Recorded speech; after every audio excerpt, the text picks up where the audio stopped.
Good morning, Rob. How are you doing? Morning, Tom. Very well, thank you. So, to those of you who've been patiently waiting for this YouTube feed to come up, we'd like to welcome you to the British Cup 2022. Here we are in Llantwit Major Beach, and after a mammoth effort to get the broadcasting gear all up and running together, we're underway, and we've got the first heat of the juniors in the water in front of us.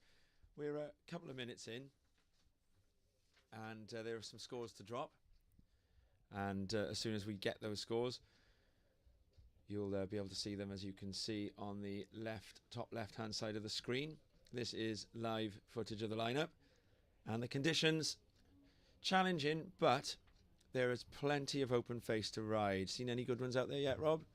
Yeah, I'm pleasantly surprised by the conditions this morning, Tom.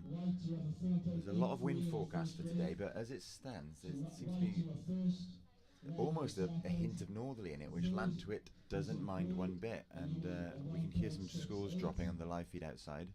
Apologies if that's interfering with the mics at all, but yeah, good day of surfing ahead of us, Tom. I'm told 20 hours of surfing in total in this contest. Over 2 days. Incredible.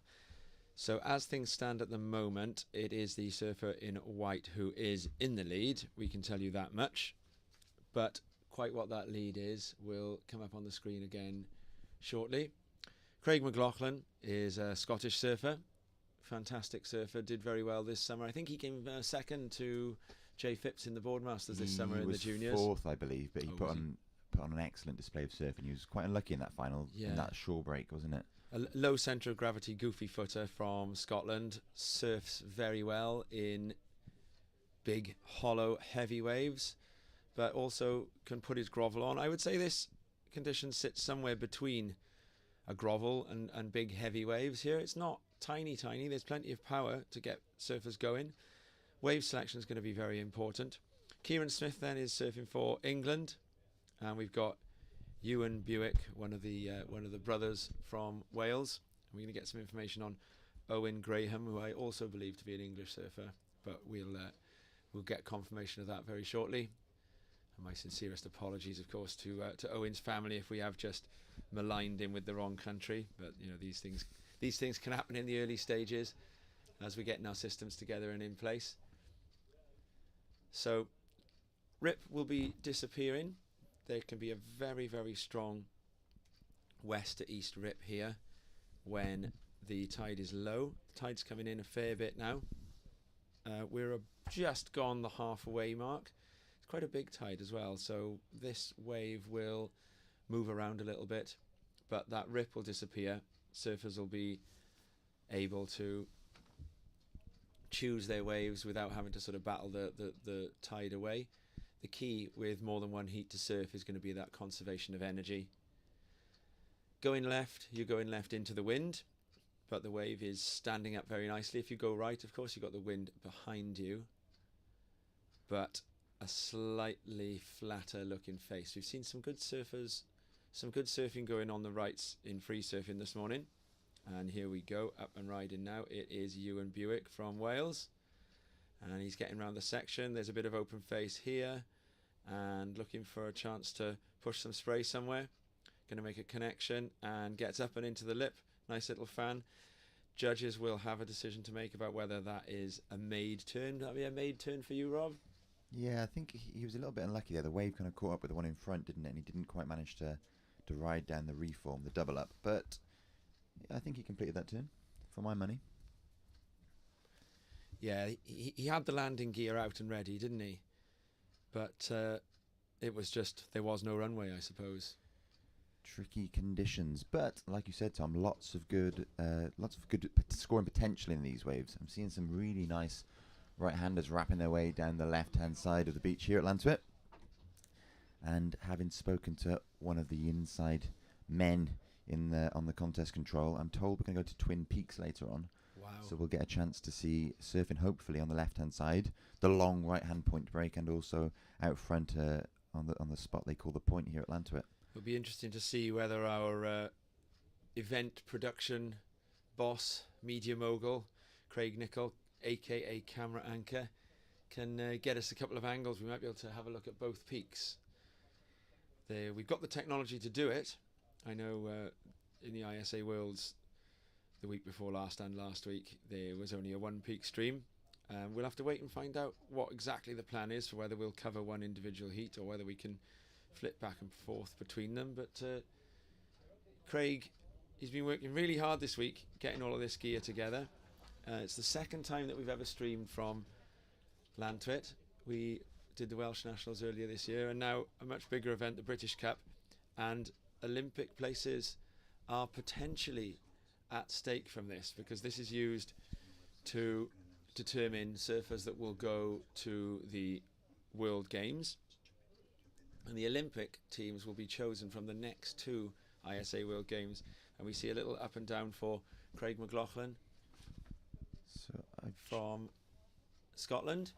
Just an in and out. Just been told, Tom, that at the moment live scores aren't updating on the screen, so we're going to turn that feature off just for now, and we'll try our best to keep you up to date as they arrive with us. As we see this, I believe, surfer in white up and riding a really nice left-hander. On his backhand, a big hook in the lip to start, and finding another section, completing two very strong manoeuvres on that wave before opting to kick out as that wave fades on the inside. Good start from surfer in white there.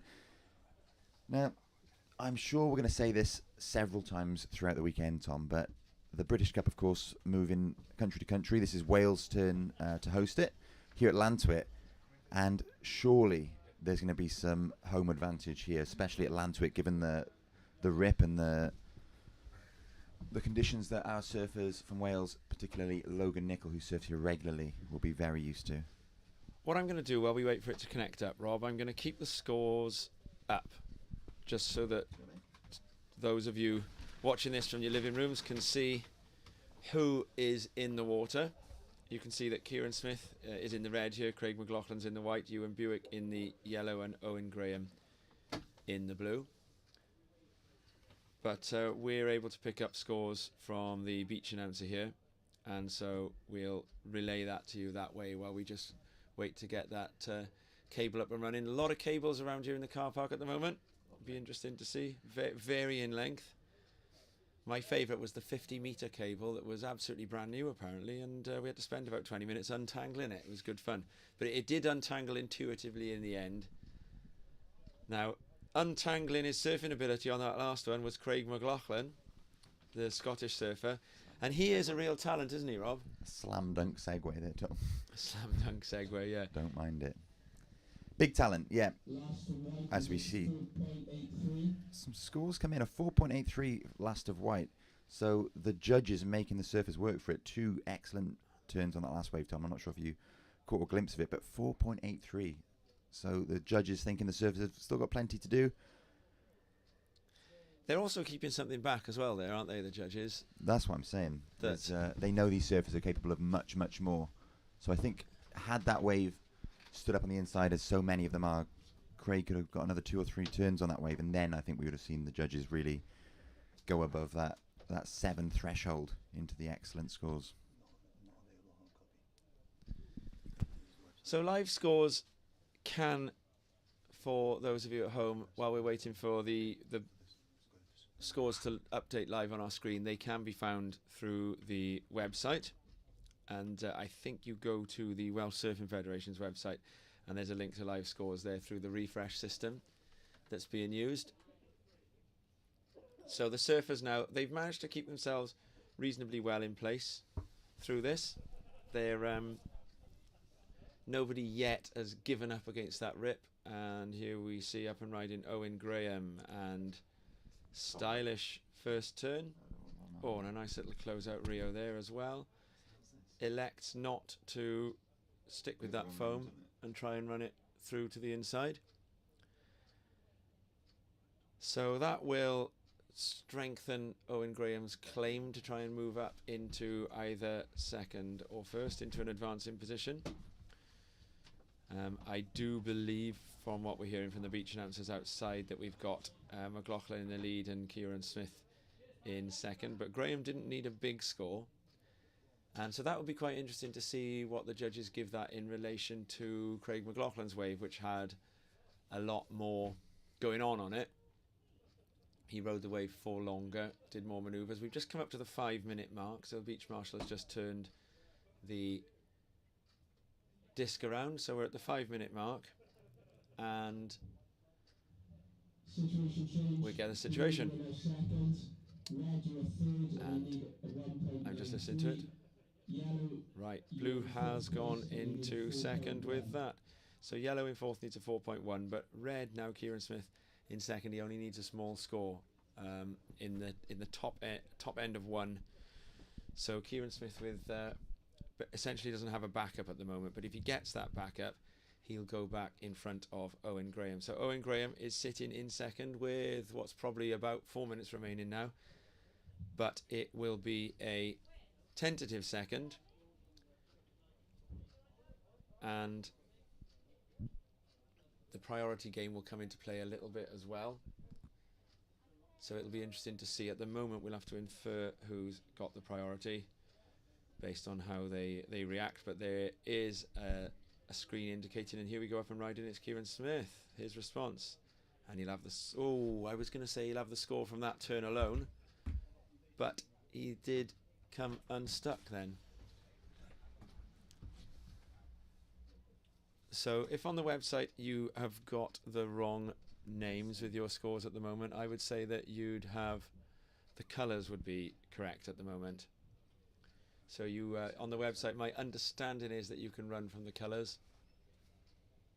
Craig McLaughlin is looking back at the beach, perhaps wanting to know his situation. We're quite a bit into the last 5 minutes of this heat now. We've got a good camera view of the lineup, but there is a teething problem getting the scores and the timer through onto our live screen, and so we're going to give you the information as soon as we have it. But if you are sitting at home watching this, if you're friends and family or fans of Craig McLaughlin or Owen Graham, then you guys are in the position you would want to be in right now. Those guys are in the advancing positions. McLaughlin relatively secure with 2 decent scoring waves. Graham will be looking to back up a lower score, and it'll be about whether Kieran Smith or Ewan Buick can pick something up. Ewan Buick will need a fairly decent score. The surfer in yellow from Wales, he will be needing something in the upper 4 range, so that would be something akin to what Craig McLaughlin did on the last wave that we saw. So there's the announcement. 2 minutes. White in the lead, blue is in second, and red only needs a 1.93, we're being told, and yellow needs a 4.1. And yellow and white have the priorities here, so red is in a third priority. So crucially, red has priority over blue, who's the surfer who'd be wanting to block him. So Owen Graham would be wanting to pull a block off if he could, but he can't do it, so it'll be at the behest of Craig McLaughlin in first and Ewan Buick in fourth, whether or not Kieran Smith is going to be allowed to get the score. It's essentially a 2 that he needs here. 2 in these conditions, Rob, is completely doable, isn't it? Very, very doable. We've seen a little break in the action for a moment, but no break in the action on short. On a hive of activity here this morning. Competitors, spectators, there's even a few people having a run. You're missing your park run this morning, Tom? Well, missing my park run, yeah, missing my opportunity to look after the kids while my lovely other half does the park run. Oh, and look at that from McLaughlin there. He's trying to push his score upwards. Yeah, it's been a while since I've managed to get my knee around that park run.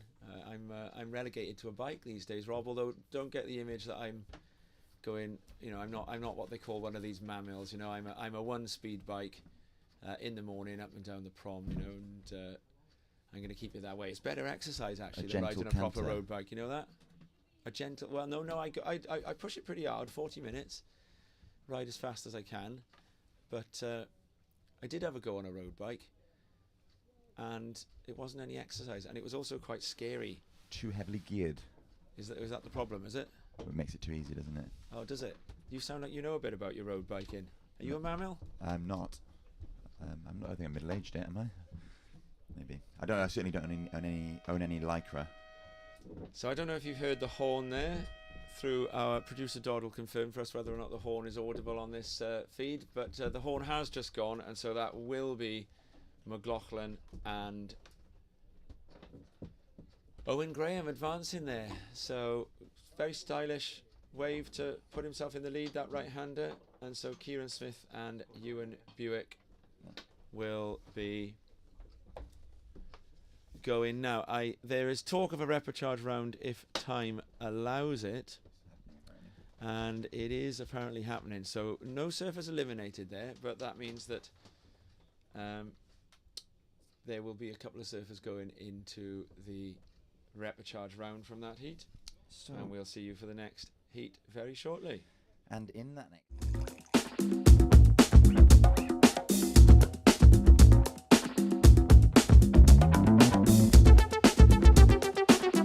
Watt, Mark Vaughan, and from the Channel Islands, Max Bennett. We get the scores up soon, and once that connection is made, we'll be able to be sure that we're giving you the right information. So we're having a bit of a, we did a Ron Burgundy there. We read what's on the teleprompter in front of us. We do apologise. If for those of you at home that you can't see the setup, we imagine us isolated in a cabin away from people with knowledge. Yeah. Well, we have the knowledge. Mouths for hire. Well, that sounds odd. Yeah. They're hiring. Yeah. We need to make sure we're having the right knowledge hired there, don't we? So we're talking about who's who. So you're telling me McLaughlin would have been on his... So McLaughlin's a regular foot. He's a regular foot. And he was surfing... Yeah, so he was getting his scores on the left, so he was surfing on his backhand. And we see him coming out of the water now, unmistakable. He's got a bright red board. So again, apologies for those of you at home. As we see our surfer in yellow, this is Mark Vaughan, local legend, up and riding on the inside. Here is someone that will be sure to be on the best waves coming through today. He's been surfing here since God was a boy. 19 bow and arrow. I tell you what... 19 bow and arrow. I tell you what, that was such a bit of competitive surfing from Mark Vaughan there that I think we're gonna test out the replay function for the first time this morning. I don't think that wave at this stage in the heat was worthy of a full screen replay, so let's just try and see what happens if we try and run it as a little small replay on the side. And yeah, here we go. Oh no, we got the wrong. Yes, here it is. Look at that. Here he goes. And look at that on that front foot. Connects with that piece of white water, and around he comes. So terrific. There we go. We've got it working. We've got the replay function working. So we've got our deck up and running. We just need confirmation of who's in the water and what our scores are. And Rob, you do now have that information on an iPad to the side of the screen. So we'll relay it to you guys at home. At the moment, we're still waiting for that to connect through. So here we go, up and riding in the red. Was this Liam Murray Strout? This is Liam Murray Strout. And nice couple of turns. The challenge here, isn't it, is to negotiate those first few sections where the wave is a little bit flatter, and then to make sure that when you get those bits of lip that you do something that's going to count on them. So Murray Strout, you'll be getting a score for that one. As soon as we hear those scores, we'll relay them to you. We see the first few scores of this heat start to drop. First of yellow, Mark Vaughan at 2.67, Tom. So, as you said, a bit of competitive surfing from Vaughan to reposition himself in the lineup. Now, did they say a 3.17 for white, or was that red?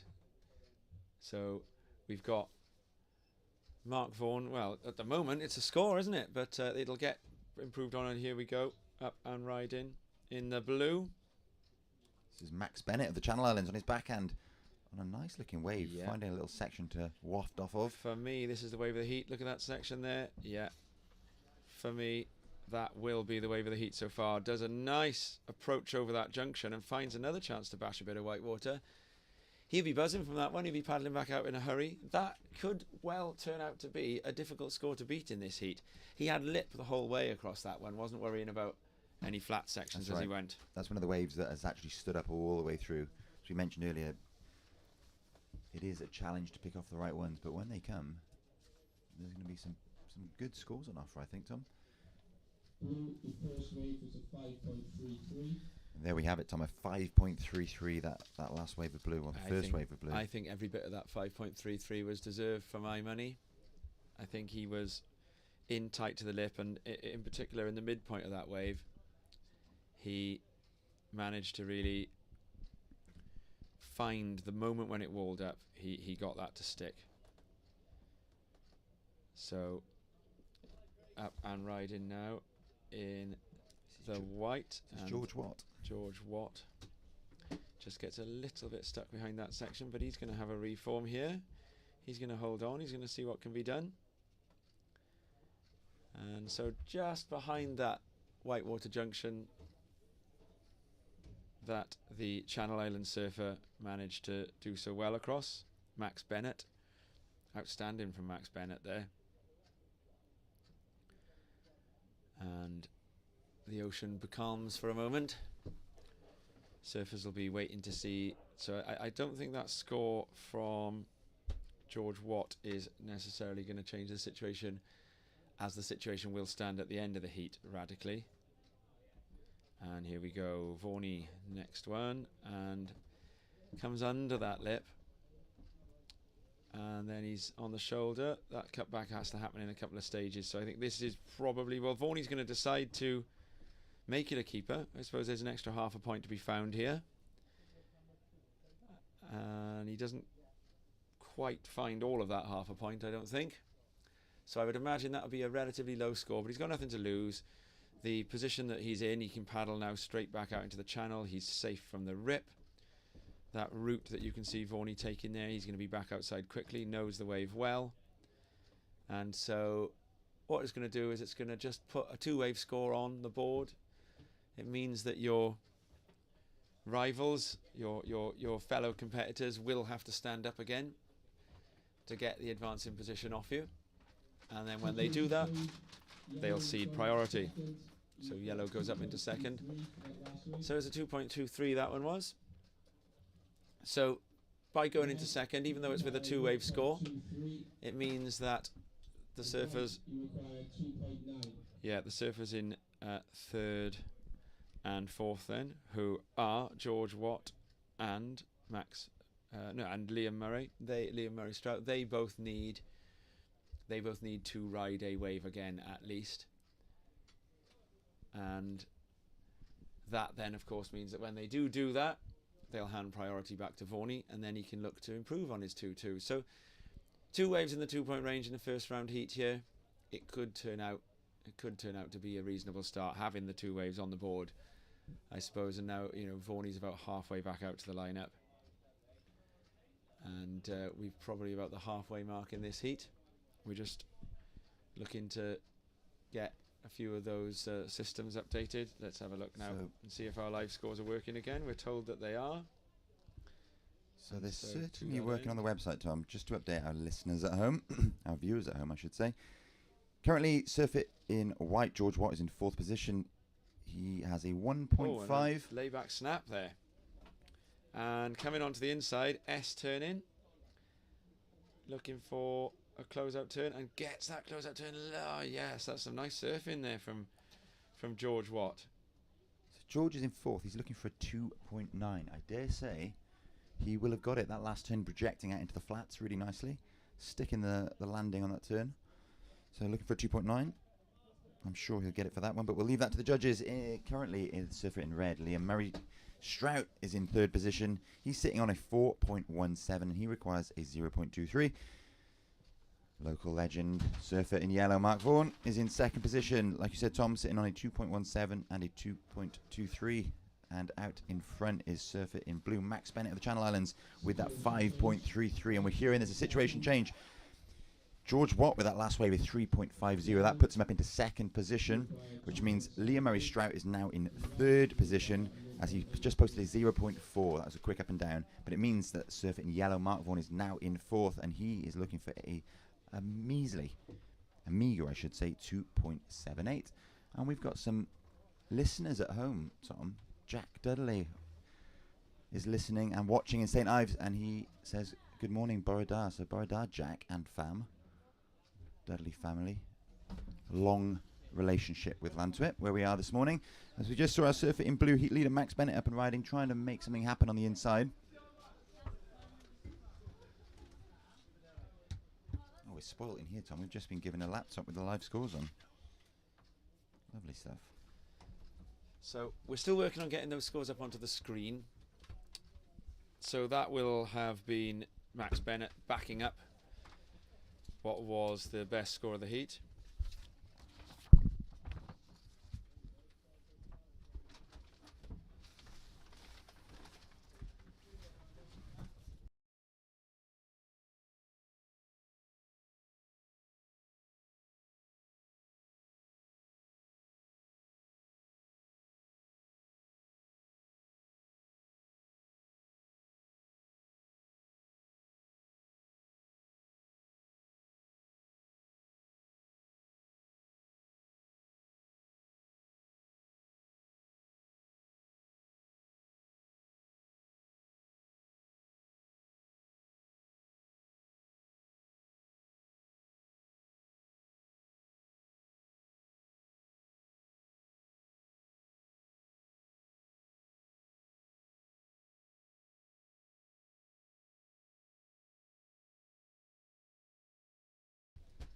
So, listeners at home, we apologise for a few teething errors, teething problems we're having this morning.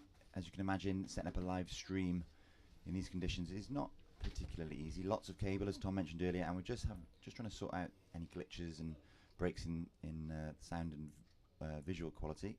So, thank you for your patience. We'll endeavour to bring you updated scores and live action seamlessly throughout the rest of the day.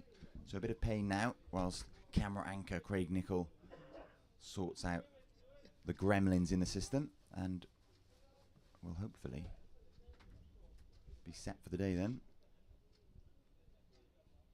Please bear with us.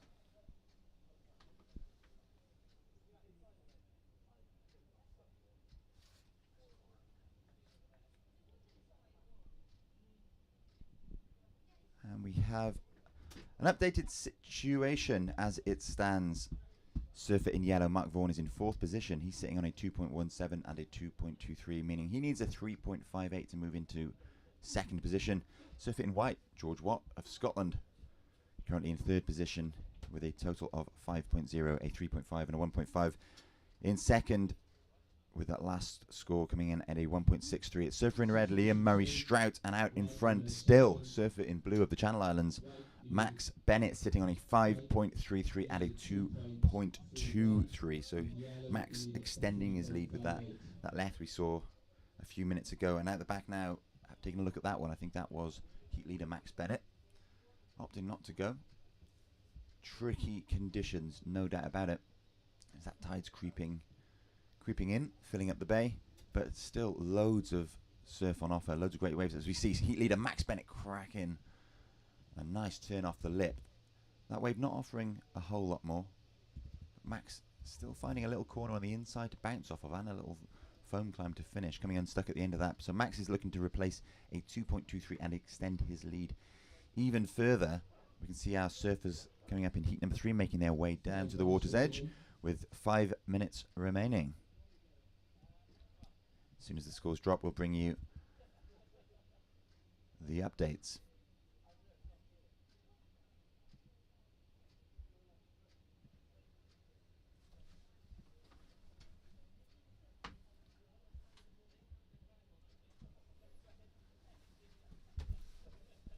So we are hoping, fingers crossed, everything crossed, that our overlays are working and we now he's pulled it off. Have live scores on screen. We've been given the thumbs up. Craig's pulled it off. Camera angle. So Camera we're in anchor. business. Sterling work.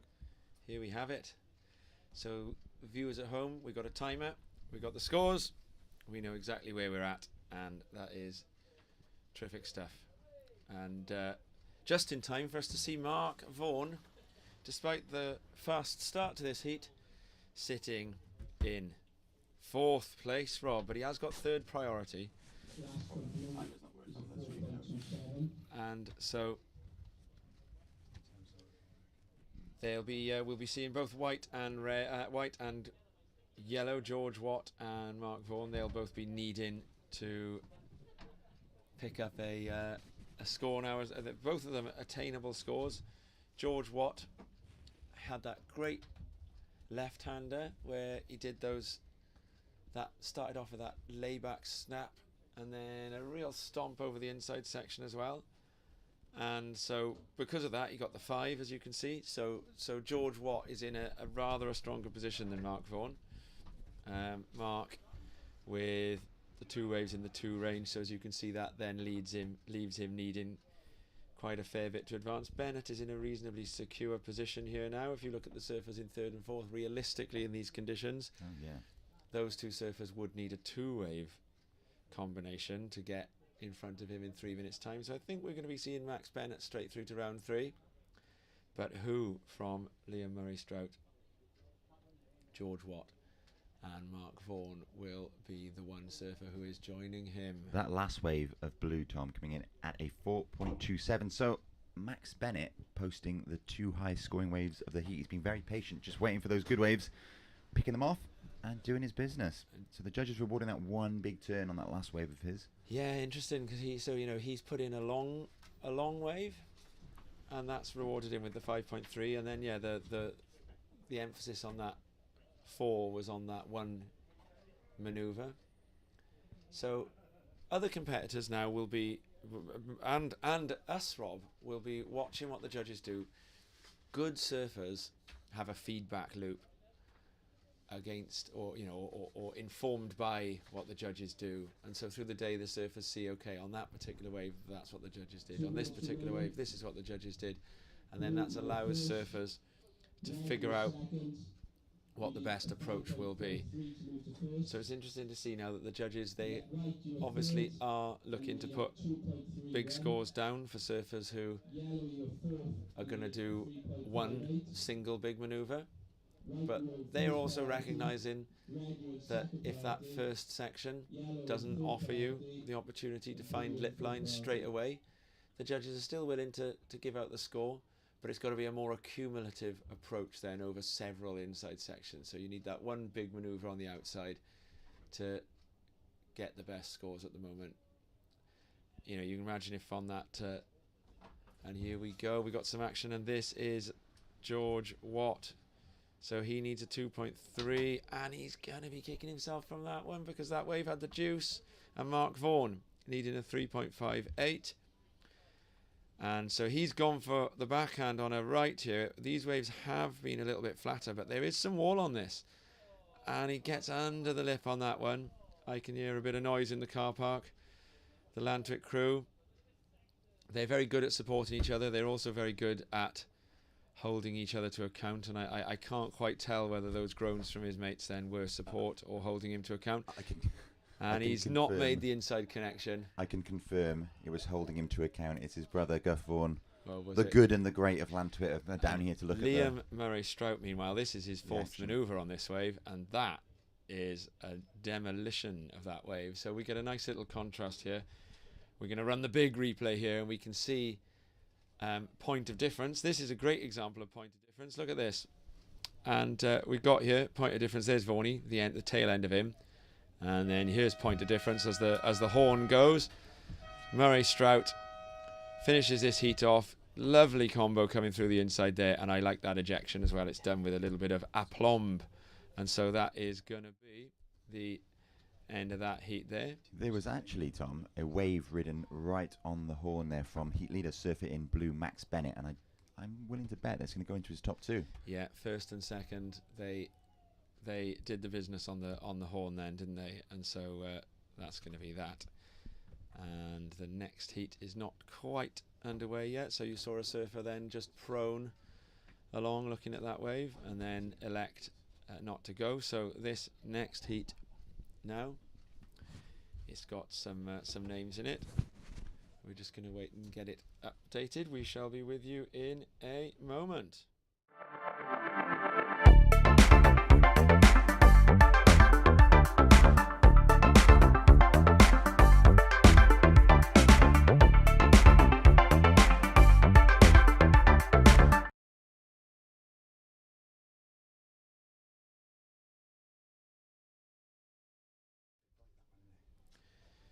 So you can see the surfer who has won that heat, Max Bennett. He's having a nice float around on the inside there. In the sea is relatively balmy at the moment, Robbo. When was your last time taking to the sea? Mine was Rest Bay on Thursday night, and it was really nice, the sea temperature. You were down here last night, were you?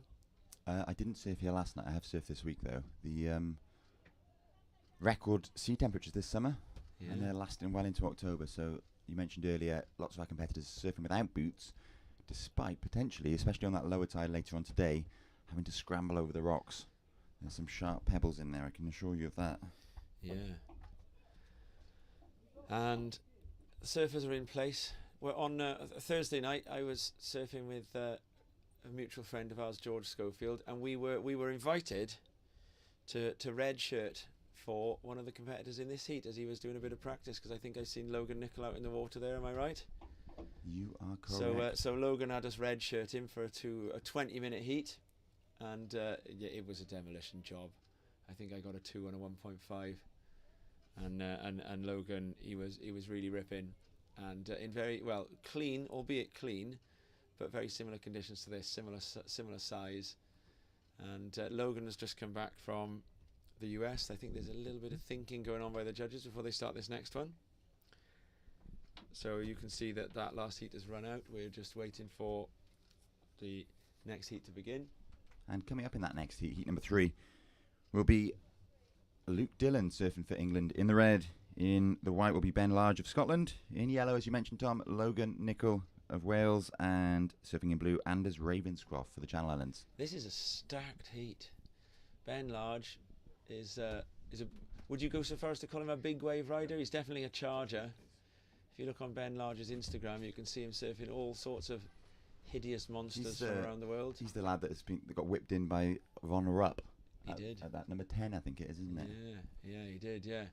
And I saw a great video of him the other day pulling into some left-hand slab, and it literally runs aground as he's pulling in. Looks horrendous. Very, very brave fella. Has also got a good small wave game. Luke Dillon got the best result out of any of the Brits in Huntington Beach. Beat Shun Murakami in one of the earlier rounds. Very, very good performance from Luke Dillon there. He had this blazing backhand going on.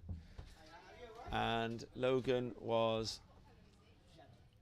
went through into he got through to the one round of the Open and then went into the repechage, and I think got through another of the repechage. So a few of the Brits did well. And then Anders Ravenscroft, he's a solid competitor as well. He comes from Jersey, stylish surfer.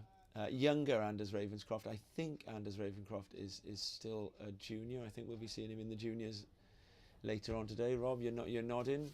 So it's a stacked heat, and we'll be having that heat underway. There is a set coming through right now. You can see it.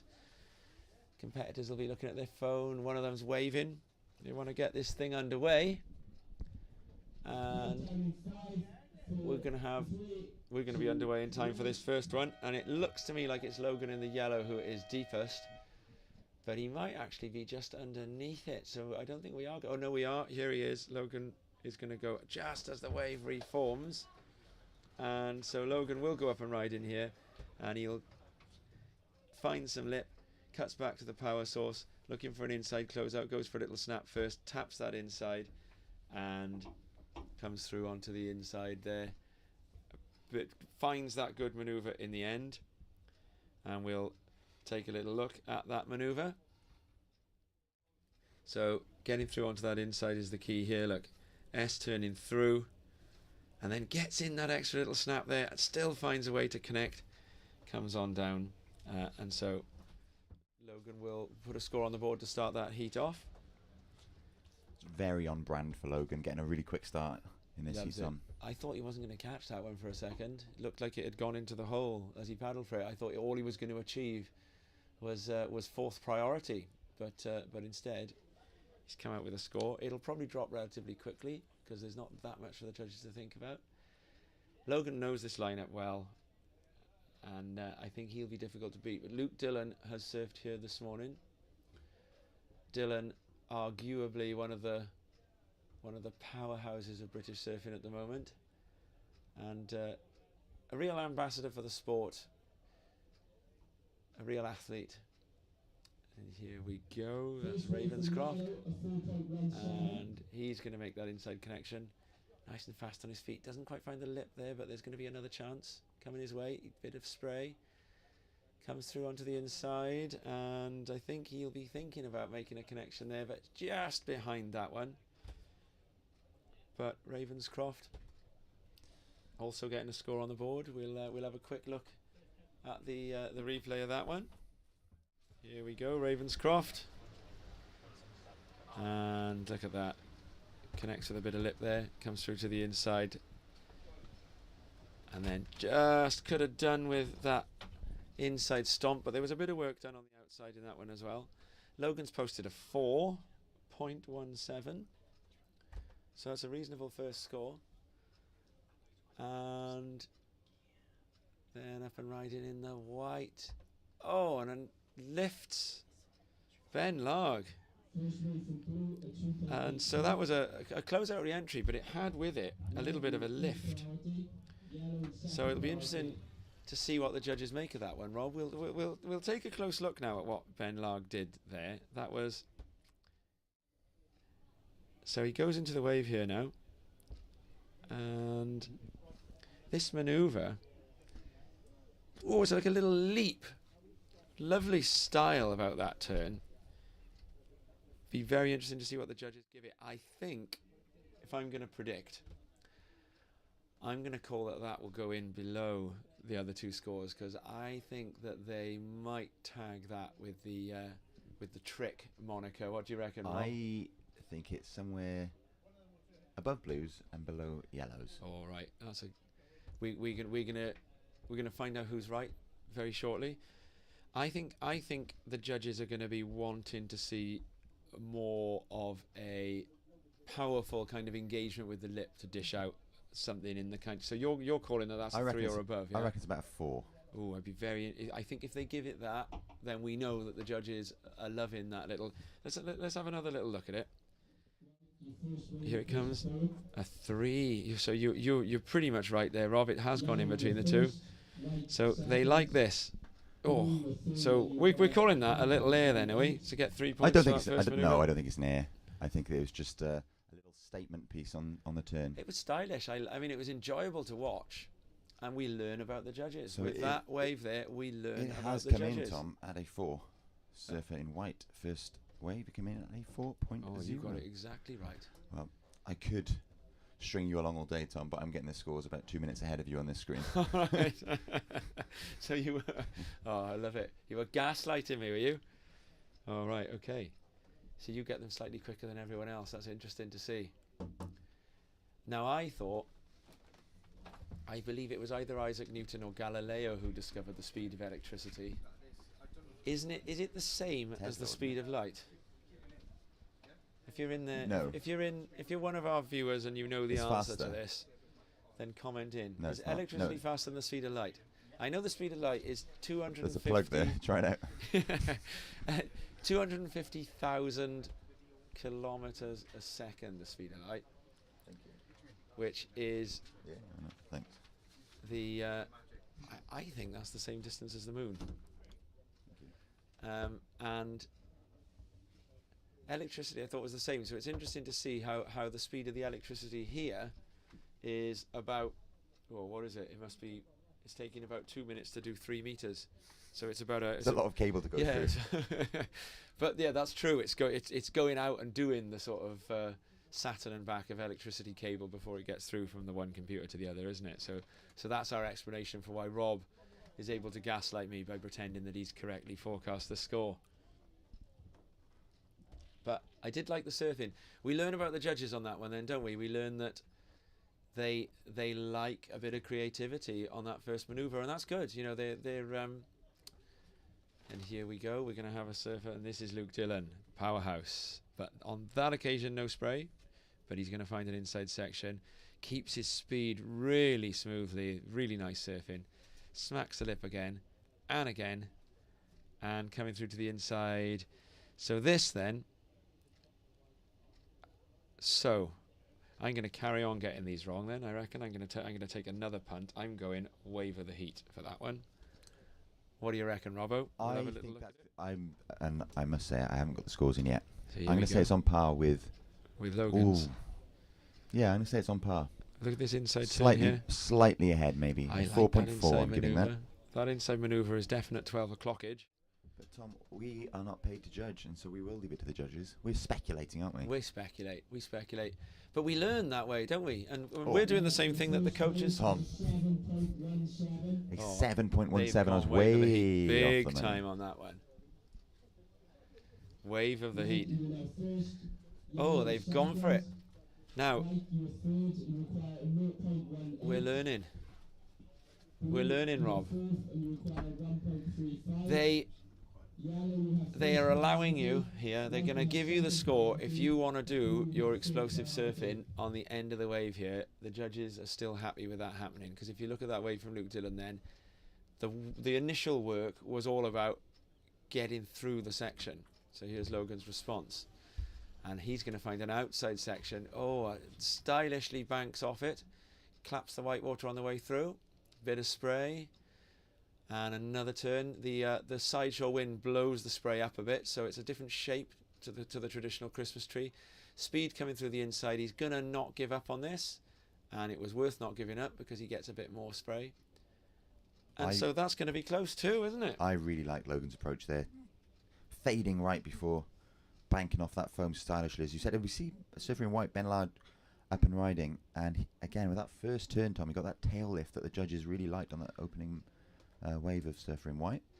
This time managed to put together quite a few more turns than he did first time around, so that I would hazard will go alongside, I should say, his opening 4-point ride, but slightly better for my money. We're going to try something a little funky with the replay function here. Get the tail end of Logan's wave and the important business bit of Ben Larg. No, we've missed the turn. Completely familiar with these kind of conditions. And here he goes up into the lip line, and a nice, gets a closeout tap. That will be Ravenscroft's best wave. I don't think that's the 6.27, but I do think that that's going to put him into a position where he can find an advancing wave.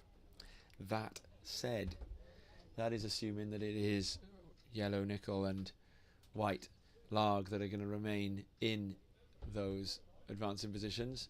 So Ravenscroft, he could go to within striking distance of second, but that is before Luke Dillon has had more to say about the matter. If Luke Dillon picks up a score anywhere near his first one, then realistically surfers have got to be thinking about those two scores of Logan, that heat total of 10, as being the sort of thing that they're trying to better to advance, and Logan looking to try and improve that 10 to push it further out of range. No, I say the word 10 there as a combined heat total, guys. Logan Nicol hasn't yet scored a 10 in this heat. And here he goes, looking to change direction a little bit. Comes through to the inside, finds a nice bit of lip. And I reckon this probably does go into his top two. What do you reckon, Robbo? I think you might be right, Tom. So he's looking to replace that opening wave that we saw Logan get straight off the buzzer at 4.17. And he got it just as I was about to push the replay of Ravenscroft. And that, of course, means that the replay that we have is now, in fact, the one of Logan as he comes through to the inside. And out back, Luke Dillon with a big manoeuvre just then.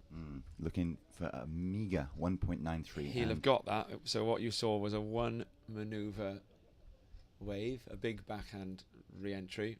It'll be interesting to see from the judges. I'm not sure if it's been captured by the replay, but we'll tell you what it was. It was a big closeout left, and he went straight up, he went straight back down. It was a sort of combination of a lip hit at the top and a bit of a jump down. Big section, a lot of white water bounced around him. It would be the biggest single manoeuvre of the heat for sure. Whether or not the judges give it, it won't. I don't think it'll go in as big as his first score, but we're going to learn. If the judges give that a score, then that means that they're reserving that upper end of the scale for surfers who can find it. Here we go. So they're giving him a 5.83. So it's a 5.83 for that. And I think it...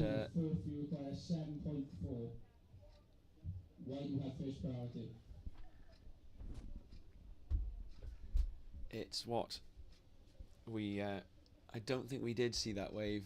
I think it isn't on one of the replay functions. So, as I said, big re-entry, 5.8. So, Logan now will be going down into second. Yeah, and Luke will go up into first.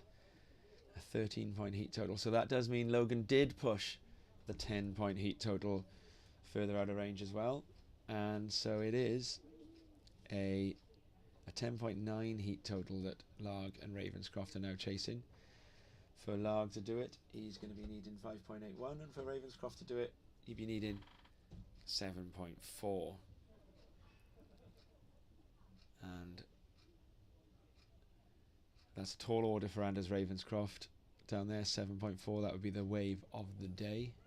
The highest score of the day would be needed to advance, so he's probably thinking along the lines of 2 waves, although with 5 minutes remaining that is difficult. Now, Ravenscroft does have a fins free game. He has the ability to punt, as does Ben Larg. 5.81 needed for Ben Larg. Now Ben Larg has got second priority. We've got the heat leader holding priority, and often heat leaders, they're in a very powerful position. There's an ethical dilemma as a heat leader around when you use priority, isn't there? And I got a strong opinion on it. I think you use it to keep other surfers off, because you're not just keeping, you know, if you don't use it, that's just the same as playing.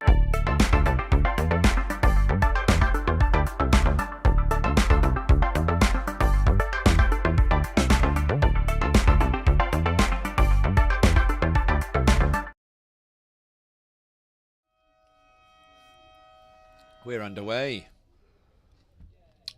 and yeah, the timer hasn't yet updated on my screen, but the heat has begun. So we could end up with a timer slightly behind, and so this is the surfer in red up and riding straight away, Stanley Norman. Stanley's the reigning British Cup champion, having won it with that incredible backside full rotation at Thurso last spring, which of course then earned Stanley a trip to the ISA Worlds in El Salvador alongside Luke Dillon and Harry Cromwell. Harry's not in this event today. Qualification for this event is secured through your nationals, and then there's one wild card. So surfers get to the final of the nationals, and then other surfers come in if they can't attend. So we've got a couple of non-attendances. Patrick Langdon Dark, who's in Portugal. He was told that there was a possible berth in the Challenger Series event. I know the draw yesterday didn't have him in it, but surfers, fans of pro surfing in Britain have been keenly refreshing to see whether a slot does come up for Pat in that. So he was replaced, and I believe that was Nathan Phillips that replaced him. Eli Perrins-Davis, unwell, has been replaced by I think Craig Bright. I think England have brought a full, the England, Scotland, and so the other teams, they've brought their finalists. I reckon Luke Dillon cut that foot, Rob, this morning, because that heat then he was able to enter and come out of the water through the Lantwit Thalassotherapy Spa. Didn't have to put his feet on the rocks. Oh, and here we go, Nathan Phillips in the yellow trademark style. We see 2 surfers there going back to back. So that was Mark Boyd from Scotland, followed very closely by Nathan Phillips. So Boydie here, and he gets a nice inside closeout Rio. Nathan Phillips then on the one behind. Nice closeout Rio as well. Both those surfers moving the majority of their work to the inside, and that was an in and out for Matt Chapman.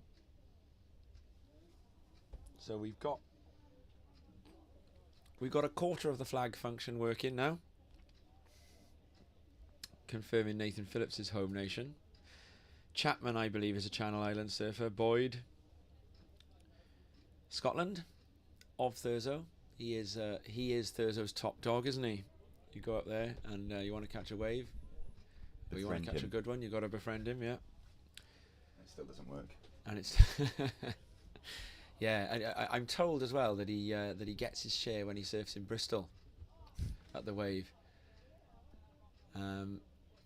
Big arms, fast paddler, great surfer, sitting in second at the moment, although scores for Phillips still to drop. Stanley Norman then, he's out in front, he's picked up 2 waves in that medium range.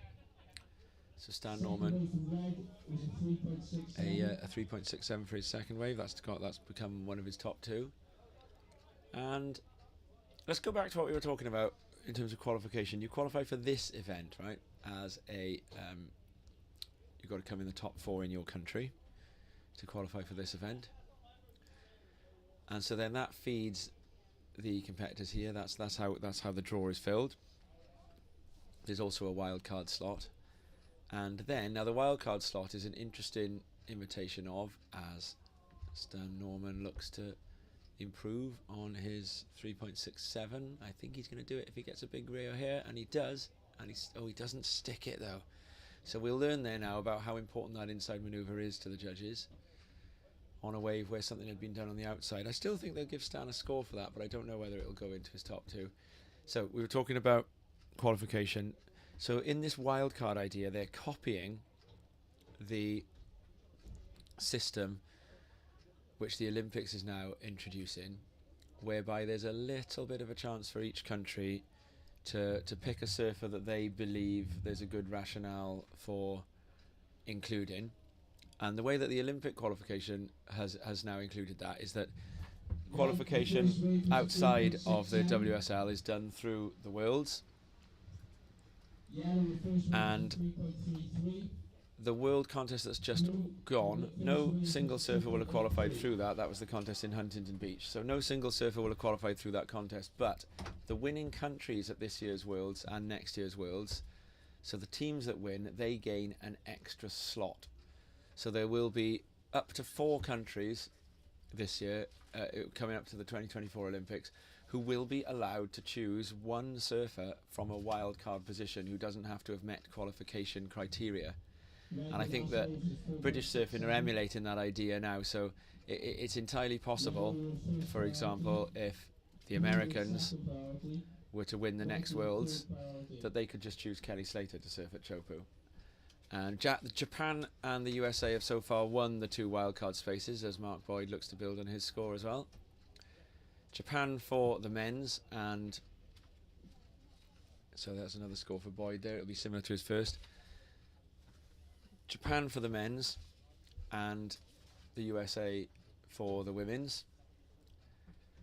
So the British surfing is doing the same thing now. We're saying that, you know, if you've got a surfer from one of your individual regions, the nations operate as regions in the structure, that you think should be in the event, for some reason, you know, didn't qualify through that conventional means of getting to the final of their nationals, then that wild card can be brought to an event. So Wales has brought Nathan Phillips. I'm going to get some confirmation of who the English, Scottish, and Jersey wildcards are. Yeah. We got Mark Vaughan in the tower. He's delivering meal vouchers at the moment, and he's going to get that. He's going to be a runner and get that piece of information for us. Who the wildcards? In fact, I know who England's wildcard is. It's Liam Murray Strout. Correct. Oh, Vaughan, he's on the mic. Good morning, everybody.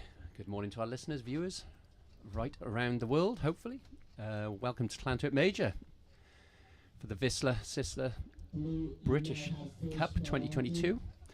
Nice to see you gentlemen this morning, bright and early. You too, Vaughnie. How was your heat? I think the scores reflected my heat, Tom. We enjoyed your last wave. Oh my God. A lot of dogged persistence on that one. It reminded me of the last couple of times I've seen you on some of these webcasts. It's 45 seconds ago, needed a 3 point something. I could just make it out over the wind. Very on Yeah. brand. Yeah, I literally... 45 seconds and 45 years of limb aging to take through those 45 seconds. I think the biggest issue was obviously it's been a very busy week for the WSF. Yeah. A lot of organisation and bringing this together, and we're delighted to have the competitors who have travelled very long distances to join us. So it's a very warm welcome to our competitors here. But the organisational headaches ran through my mind until about 4 o'clock this morning. I can imagine. And then it was time to come down the beach and start setting up. I felt very tired paddling out there this morning. My legs had nothing, so you don't look it, Vaughan. You look fresh as a daisy. Yeah, it's okay. Well, there's not that many daisies out at this time of year, mind, are there? There isn't, and I'm certainly no daisy anymore. But yeah, look, the competition is running. That's the important thing. We've got waves. We're a long way up the Bristol Channel. Nathan Phillips, and he finds that first section, and he tries to stomp it to try and secure the land. Doesn't quite get it on that one. Do you know, Tom?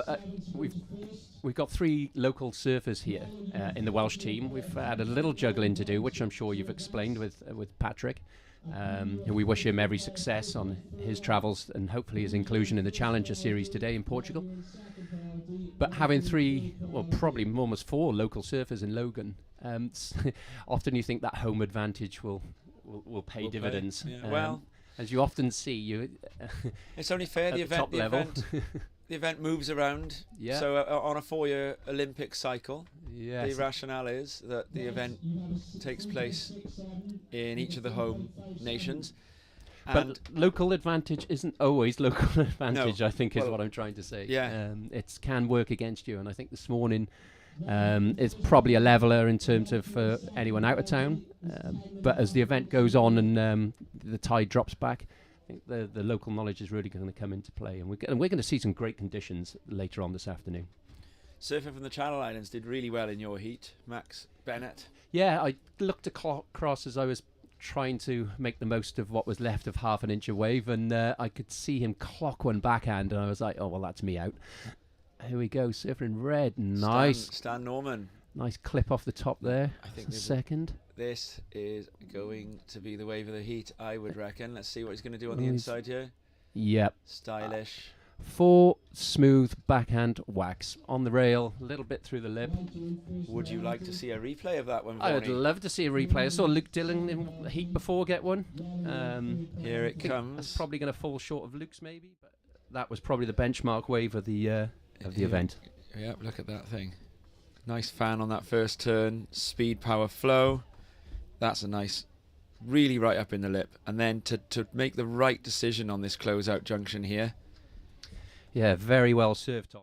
Smooth, nice. You say he read that end section perfectly, so that's going to be a good score and put him in a very strong position in this heat. Currently, it's all to play for that second place. Here goes Phillips trying to stake his claim to that. He's got a chance at a big inside turn here. And doesn't stick it. So Phillips twice now, big inside turns, but not quite stomping out of them. I say that, knowing where to sit and what you're expecting the waves to do, more often than not works against you. So in these sort of terrible conditions with wind blown. Hard to stay on your feet through that closeout there. A lot of water moving around, a lot of white water bobbling. Yeah, exactly that, Tom. There's a lot going on out there, and I'd say it's a great leveller when you've got the wind blowing and the swell coming in, and the usual kind of road map of what happens on a wave out here doesn't come into play. And you're just seeing some guys who are using their heat and competitive savvy, like young Stanley here, putting in an excellent ride and just, taking what they can find rather than waiting, as Nathan might be doing in this heat, for something where he knows it should break, but it's not quite happening at the moment. But how long we got left in this heat? So we've got 8 minutes left. I'll do a quick heat update here. So we've now got Stanley Norman in the lead, and he got a 7-point ride for that last wave then, Vaughnie. Boydie's sitting in second, a pair of upper threes. And so then Chapman from Jersey, he is in third, but he only needs a 3.07. And Nathan Phillips, he is sitting in fourth. He needs a 3.91. So it's all doable. And here we go. Norman again. He's got a stand-up section here. Ooh, difficult takeoff. Yeah. But he stuck with it. He looked at whether there was going to be a manoeuvre. So that's our situation. We're sitting with red first, white second, blue third, and we've got yellow in fourth. We'll get the conclusion of this heat in a moment.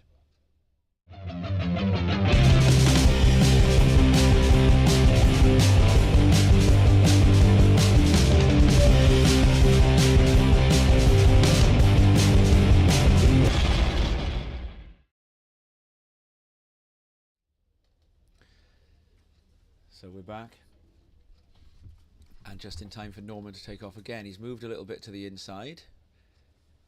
Got good score in the bag. I Ejects on that. think that Stanley Norman's looking for an air He's section. looking for airs. Of course he is. And he's got them on his backhand too, hasn't he? That's how he won this event last time. Perfect wind.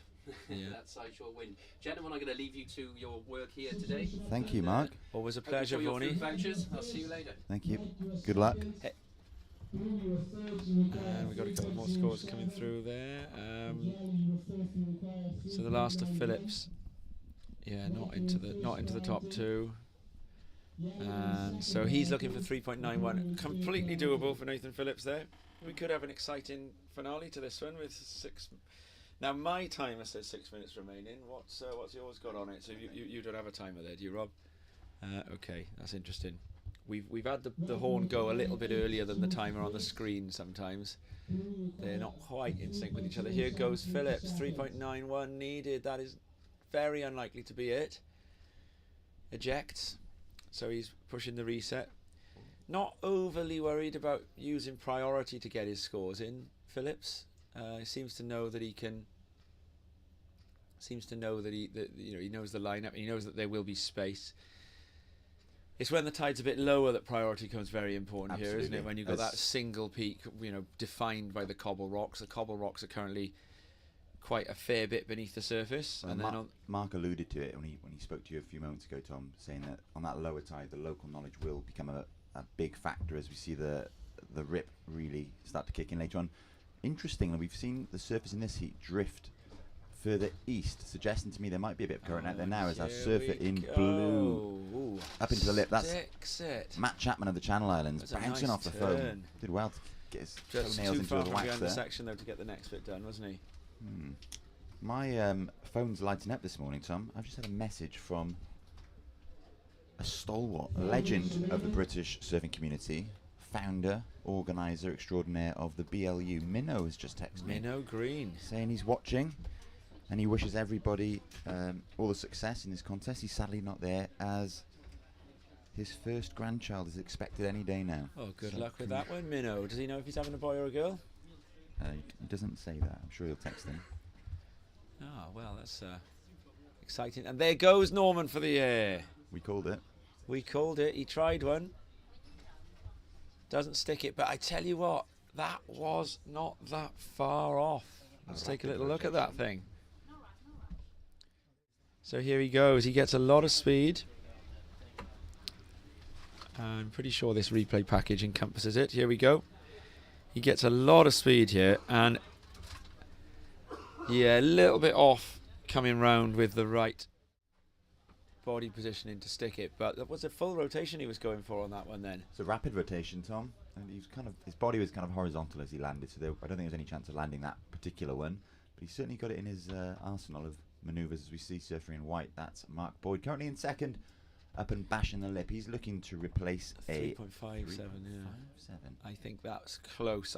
Just under for me, I reckon. Same. I'm gonna agree with you on that one. So that would leave Boyd. He's still vulnerable. Chapman needed a 3.07 on that last wave. Oh, I think that might be just short as well. Phillips still needing the 3.91. Completely capable of getting that if he can find a wave. We got about 3 minutes left. Still plenty to play for in this heat. Yeah. Now, I would warn you viewers at home that the timer on your screen is slightly behind the actual timer. So I'm guessing that we could well get a countdown somewhere around the 30-second mark. So I think there's 2.5 minutes left in this heat. Phillips is in position and he's got priority. So it's all to play for. 3.91. That is looking like two good manoeuvres, isn't it? 3.91 or one real good manoeuvre. One big one. Or a bit of work on the outside, and then it's like 3 or 4 manoeuvres on the inside, and they do all kind of need to be in the lip. So we're learning now. We're getting constant feedback, that feedback loop as we get scores in from the judges. That allows us to see what the judges are seeing today, to see what they're looking for, to see what they're rewarding. Rob is making a canny move here. He's setting himself up with a little Casio timer, and here goes Phillips. He chooses this one for his 3.91. He's going to need a big first turn, and he gets it. A full fan roundhouse, comes off the foam. I think he's going to get this. Goes on rail, probably needs to try and make sure he sticks this. Oh, he goes down to the belly, so the judges won't give him the make on that third manoeuvre. But I think he gets it. Stan Norman behind this wave will have nothing to do with how this heat finishes up. And then behind him, probably now needing a score, is Chapman, and he is stuck behind the section again, so I'd be surprised if that goes into the top 2. I don't think the camera followed Chapman on that one then, did he? So we did actually see an aerial from Stanley Norman on that. Stuck the backside. Lovely. Backside area. Stanley, he's won this heat. And so now here goes Boydie, probably needing a score and probably not going to get it. Let's have a look at this wave from Phillips again. 3.91. What do you reckon, Robbo? 3.91 for this? Here it is. Yes. Big first turn. Smooth in the lip. I don't think they give him the land for that one, because you got to ride out with control, haven't you? Let's look one more time. Let's look one more time. That first turn. See if we can pull it back. Here we go. Look, he's behind the section. Pulled that right round. Spray. So it's essentially a 2 manoeuvre wave. Are they going to give it to him for those 2 manoeuvres? You think he's got it, do you? I think it's going to be really, really close. But I think he gets it. Rob's going to gaslight me here now. He's probably got the score already. There's 30 seconds left on the screen. I think you could hear the bell any second. The circle's rotating, which means the scores are coming in. Thinking. I think we'd be surprised if there's another ride in this heat now. And we're getting a few extra camera angles set up as the day progresses here. We'll be able to see now the surfers. They're all going to be in the lineup. I think actually the timer could be in sync here. We got a 5, or are we a tiny bit ahead of it by the looks of things now? So Phillips goes again. Doesn't know if he's done it or not because the score hasn't come through in time. The timer's exact. That's great. So everything's synced up now. And Phillips heading in. He's waiting for the score. Everyone's waiting for the score. It's all going to be about that. Let's have another look at it as we debate. Did he get 3.91 for this? One first full hack. Hits the lip. Probably doesn't get a make for that turn. Do you want me to guess what Nathan's score is? Is it in? I think it might be a 4.5. You know. It's in. Nathan Phillips moves into second position. Into an advancing position. There we go. So Boyd and Chapman will be going through to that repechage, and we'll come in with the next heat very shortly. I believe after this heat we're going to be starting the ladies round 1.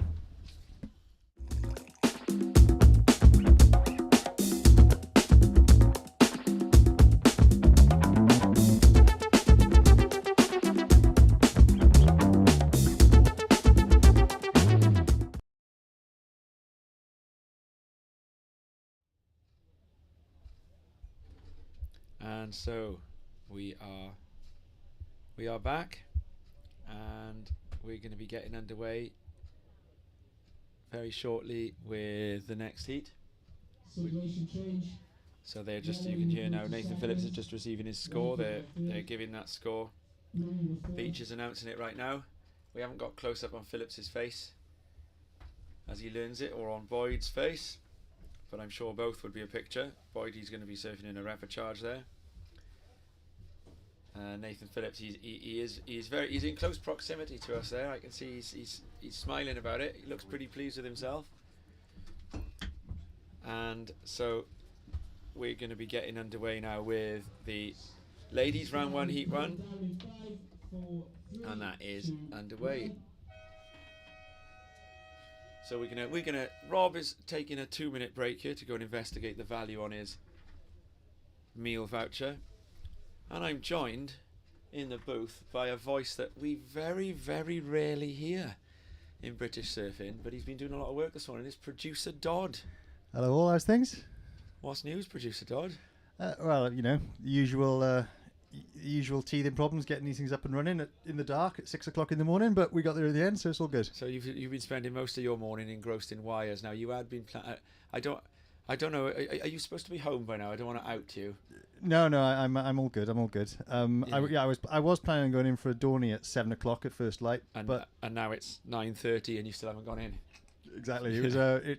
I was still underneath the booth that we're currently commentating from, stuffing wires through the floor when I was supposed to be surfing this morning. Yeah, you guys you've been like plumbers, engineers, electricians. I've seen you on your backs underneath things. You've been doing a bit of welding. It's been pretty impressive to see all the stuff that you and Craig Nicol, camera anchor, were up to first thing this morning.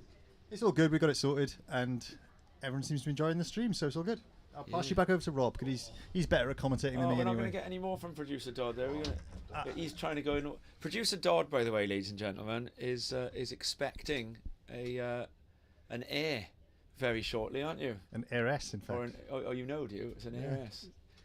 Yeah, very interesting. But no news yet then. So and here we go. First wave of the ladies, and that is Catriona MacDonald in the white, and she gets a couple of turns in there, and we're gonna be getting confirmation. You can hear the paper rustling there, and we're going to be getting confirmation of the next round, the full draw for the ladies. And if we can see I'm doing two things here. I'm talking to a runner. If we can get nations as well. Okay. So here we go. It's Craig Burrows. He's not a runner. He's the event director. But when you call, I love calling people by the wrong job. It gets them nice and excited there, Craig Burrows. So we'll have to call him the runner for the rest of the day now, and because I don't want to take a punt based on surnames as to who's who in this one. But MacDonald will be out to the start there. So you going in the water then, producer Dodd? I think I'm actually going to go and eat instead. There we are. And it looks a bit. To be honest, it looks a bit chunky and a bit windy, and I'm a bit pushed for time. So there is, of course, a peak off to the left that isn't in the picture that you're seeing at home, which is a slight bit cleaner but a lot smaller. But as this tide gets very high, it's a very difficult wave to surf. And you watched a bit of the action. I think that was the first 5 minutes. Good surfing though. Yeah, it's, some of the stuff seems to be really good. I've only in the last 20 minutes been able to kind of turn around and start looking out at the ocean and catching what's going on. There we are. And producer Dodd, first wave of 3 there for Catriona MacDonald. Producer Dodd, of course, has earned this moniker through his work on the Crest podcast that Rob and I do, along with a few others. And we got one coming on Tuesday, haven't we, producer Dodd? We have Tuesday. One. Dia Hermosa. What does it mean? Does it mean beautiful day, or have I got was my Spanish not up to? Es un precioso día. Yeah, Precioso día. Precioso. Precioso día. So I say día precioso rather than precioso día. Yeah. Es una preciosa día. Yeah. Me gusta hablar español, pero mi español no es si bueno que mi inglés. You speak quite well. My English is better. And you've been enjoying the action this morning. So Diana's also on the production team. Been a bit of work getting it all up and running. Yes, really good. It's nice to see everybody here. So many flags up of everybody from different parts of the United Kingdom. Reino Unido. Reino Unido. So yeah, it's great. We've been filming some people like moving the flags. Nice. And we'll do some oh, nice frontside cut back there for the surfer in red, Charlotte Mully. So go on, you were saying? Yeah, I will be playing like a highlight video. Yeah, and that's your gig today. You'll be editing the highlight video together. For tomorrow. Yeah. Oh, fabulous. And Diana, we also at some point, if we were to go on hold, we've got a little movie that you've made about surfing in the Channel Coast as well, or is it not? Or we haven't cleared the rights. It's for tomorrow, is it?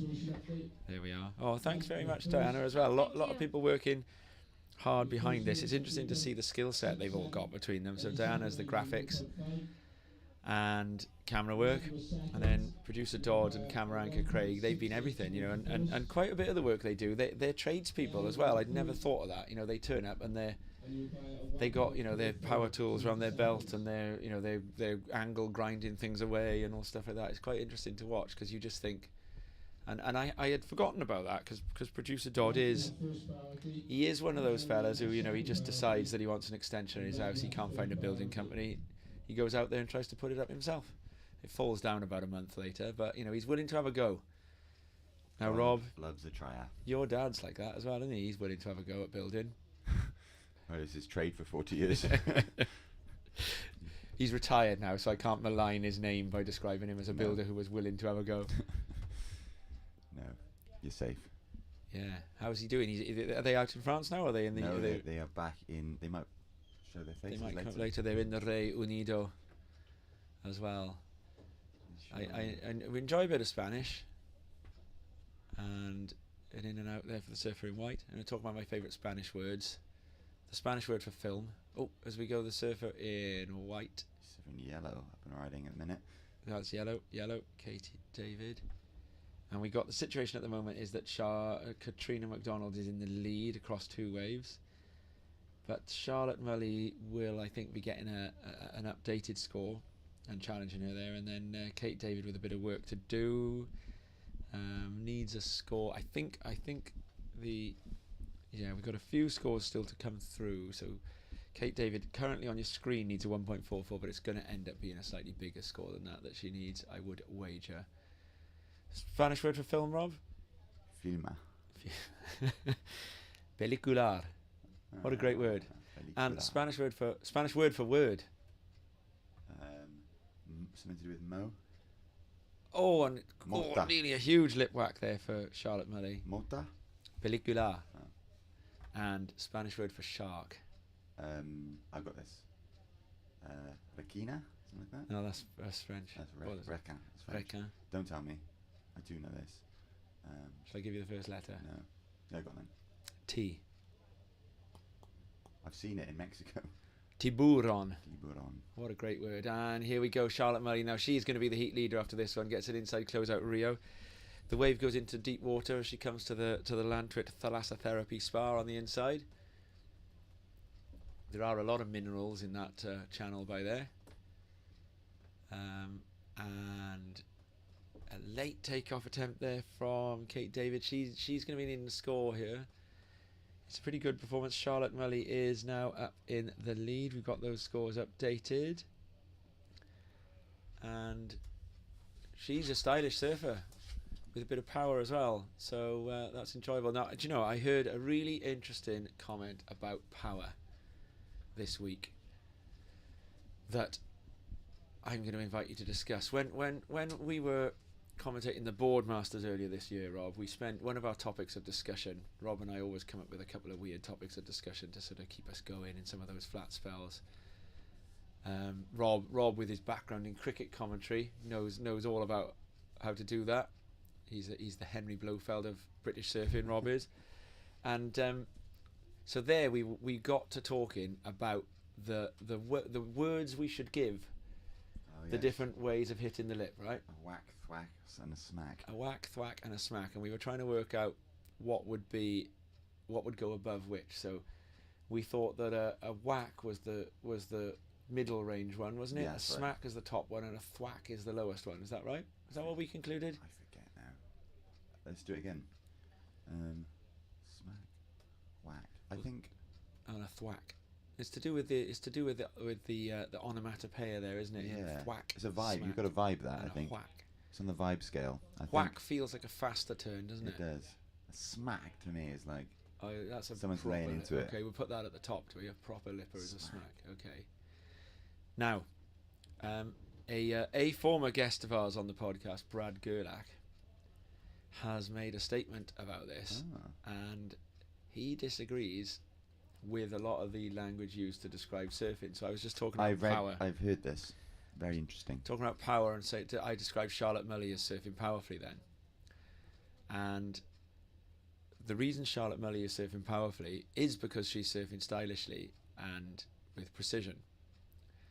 And what Gerlach says is that we are too quick in surfing to use very aggressive verbs and adjectives. You know, we talk about smashing this and tearing that and slashing that. And we say that we believe power to simply be brute strength. But Gerlach says that power is judged by spray. As here we go, Charlotte Mully again, speaking of power, in and out of that lip. Look at that flow. And she's going to get a second turn here, and she opts against it. Kicks out just before the Lantrit Thalassotherapy spar begins. So he says that power is created by timing.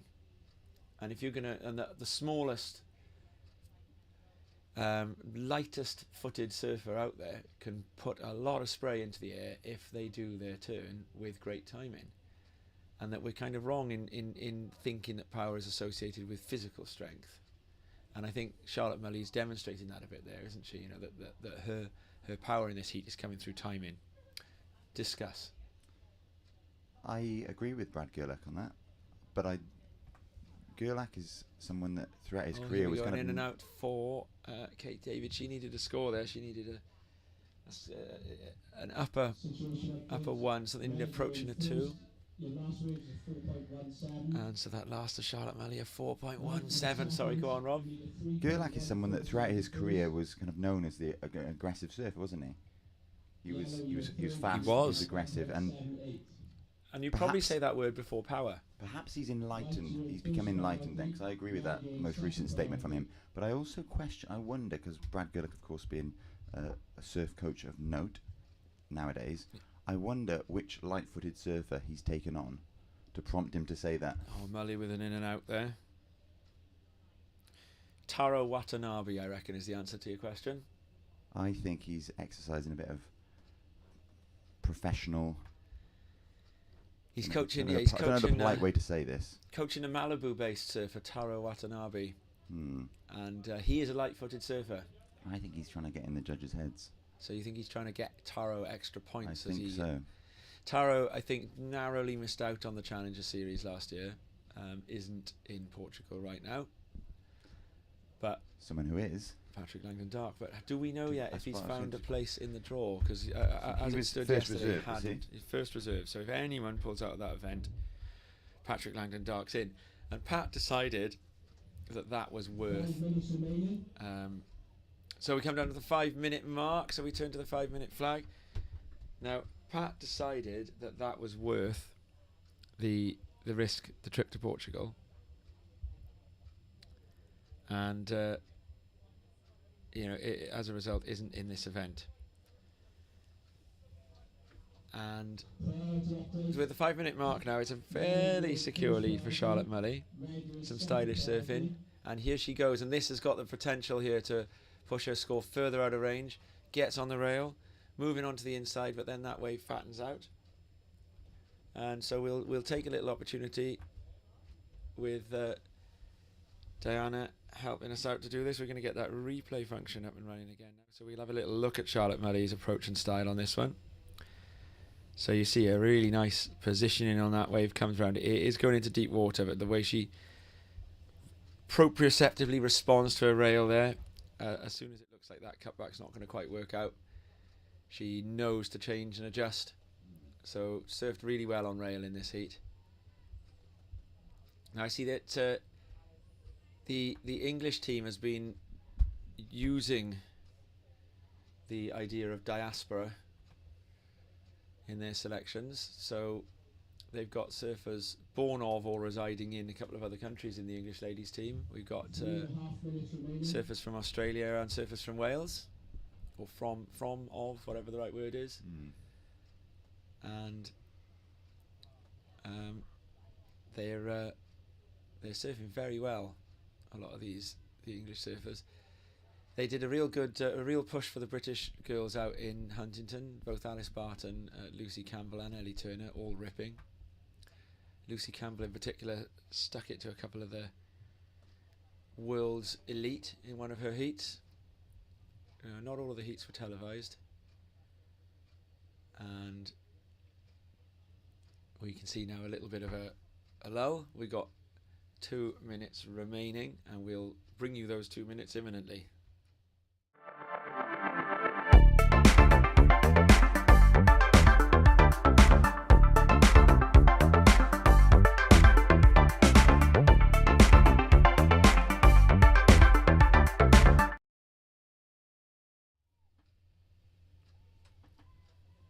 And up and rising on the inside as we come back there.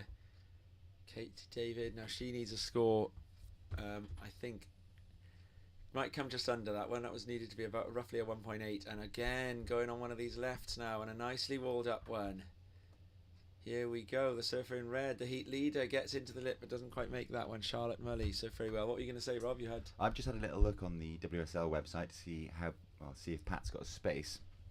It doesn't look like anybody's dropped out yet, but heat number 1 doesn't enter the water for 45 minutes, so it could be that they're expecting somebody. Yeah. And Pat's hanging around, wetsuit in hand, ready to go, hopefully. As Jim Carrey says at the end of Dumb and Dumber, so you're telling me there's a chance. What a film. Great film. We've modelled ourselves after those two from time to time, haven't we, Rob? On the inside, looking to try and secure second place. That's not going to go into the top 2.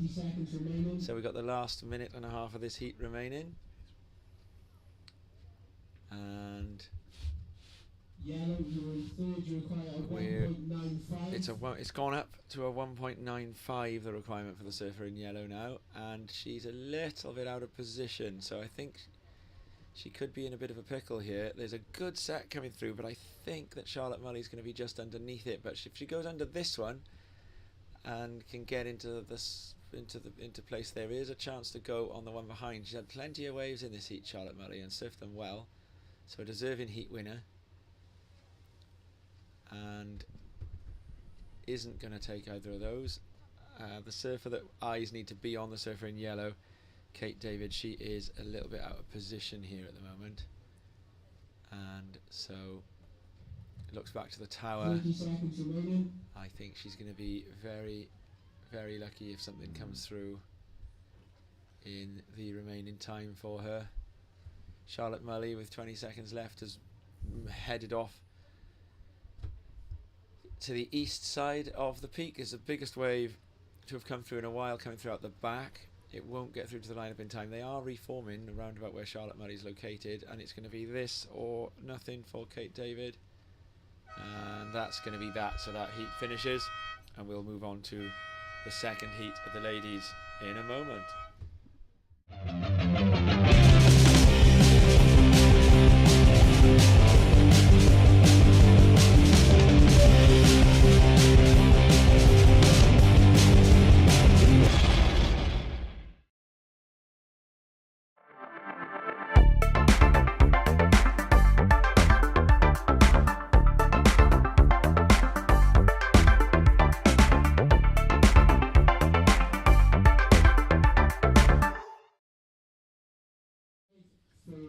So we're going to be ready to start the next heat in a moment. You can see the competitors on the beach, audiences, there's flags flying, and here we go in this one then. We've got Victoria Farmer. Now she is one of these surfers surfing for England who I believe is of the English diaspora. I think Victoria, correct me if I'm wrong, anyone, is an Australian, a very, very good surfer. We've got Lola Mitchell, and we've got Emily Williams, and Rob will be walking us through the first stages of this heat. Conditions have changed considerably over the course of the morning as the tides pushed in. As Mark Vaughan said earlier on the mic, we are quite some way up the Bristol Channel, and we have the second biggest rise and fall of tide in the world, second only to the Bay of Fundy in Canada. So tide playing a big role in shaping the conditions on offer here today. Tide moving its way in. Still, it's looking pretty high here at the moment, as we just received confirmation of the results of the last heat, round number 1, heat number 1 of the women's division. And it was surfer in yellow, Kate David of Wales, coming in third. Katrina MacDonald of Scotland surfing in white, taking second position, and out in front with a heat total of 6.80 was the surfer in red, Charlotte Mully of England. In this heat, as Tom mentioned, we've got Lola Mitchell in white for Scotland, Victoria Farmer in red for England, and surfing in yellow for Wales, looking to use her local knowledge. It's Emily Williams. She takes a look at that wave. Opts not to go in the end. Tricky conditions now, approaching the high tide mark. Plenty of water filling into the bay, making a few of the waves a little bit fat and shapeless on the inside, but plenty of scoring potential at the back. And plenty of swells sticking around. As the tide drops out through the day, we are going to see a vast improvement in conditions, I would guess, as the swell begins to feel the bottom again, and we see the famed Lantwit cobblestones come into play. Lantwit, of course, being one of the best waves in Wales, nay, the country on its day. A long right-hand point break on the left-hand side of the bay that the locals call the left, and an A-frame cobblestone peak straight out in front, which they call the point. And here we have surfer in red, Victoria Farmer up and riding on the left. It's an in and out, that wave not offering much scoring potential. At the back we see surfer in white, Lola Mitchell of Scotland, taking a look at that one. Unfortunately going over the handlebars there, that wave jacking up really quickly, and it's going to be surfer in yellow, Emily Williams, looking to post the first meaningful score of this heat as she cuts back towards the white water. Again, that wave fizzling out, fading beneath her feet. The peak has moved a little bit further east to the left as we look out to sea.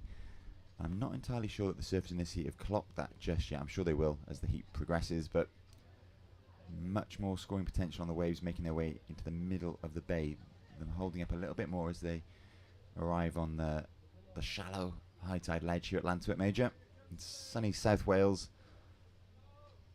on this Saturday, the 1st of October. I think it's the 1st.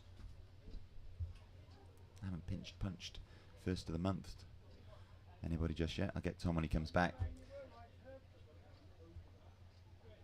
You can see a few of our competitors from the previous heat checking their fins. I think they may have had a little collision with the rocks on their way in. You got the thumbs up condition. The equipment's all good as we see surfer in white. This is Lola Mitchell of Scotland up and riding, trying to S-turn her way through to the inside. Again, that wave just moving its way into deep water and fading beneath her feet. Now, if I were in the next heat, I'd be watching conditions closely and noting that the best waves are now towards the left-hand side of the bay. Much shallower over there, and the swells managing to feel the bottom and break all the way through to the inside. Whereas at the minute where our competitors in this heat are sitting, they're in kind of a bit of a trench, a channel, if you will. Deep water, not allowing the waves to break more than the top third of the wave, and therefore not offering much scoring potential.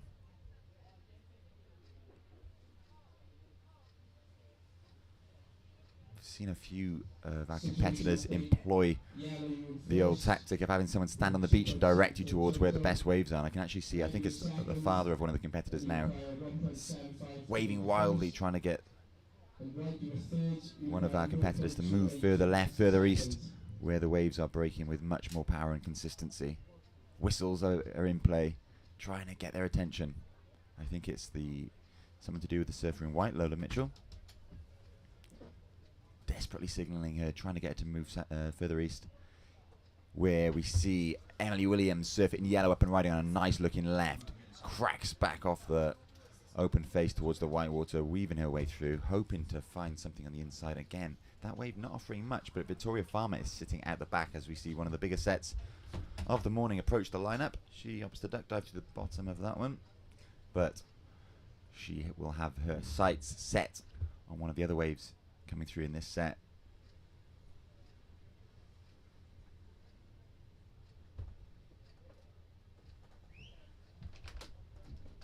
A little break in the action in this heat.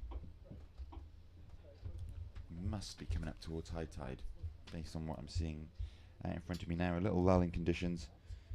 The tide pretty far up. I'm just going to double check tide times.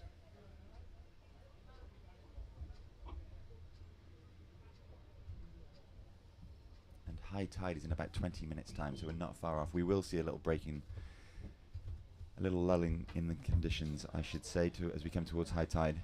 And then, as that tide recedes, as it drops out, ebbs away, we will see an uptick in conditions. Let's hope the swell continues to pump through. Like I mentioned earlier, we've got the second biggest rise and fall of any tide in the world here in the Bristol Channel. And it does and will have an enormous impact and effect on the conditions throughout the day. Sometimes we see the swell almost being sucked out to sea, blocked by the sheer force of the tide as it ebbs away out of the Bristol Channel. But on the other hand, as that tide turns, we do often see a drastic increase in size as well. So a moderately sized tide for Lantwit by Lantwit standards here today. As we see surfer in red, this is Victoria Farmer of England up and riding on the left. Alas, that wave not offering much for the English surfer. An 8.86 metre tide today.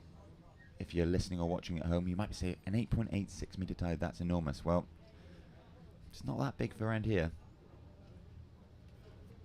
A little bit further east, up the channel, you can see on a big spring tide a rise and fall of 14 metres, or a 14 metre high, I should say, which is enormous. Fortunately, we haven't got such big tides today, so conditions should stick around throughout the day. Bit of wind about, but it's not the worst wind for Lantwit. It's more or less direct westerly, which blows cross-shore here. Makes the rights nice and clean. The left's a little more raggedy, as we see surfer in white, Lola Mitchell of Scotland up and riding on a little right-hander. Again, that wave fading into deep water, not offering much scoring potential for the young surfer from Scotland. All of the action is now to be had on the left of the bay. So if I were in the next heat, I would be working my way to the left.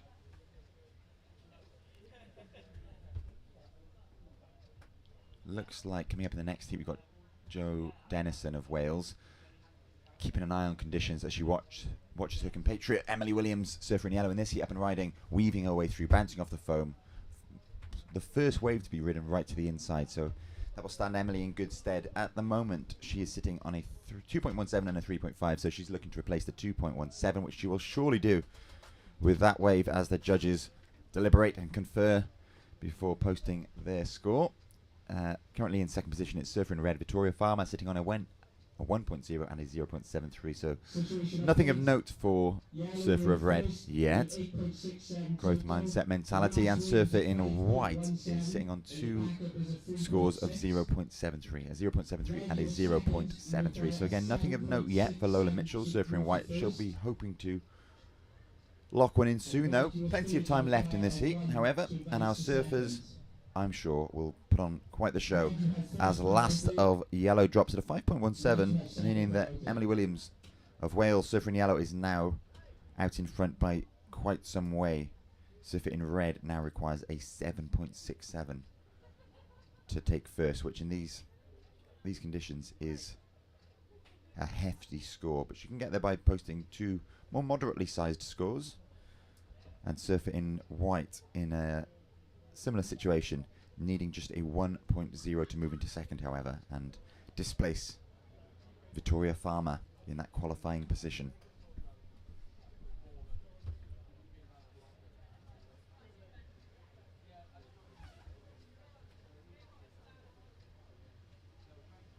Plenty of swell still on offer as a lovely looking left-hander wraps its way into the bay.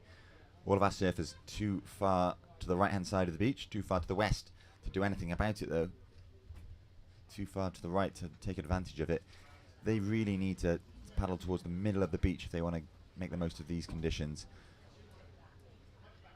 That tide playing havoc with our competitors at the minute.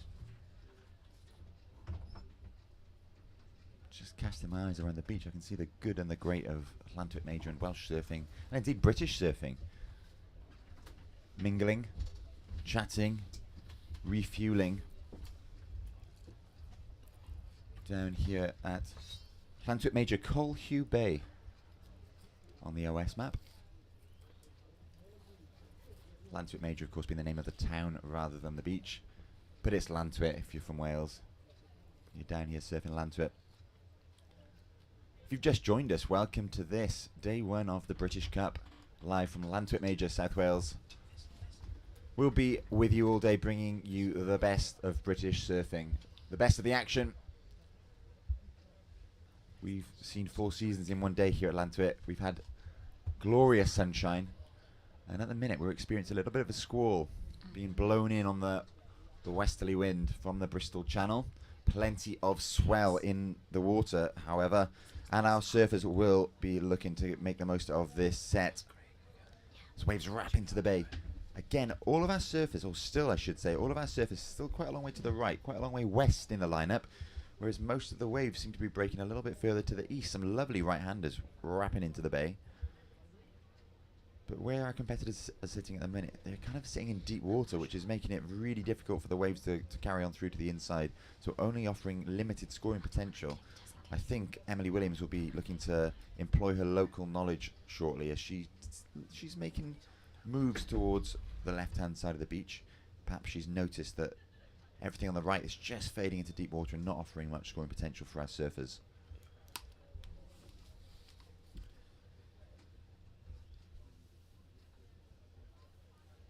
We've seen some fabulous action so far this morning in men's round 1.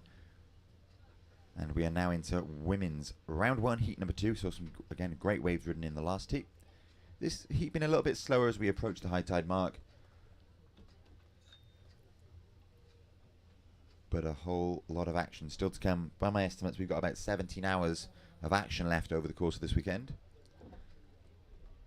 And we are expecting to see a big uptick in conditions and wave quality as the day progresses. We've seen all of our surfers now clock that there's nothing really happening on the right-hand side, and they're all hastily paddling to the east, to the left-hand side of the bay, where that shallower water can be found, and therefore much better waves with much bigger scoring potential.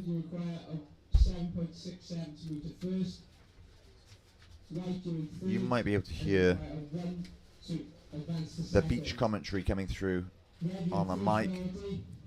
The situation as it stands is surfer in white, Lola Mitchell of Scotland, is in third, looking for just a 1.0 to move into that advancing position in second. Surfer in red, Victoria Farmer, representing England, is currently in second position, looking for a 7.67 to move into first, which will be a considerable effort at the minute, because the conditions not really playing ball for our surfers. And out in front, employing her local knowledge to post 2 good scoring waves, it's surfer in yellow, Emily Williams, sitting on a 3.50 and a 5.17.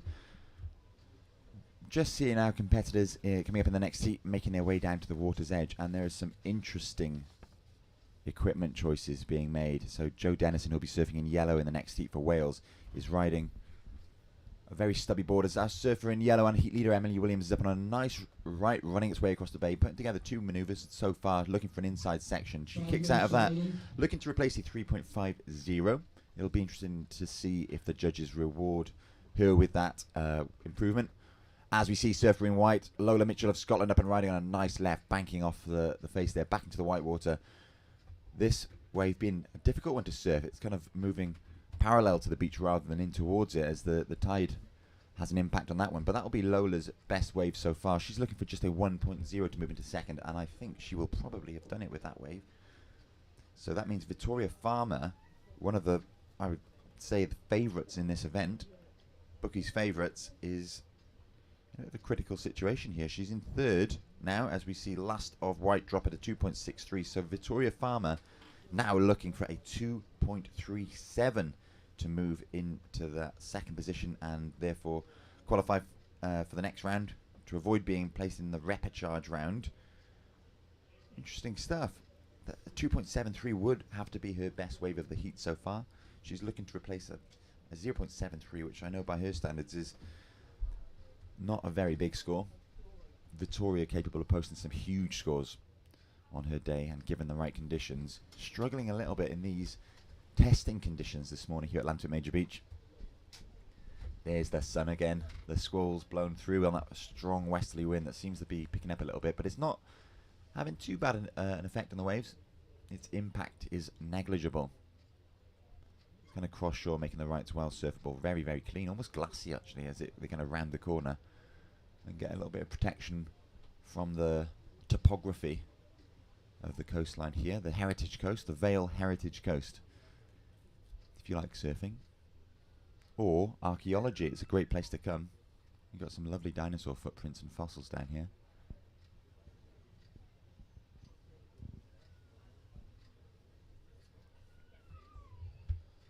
Plenty to see and do. I'm going to welcome back my co-commentator, Tom Anderson. He's had a comfort break, as they'd say in the States. You feeling comfortable? Are you refreshed? Yeah, and they've given us better seats this year. Or this time round, haven't they? We're on these lovely little soft swivel jobbies. I'm quite happy with that. Surfing in this one's been pretty good, hasn't it? And Emily Williams, that last right-hander, I saw that, and she's in a good position. Victoria Farmer, as you say. And here she's going to have a little look at something. It's a difficult surf spot, isn't it? If you get in the wrong position in a heat. Victoria Farmer surfing for England. Australian.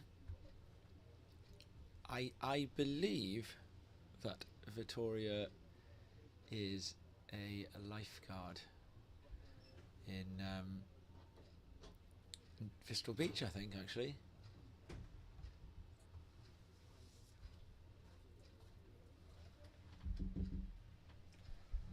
And so the next heat are paddling out into the water. Emily Williams just consolidating her position there. And the other surfers are out of place, so I think that Victoria Farmer is against it here. Needs a 2.37 to get in front of Lola Mitchell from Scotland. But there is something coming, and this is actually there's a lot riding on this, because Victoria Farmer going into the repechage, it would certainly be one of the big upsets of the day so far. Lola Mitchell's done very well in this heat.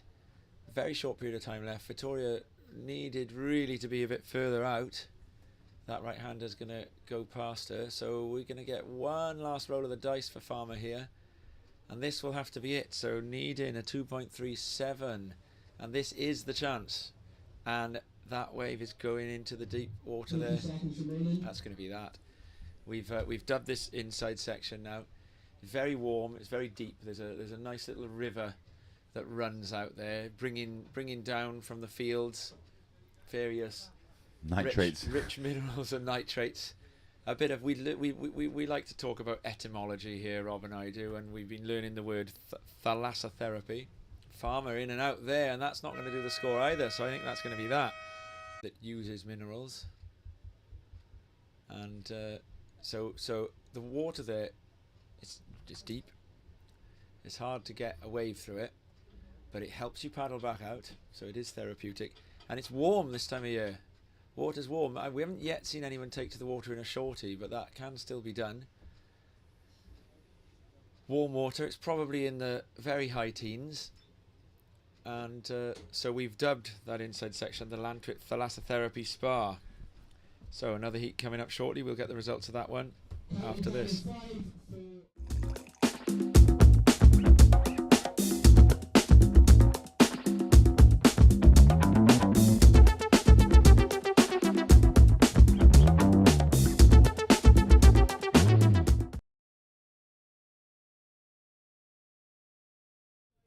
And that's that. Victoria Farmer not going to get the score for that last one, so we move on. We are in heat number 3, and in this one, this is a stacked heat. Robin Larg from Scotland, or Large. Joe Dennison with an in and out there. So Joe Dennison, I believe Joe Dennison to be the 7 times Welsh national champion. Got a good couple of British event wins to her name as well, and so we got, Joe is on paper one of Wales's GOATs, GOAT, the greatest of all time, but behind her is Alice Barton, surfing for England in the red jersey, and Barton is going to be a GOAT. She's very young, she's still a junior. Look at that opening manoeuvre there for Barton. So Barton, a junior from Langland in the Gower, surfing for England, and currently doing very, very well. Barton is in the top 20 of the European Regional QS. She got a big result out in Pantene earlier this summer, came second in a WQS contest, which for my money is the best result that a British surfer outside of Russell Winter has had in a WQS contest off UK shores. British surfers have won the Boardmasters, but I am not aware. Text me in if there is a British surfer who has come second in a WQS contest in Spain. And if there is, it's going to be someone. It'll be back from the trials days. It'll be somebody like Carwyn Williams. Yeah, well, Chris Carwyn. Roberts or something. It could be Carwyn in France. I don't think he ever got second though. Yeah, so that's an enormous result for British surfer. And she backed it up with a quarter-final exit at the Boardmasters. Didn't go so well in Onglet and Lacanau, but she's still right up there on the European QS, within striking distance of a Challenger Series berth. A lot of hopes pinned on Alice Barton. Those who know her well say, she's really got her feet on the ground. She's very driven, but she's very careful. She's planning her career very, very well, and she's got a great variety of tricks. States her main favourite surfing rival to be Patrick Langdon Dark, and often her and Pat will redshirt each other in the water, heat practice, and Barton beats him sometimes, and so she's really, arguably the hottest up and coming prospect that British surfing has known in men's or women's surfing for some time. And this is before we even talk about the fact that she is the European junior champion. So she went from Pantene to the European juniors, or was it the other way around? It was yes, that way round. So Pantene first, second in the QS contest there. I think so. Beaten only by Teresa Bonvalot, Portugal. I'm going to get my I'm going to jump on the WSL's website and check all of that. That first wave of red coming in at a 6.0. Actually, it was her second wave. She was sitting on a 0.77 before that, but the first wave of note, a 6.0 for that big thwack into the lip. Was it a thwack or a whack? We've gone for a thwack there, have we? Oh, it felt right. Yeah, and here she goes again, but ejects from that one. Surfers in this heat have got slightly better lineup position than the previous heat. Joe a little bit out on Dennison a little bit out onto the shoulder there. So priority now with the surfer from Scotland, Large. I'm guessing that Robin Large is going to be related to Ben Large. No doubt. But it's the spelling. But for all I know, that's a common spelling of Larg in Scotland. How much time have you spent in Scotland, Rob? I've done a few trips. Yeah. This time last year I was there actually. I went for the first swell of the Thurso winter. A little bit later than that actually. It was in about a month's time. I like Scotland. I feel an affinity with the place. Quite a lot of family up there. Made a few visits over the years. It's that northern coast. The stretch around the top is A very, very beautiful place to spend time, and there's some excellent waves on offer and some lovely hospitality as well. Visit Scotland. So Barton, I can confirm, sits in 9th on the European Regional QS rankings at the moment, which for a junior, that is pretty good. The surfers who are in front of her are few and far between, and they're all very decorated. She got a 13th in Anglet. Now, given that that's a QS 3000, she actually picked up 796 points for coming 13th there, which is only 4 points less than she got for coming second in Pantene, because that was a QS 1000. So she got 800 points for coming second in Pantene, but then 796 points for coming 13th in Anglet in the QS 3000. It all amounts to a pretty comfortable place in the rankings in terms of career building. Now, she is going to be wanting to go a little bit above there. The surfers who are above her: Mafalda Lopez from Portugal, Teresa Tyson, France, Janine Gonzalez Estabari, the Basque surfer, Carolina Mendes, Camila Kemp, Germany, Francisca Veselko, Ariane Ochoa, and the form European ladies surfer at the moment, Yolanda Hopkins. Those are the guys in front of her. When you consider that, I think, with the exception of, I think Ariane Ochoa is young as well. Those are all surfers who are experienced WQS surfers, and there's Barton, still a junior, sitting in 9th place, and at the moment she's sitting in 1st place in this heat. Our competitors are also sitting a long way to the west in the lineup, right over on the right-hand side. They have moved, haven't they? Yeah. I find very interesting. That tide is approaching high any second now. I think it probably is bang on high. I can see Bobby Barton on the rocks, and he is sending Alice over, and look how quickly she's moving. She's seen the signal, and the other two surfers are looking in to check whether their own coaches are saying the same thing. Now you're in the sea in a heat with Alice Barton, and you see her move. Okay, she's got priority, so you follow her, and you're obviously not going to catch whatever wave comes her way because she's got priority. So they, perhaps in a random beach break, peak beach break, there might be a case for thinking, right, she's paddling over there, she's got priority, I'm staying here. But in this case, I think following her is the option. What do you reckon?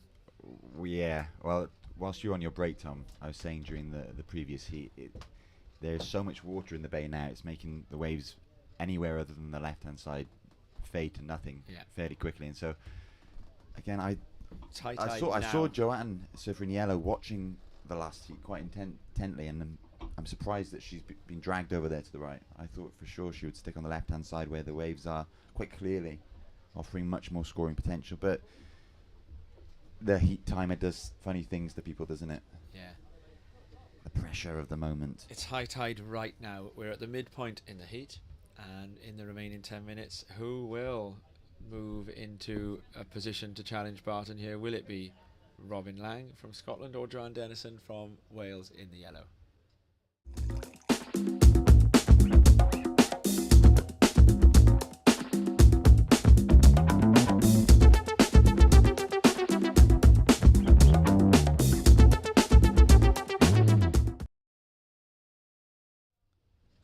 Thalassotherapy.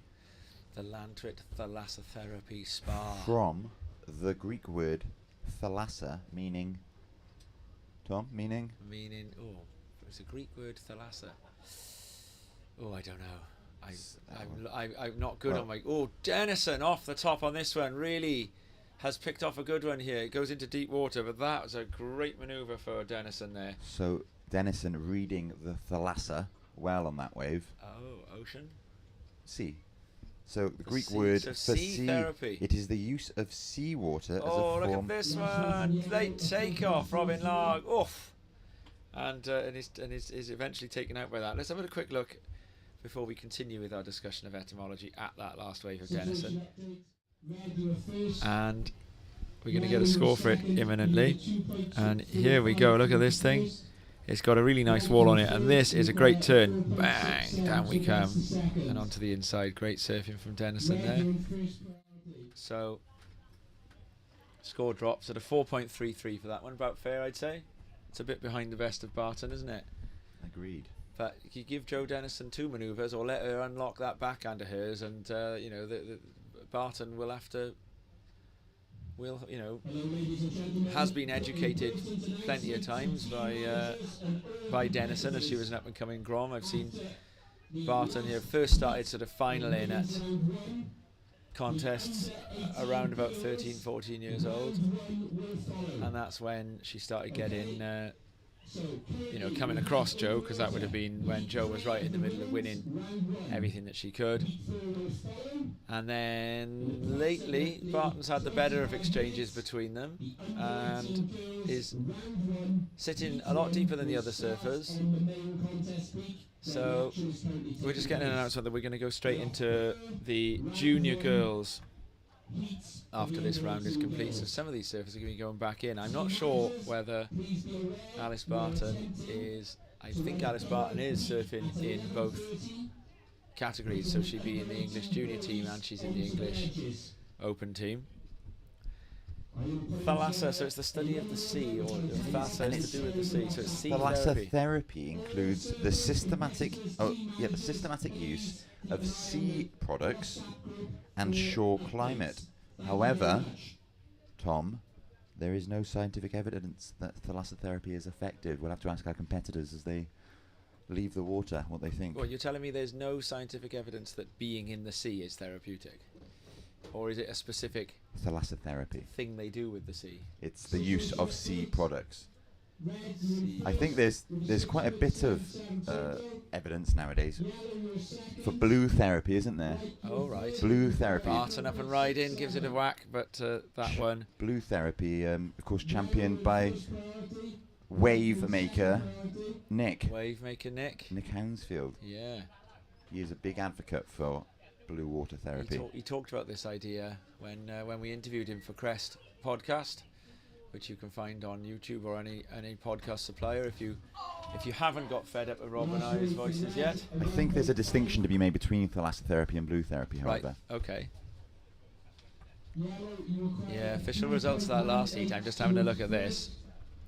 Victoria Farmer and Lola Mitchell, they only rode 3 waves. Sorry?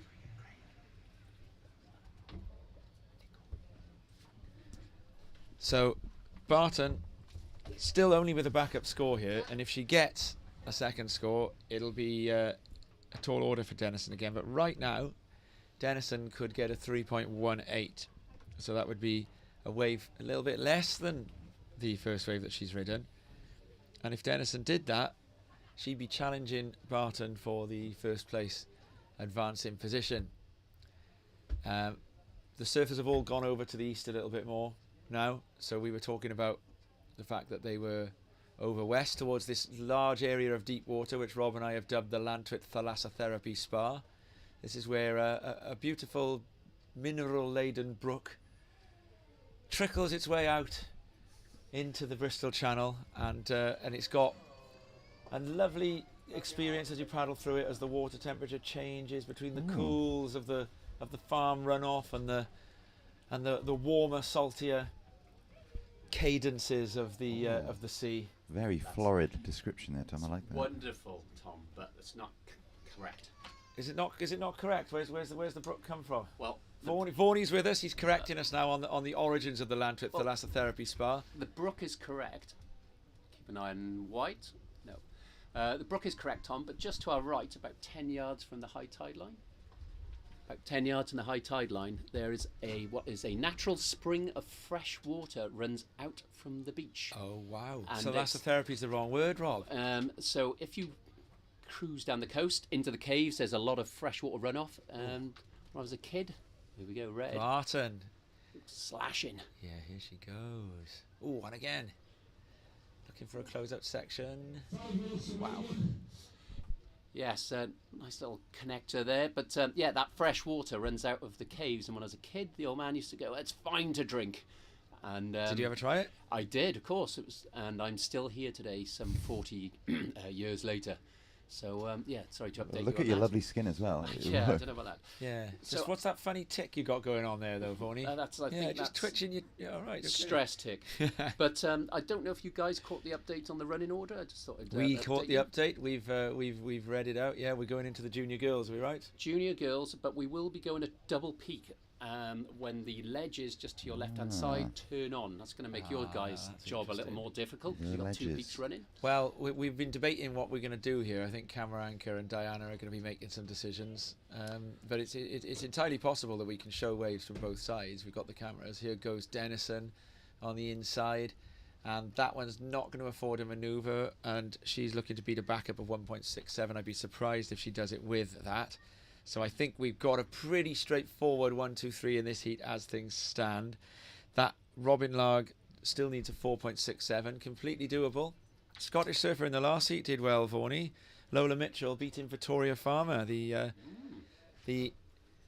surfer from England who comes from the English diaspora, as in a surfer of Australia surfing for England. Thank you for that update, Tom, because I was struggling on that one. Being educated here this morning, I educated you for a brief second there, and you put me straight back in my place. 4.67. Yellow, you require 6.34 first. So, Tom, very excited to see what the ledges produce for our young surfers. Well, it's a great wave. So We are not enjoying the best of the conditions today. This will probably be about as poor as it gets in terms of it is a bit mushburger, it is a bit fat. But as we progress into the afternoon, we are expecting some really good conditions. And for the round 3, probably the men's and the women's later on this afternoon, we'll be on the peak or on the long right-hander. So stay tuned for some excellent surfing this afternoon. But I'll leave you guys to it, just checking you on the update. thank you very much, Vaughan. Barton with a 4.67 and a 6 in this. So she's the diminishing conditions haven't held Barton back from being able to put together a fair bit of a score.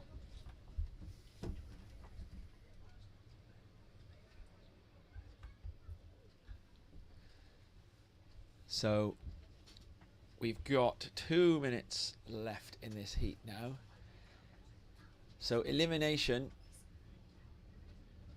not a thing. We've got a Reaper charge. Here goes Barton, looking to see if she can better that 4.67. Back and forth across a couple of bits of white water, and a big closeout manoeuvre if she can ride out of this, which she does. I think we're going to be looking at definitely going into a top 2 with this one.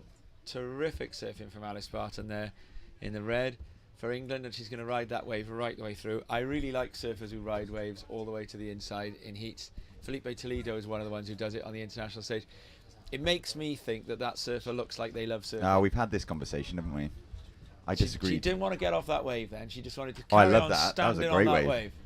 We'll have a little look at it. I don't think it's the love of surfing that makes the likes of Toledo or Alice Barton ride through, though. I think they're on the She hunt just wants for. to get to the car park or on the I hunt think for it's the points. hunt for an extra So point. the clock on the screen, ladies and gentlemen, is a little bit behind the actual clock. So this heat is going to wind out before you find that minute. I think we're probably down to about 20 seconds. I expect it to end somewhere around the 40-second mark. I have been wrong before with this clock, but I think that we're a little bit behind.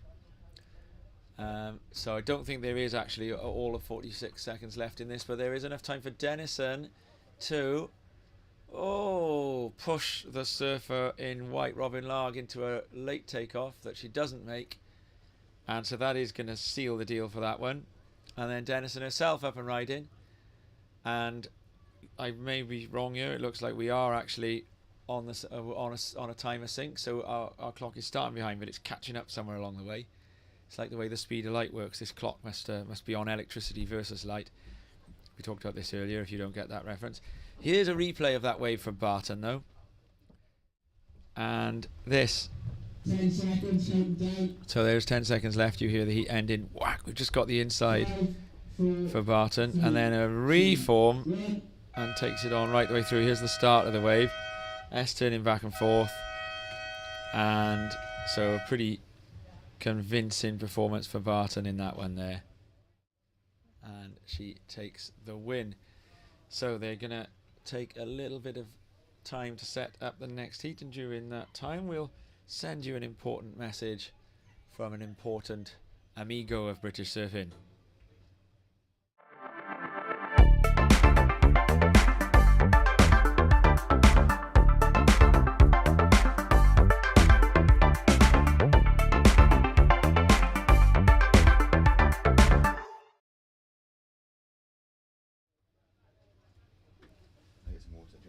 Dominant performance from Barton in that last heat. Denison, though, pushing her along. Both surfers making each other better as that heat ran. And we are going to be going, as well, as you heard Mark Vaughan say, to a two-peak situation, at which point we do have the broadcasting capacity to be able to show you waves from both peaks. And the next heat is starting. And so in this one we've got fresh from the trip to Huntington and the Worlds, where she got into the business end of the contest, Lucy Campbell in the red. And Lucy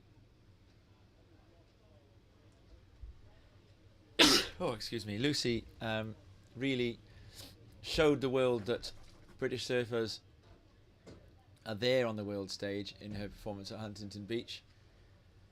One of the last of the British surfers left in the event, and Lucy also able to get through to the semi-finals earlier this year in the WQS at the Boardmasters.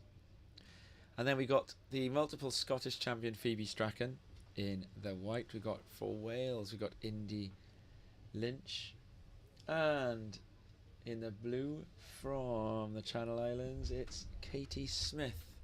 So Indy Lynch, I do believe, is also junior.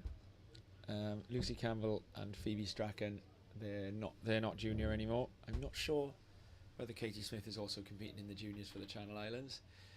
Phoebe Strachan, another one. Pretty much all the Scottish surfers, we end up sticking that Charger tag on them. But Phoebe Strachan, an excellent surfer. We got Alice Barton by there, just making her way out. I'm not sure if the camera's picked her up. She's getting her jersey back, having a bit of a debrief after posting. So far we saw Luke Dillon looking very good in the men's early round, and then we've had Alice Barton put together an early marker in the opening round of the ladies there. So surfers in this heat just taking their time getting used to the lineup. We've got some instructions being sent to one of the surfers. There's no flag next to them, so I don't know what nation is sending instructions. It looks to me as though those instructions are going to the Scottish surfer in white, Phoebe Strachan, who you may or may not be able to see on your screen now, taking a look to go in a bit deeper. So you're looking at a lineup that's west to east. Yeah, it is the Scottish Surfing Federation. I've just seen the coach turn round, seen what's on his t-shirt. So you're looking at a peak that's going from the west, a lineup that stretches from the west to the east. There is a very slight eastbound rip at high tide. It is nowhere near the rip that you get once the tide turns at low tide later, and it's easy to sit off that rip and end up going a bit further out and being in too deep water. So the knack really is to try and stay as west as you can. So even though the rip is taking you west, the instinct of surfers in the water is to sit a little bit outside the rip. But surfers who know the lineup tend to use that little rip here now to come through the peak. It's okay to go right in conditions like this because you can turn around and ride back up the beach. We've got the official results coming in for that last heat, and it's quite interesting to see Denison doing it on that one decent score of the 4.33, getting up into second. Barton with a 6 and a 4.67, two pretty decent scores there, and in fact she topped them at the very end of the heat. She posted a 7 on that wave that we've got the replay for. We'll just have a little look at that again. So this turned out to be a 7 for Alice Barton in that last heat, and so that's the highest single wave score of the day. So she ended up with a 7 and a 6. 12 o'clock manoeuvre at the end of that wave there. That's the wave from the beginning, and we've got some sets coming through in the lineup, so we should hopefully be able to see a bit of action from this heat now. And it's so far Campbell with a paddle, and now Indy Lynch for Wales is going to lose priority at that point, and up and riding in the white it's Phoebe Strachan for Scotland. Thurso, one of the Thurso stalwarts, and here she comes. She's pushing through to the inside. So Phoebe a very exciting free surfer, really charges Thurso East in most of the conditions that it'll throw up.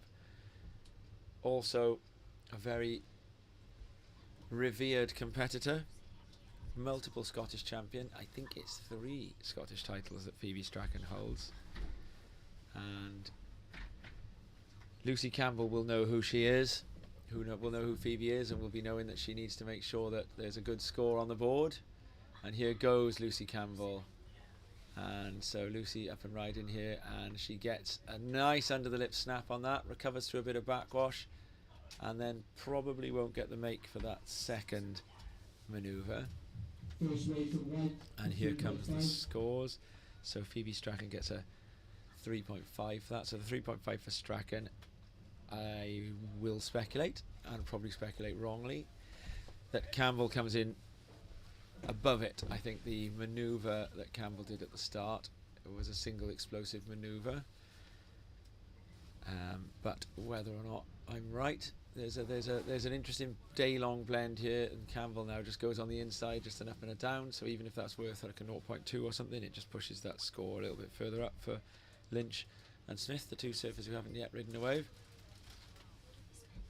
We're just going to wait for that score of Lucy Campbell. I think that if they gave Strachan a 3.5 for that, I think that Lucy Campbell's explosive manoeuvre is going to take that up higher. So I think that's going to be an example of one manoeuvre pushing a wave 4 or above. But I'm not a judge. All I do is sit down here and pundit what the judges are doing. They've got a really good view. They're up there a floor and a half above me. And here it comes. And for once I accurately predict what the judges are going to do, and that comes in at a 5.17. So I think that's about fair. 5.17 for Campbell there. So Strachan in second, and then we've got Lynch and Smith.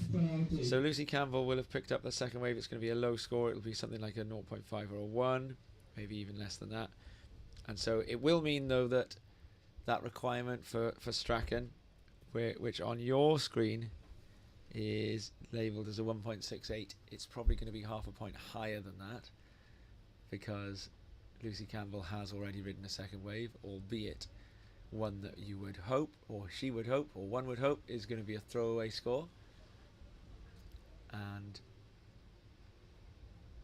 I see now that Campbell is back in the priority 1 position. So we were talking earlier about Lucy Campbell having put together some good results this year. A semi-final place in the QS Boardmasters earlier in the year. And then recently at the Worlds, Lucy was one of the British surfers left in a couple of days into the event. And here she goes down the wave, gets a bottom turn and a turn off the shoulder. So the fact that there's a bottom turn going into those manoeuvres, and it's going to reform here, there's another chance off the bottom, off the top, and that, oh, if she'd landed that, we would have had a score and a half there. I think the judges won't give her the make on that. It's a good chance to watch on this replay now how challenging it is to make sure you ride out of that last manoeuvre with control. So we see there's that first turn. She gets back to the power source, gets onto that back foot and bottom turn, and this has been given a 4.17. So again, and like that turn there, I think they won't have given her a make for that. So that was a 4.17 for just this bottom turn, cut back, and then this manoeuvre here. So it's just that, and then coming onto the inside here, this really good manoeuvre if it had been stuck. But a 4.17, Campbell won't be complaining. It puts her in a pretty commanding lead now. So she's got the first and second highest scores of the heat. Strachan with a 3.5. We'll have a little bit of work to do now to catch up with Campbell, but we've now got an accurate representation at least of what Strachan needs to do to go into first, and that's a 5.84. Lynch needs 3.5 to go into second. Smith also needs 3.5, but that is bearing in mind the fact that Strachan has only ridden 1 wave, and we'll bring you the second half of this heat shortly.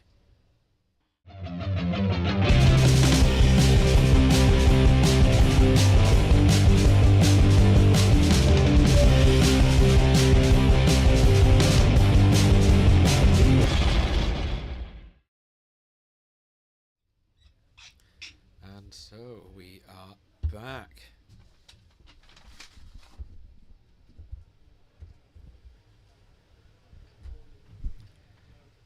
And we're waiting to see. Now, Indy Lynch, I'm wrong. Indy Lynch did ride a throwaway score earlier, I think. Oh, no, Indy Lynch paddled for one and didn't catch it. But now Indy Lynch is up and riding on the inside. It'll be a lower score, but in these sorts of conditions, it's signals to Smith from the Channel Islands in the blue. It says over to you. You know, you are going to need to pick a wave out of this maelstrom of water here to beat me. So Indy Lynch has got a score on the board. Sometimes just making sure that you've got one is what's needed, and Lynch has done that. So now we've got the two surfers who are in first and second, Strachan and Campbell. They're right out back, sitting very near to each other. Strachan is the surfer who holds priority. Strachan's looking for a 5.84 if she wants to take the lead off Lucy Campbell, but anything above a 0 will strengthen Strachan's second position, because she has only ridden one wave at the moment. Phoebe Strachan, if you follow her on Instagram, you'll get regular winter updates of the bombs that she's charging at Thurso on her backhand there. And now she's into this one, up and riding, and resets to come through to the inside section, picks up a little bit of speed, gets a little bit of a bobble there, looks to do a cut back, but has gone into deep water. So it's going to move her further out of Lynch and Smith's one wave range. I think over two waves, Phoebe Strachan's score is going to be something that both surfers will feel they can do, but that's if they can catch two waves. So we get a 2.33 for the last of Strachan there, which is a little bit less than the first. I think that's fair. It's a fair comparison. And Lucy Campbell now has got to be bold and believe in her lineup position. She's paddling to get herself back into that rip so that she can use it to move towards the east. So Lucy Campbell now has priority. I don't think she'll rest on her laurels that she's completely through this heat, even as the demand gets taller. Well, Lynch and Smith, they can go into second with a 5. Lynch has posted a 0.83, so a 5 for Lynch to go into second, and a 5.83 if Katie Smith from the Channel Islands was to take second instead. Little observation, Tom, looking around the beach. Yeah. That if you're looking for, in this time of fiscal uncertainty, if you're looking for a good investment, invest in shares in Dry Robe.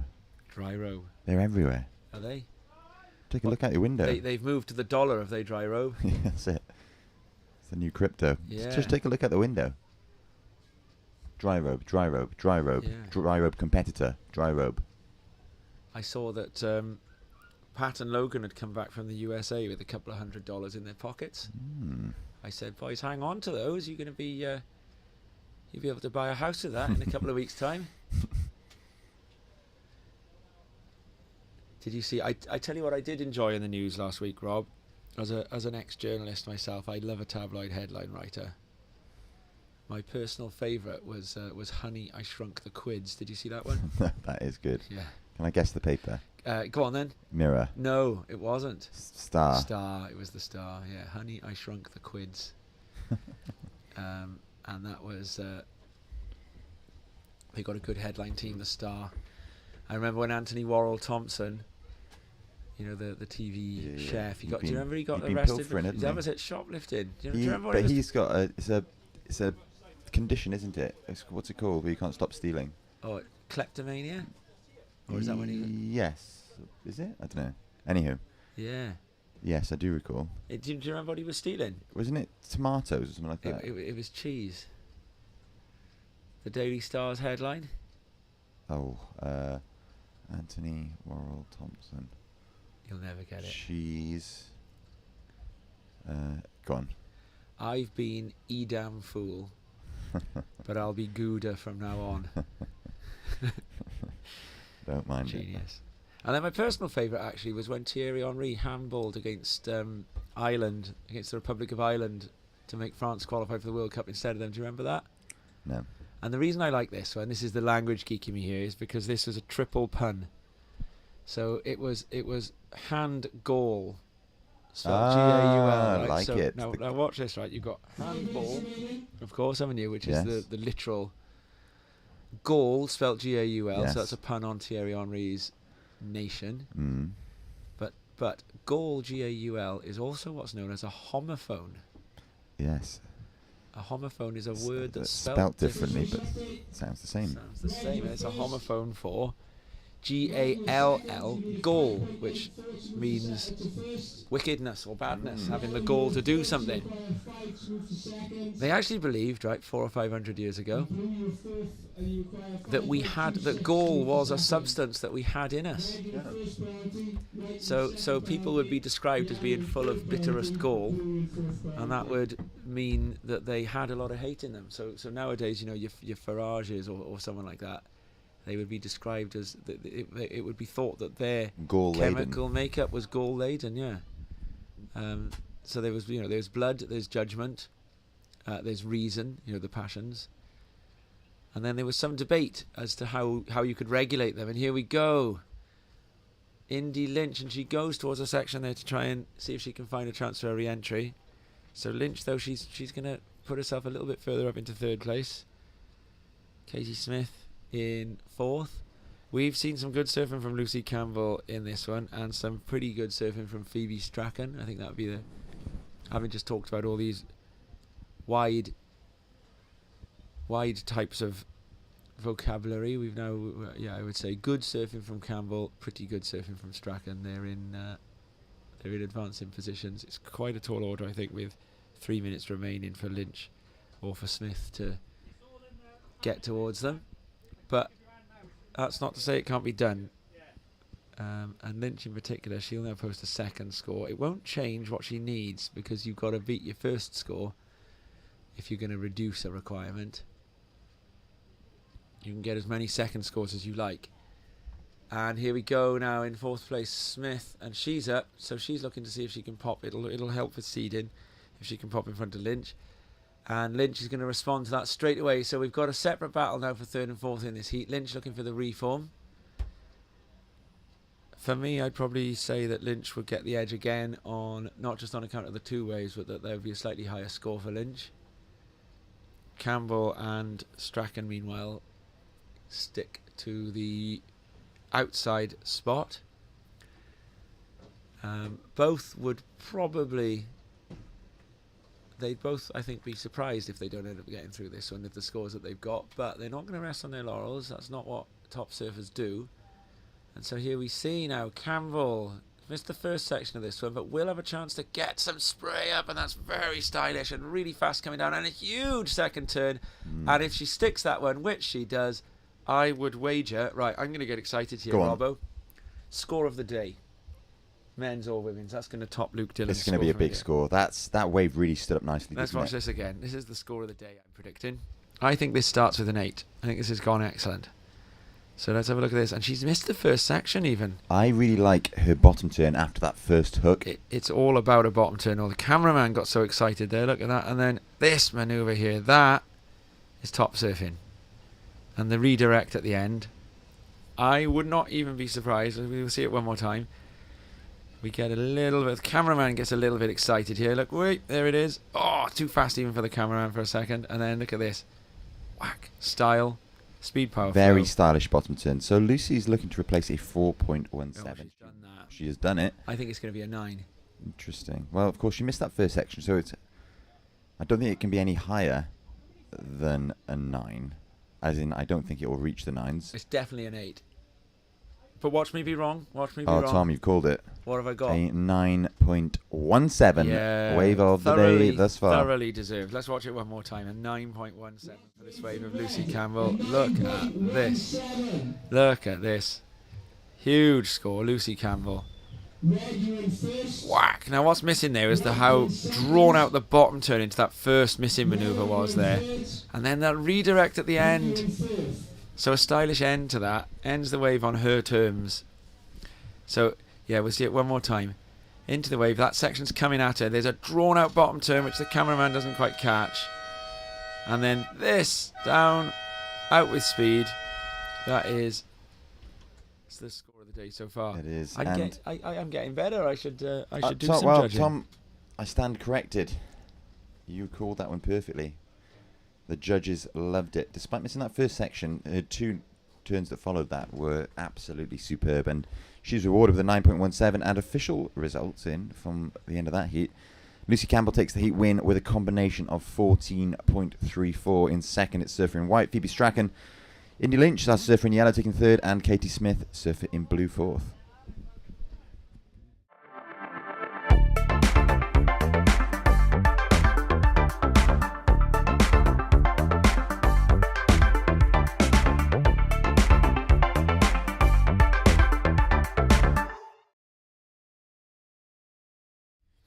Now, I believe that this is the part of the day where we start making the two-peak shift. We I think are staying with... Is that 11:30? Is it? Okay, we're going straight back into the next one then. And so this is now the junior girls. So Charlotte Mully, who we saw surfing very stylishly earlier for England, and Callie Cruikshank from Scotland, and then we got Josie Hawke from Wales. So this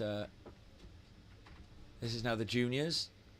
So Charlotte Mully, who was ripping the sun, and then look at this, in we go, the Scottish surfer. Yes, what a wave to start the heat with. And you can hear the cheers on the beach from the Scottish surfers. Redirects, looking for the power source. And back to it, so that's Callie Cruikshank. It almost pulls me into my Scottish accent when I say Callie that name. Cruikshank. Callie Cruikshank. Ripping there, Callie. And then we've got Josie Hawke from Wales, and she just gets a bit held up there. Charlotte Mully is going to have her work cut out if that is what Callie Cruikshank can bring to the game. Great start to that heat.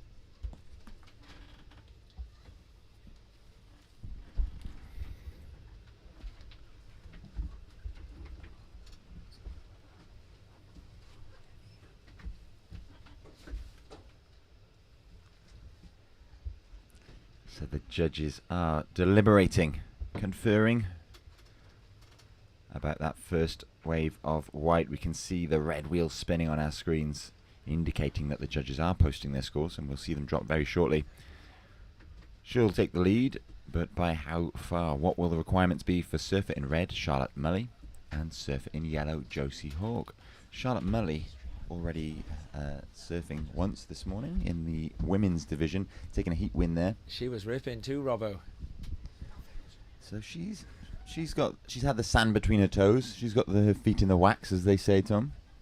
She has her feet in the wax, yeah. And we had a conversation about Charlotte Mully earlier, saying it's a real combination of style and power in the way that Charlotte Mully surfs. And she's now taken that eastern side of the peak, which is what surfers, the higher seeded surfers, have been tended to do through the day.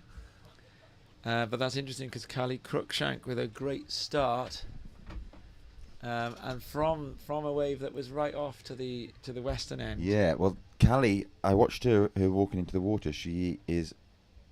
I'd be interested to know how old Callie is. She looks very, very young. She's very lightweight, and I think it was her lightweightedness that allowed her to manage to catch that wave, because it was one of those waves, as you mentioned, Tom. It was off to the west. It was in deeper water. Yeah.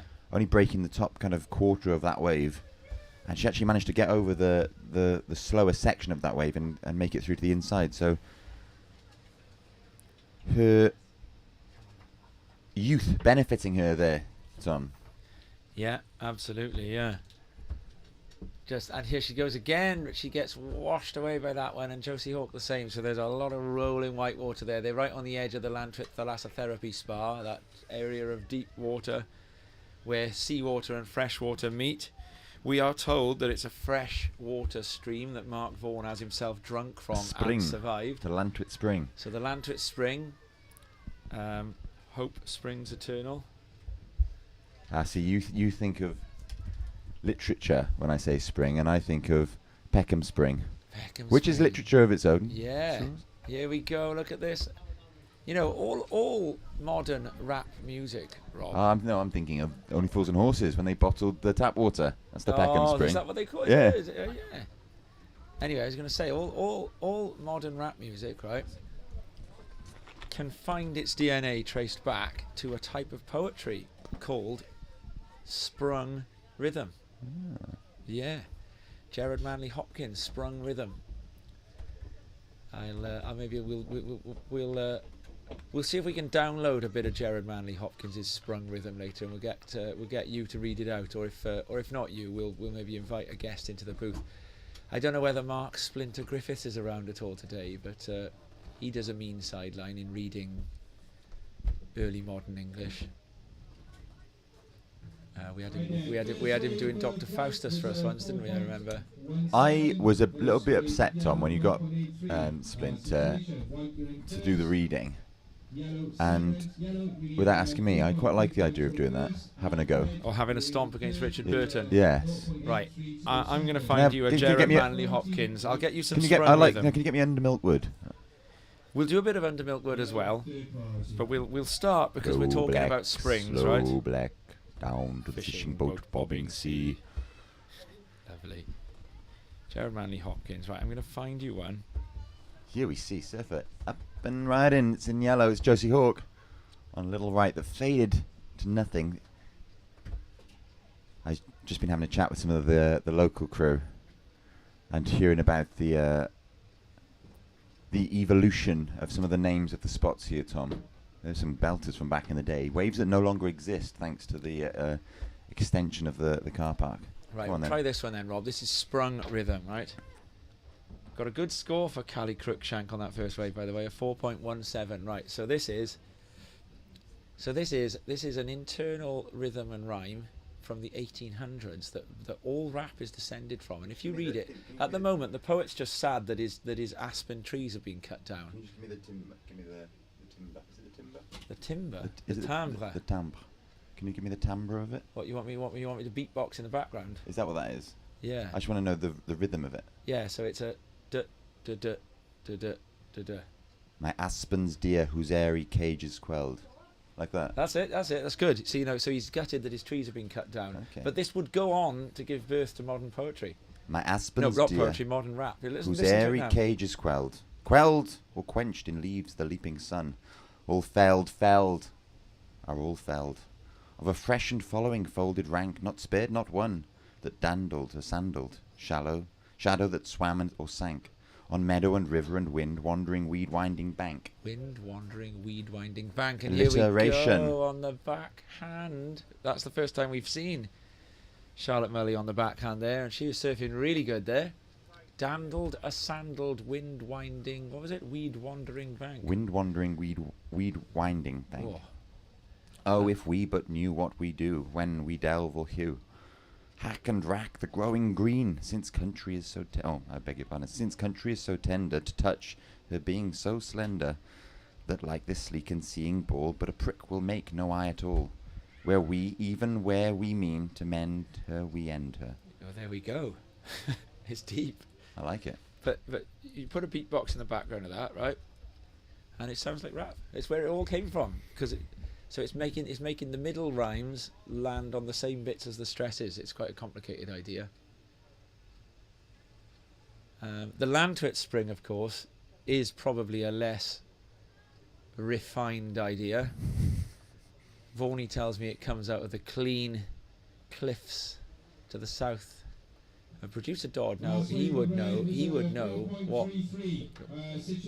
There we go. So Charlotte Mully takes the lead with that one. Oh, and in and out for Josie Hawk. So Charlotte Mully's taking the lead back now with a 4.3. So I Vaughan- think if you were to ask Dodd, he would advise you not to drink it. yeah, he would, wouldn't he? Because Dodd, he knows all about rock types. It does. It'd be filtered. It's filtered by the rocks. Exactly. But Vaughan claims to have drunk it and been okay. And but would you safely describe Josh Vaughan, Yes. the man on the buttons? He's the guy in charge of what screen you're seeing. Your dad says he's drunk from that spring. Have you ever drunk from it? I can't say I have drunk from it, and I don't think I would either. Not from fresh water around here. Not knowing the river that's on this beach and all the things that have been in that over the years. No. Oh, on the inside now, Josie Hawk, and she makes the drop on this one. Nice late takeoff, load of speed coming around the section. Makes it. Welsh team are getting excited, they're cheering. Yeah, she's young, Josie Hawk, and then behind her the reply from Cruikshank. And here she goes as well. Oh, and that's a couple of cutbacks going on there. So this is really hot action for the youngsters on the inside there. And then on the outside, Charlotte Mully. She won't have seen those waves, but she'll be hearing the scores in a minute. Mully will go down into second temporarily when that last score for Callie Cruikshank drops. And will she find another score herself? We shall find out in the coming 10 minutes.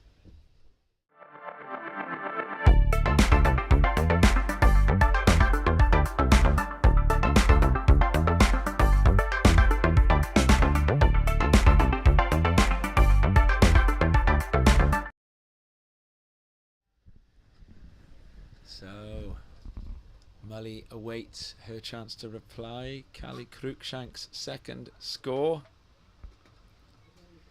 Still to drop. We'll find out whether that score, what was it? Dandled or sandaled, weed winding. Oh, it was a lovely bit of... Wandering weed winding. Wow. Sprung rhythm, yeah. But the Lantwit Spring, which provides us with this deep water trough on the inside here of lovely warm 4.5. They've given Callie Cruikshank the wave of the heat. I'm interested in that decision. It shows that the judges are looking at combinations here, because for me, Charlotte Mully on the backhand, there was a single manoeuvre, and I thought that was a very good turn, one turn, and Callie Cruikshank's had a longer wave with more turns on it, but they were more open face than Charlotte Mully's turn. So the judges on this occasion, I can totally see how those two scores would be very, very similar to each other. I would myself have given Charlotte Mully's wave the nod, but the judges have gone the other way, and so that's good. We learn then about what they're going for. So that'll teach all other coaches and competitors, and you can in fact see that Charlotte Mully, possibly even in response to that score, has tracked herself a little bit westward across the lineup, and is paddling into one straight away from pretty much the same place as where Callie Cruikshank took off. But Mully's wave doesn't quite have the same wall on it, so you can see that she's responded to that well there, and is looking. Now the thing is, she doesn't need a lot, Charlotte Mully. Oh, she does. Yeah, she does. She needs a similar score to her first one. So she needs, because that's the highest wave of the heat. Mully needing now a 4 something to take the lead. Josie Hawk needs a 2.84 to go into second. So they gave Josie Hawk a 2.67 for her good wave, and that'll be interesting to see Hawk now sit in the furthest west of all the surfers in the lineup, and there you see both of them. We see Cruikshank with the white helmet and the red bottom to her board. We see Hawk with the yellow jersey. And then Mully has decided to go east again. She's caught that little bit of the rip that tracks down. And there are some waves out there. Now, where Mully is sitting right there now, you don't want the biggest wave to come through. You're looking for a medium-sized wave, but there's a good chance of it walling up and running across the Colhue Point, which is currently underwater. And there's a lot of backwash coming back from the boulders that Bridgend Council have put in place to protect people like us from the sea. The Vale of Glamorgan. Oh, of course, it got it's the Vale of Glamorgan over here, isn't it? I forget that. I forget we had the turf wars, didn't we, in that second lockdown? I remember this now. It's at Ogmore Rivermouth, isn't it? That the boundary changes. That's it. I remember because I went. Yeah, and then because they claim, the Vale of Glamorgan surfers claim, don't they, that barrel that Jamie Bateman had in Ogmore Rivermouth is the best wave ever ridden in the Vale, caught on camera. But it's actually Bridgend County, because you paddle over the river, you park in the Vale, and you paddle over the river and you surf in Bridgend County. I remember this now, because we had a debate, because you remember when they said that you can't travel out of county, you can surf, but you can't travel out of county. So there was some claim from Porthcawl-based surfers that the Vale surfers parking at Ogmore Rivermouth and paddling across the river were breaching COVID regulations by surfing their home break. Yeah. Now, Rob, you were the most fastidious of all COVID regulation surfers that I knew. You were nearly an entire year out the water, weren't you? No. What were you? Was it June you had your first surf? I don't know. Or was it late May? It was the afternoon before we interviewed Gwen Spurlock for Crest, wasn't it? I can't remember now. It seems like a lifetime ago, doesn't it? You went to... Oh, and here we go. Hawk on the inside. It's not going to be the score she needs. And we've got the 5 minute flag up. 5 minutes remaining. So the situation as it stands in this heat, Tom, surfer in yellow, Josie Hawke, representing Wales, is in third position.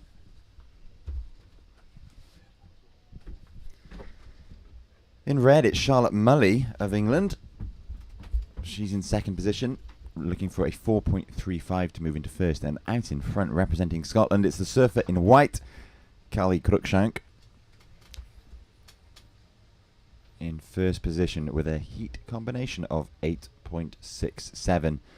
Callie having the choice of waves in this heat, but we see a surfer in red up and riding. It's Charlotte Mully cutting back into the white water as she looks for the wave to stand up on the inside. She'll find a bit of power as that white water converges, and now she opts to go right, looking for a section to hit that wave, unfortunately fading into deep water, but not before Charlotte put a few manoeuvres together. So Charlotte's looking to replace a 1.17. She will certainly do that, but will she get the 4.35 that she needs to move into first?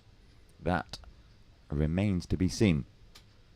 Meanwhile, surfer in yellow, Josie Hawke, is looking for a 2.84 to move into that advancing position. That will be upped by that last of red as we wait for scores to drop from the judges.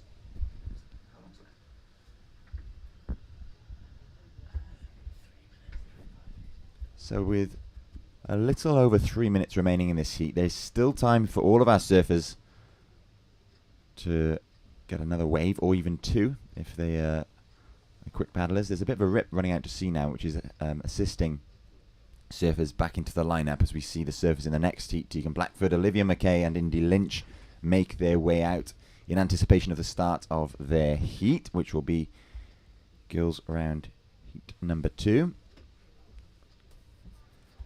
And there we have it. Last of red has dropped at a 6.33. Wow. Big score there for Charlotte Mully, which means she is now in first position with a heat combination of 10.66. That means surfer in white, Callie Cruikshank, now requires a 6.17 to move into first, which therefore means surfer in yellow, Josie Hawke, representing Wales, requires a 6.0 to move into that qualifying second position. That is a big ask in these conditions, particularly now as there's only 2.5 minutes remaining, a little over 2 minutes remaining. So Josie's got her work cut out here. She's certainly capable of posting that score. She just needs to be in the right position. Josie looking to replace her 1.50 second highest scoring wave, and it's the surfer in white from Scotland, Callie Cruikshank, up and riding on her left. That's this wave. Somehow she's managing to stick with it. I dare say that's due to her lightweighted nature. She managed to ride that wave when it was just it kind of turned back into a swell. It wasn't breaking any longer, but her momentum carried her through. I don't think it'll be the 6.17 that she needs. However, we'll leave that to the judges to decide.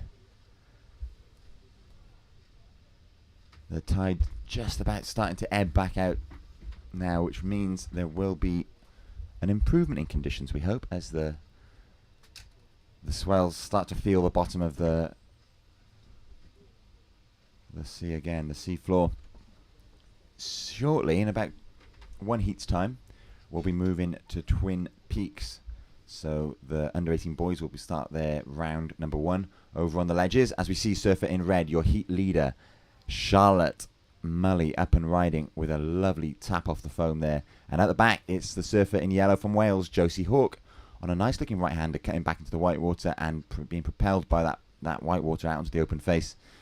Josie is looking for a 6.0. Charlotte Mully has will be posting a good score. I think that will replace her second score of a 4.33. Again, we'll leave it to the judges, but there's a lovely bounce off the foam there, a redirection, which I think I heard a sigh of approval from the judges next door.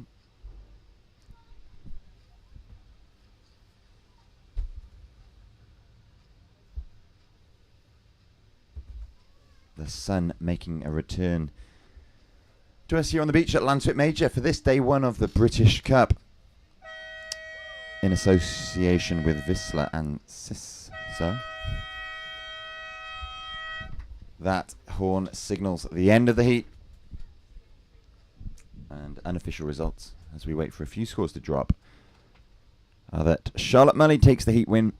In second, it'll be surfer in white, Callie Cruikshank, and taking third position there is Josie Hawke, and as predicted, that last of red comes in at a 6.17, which means it replaces her 4.3. She extends her lead.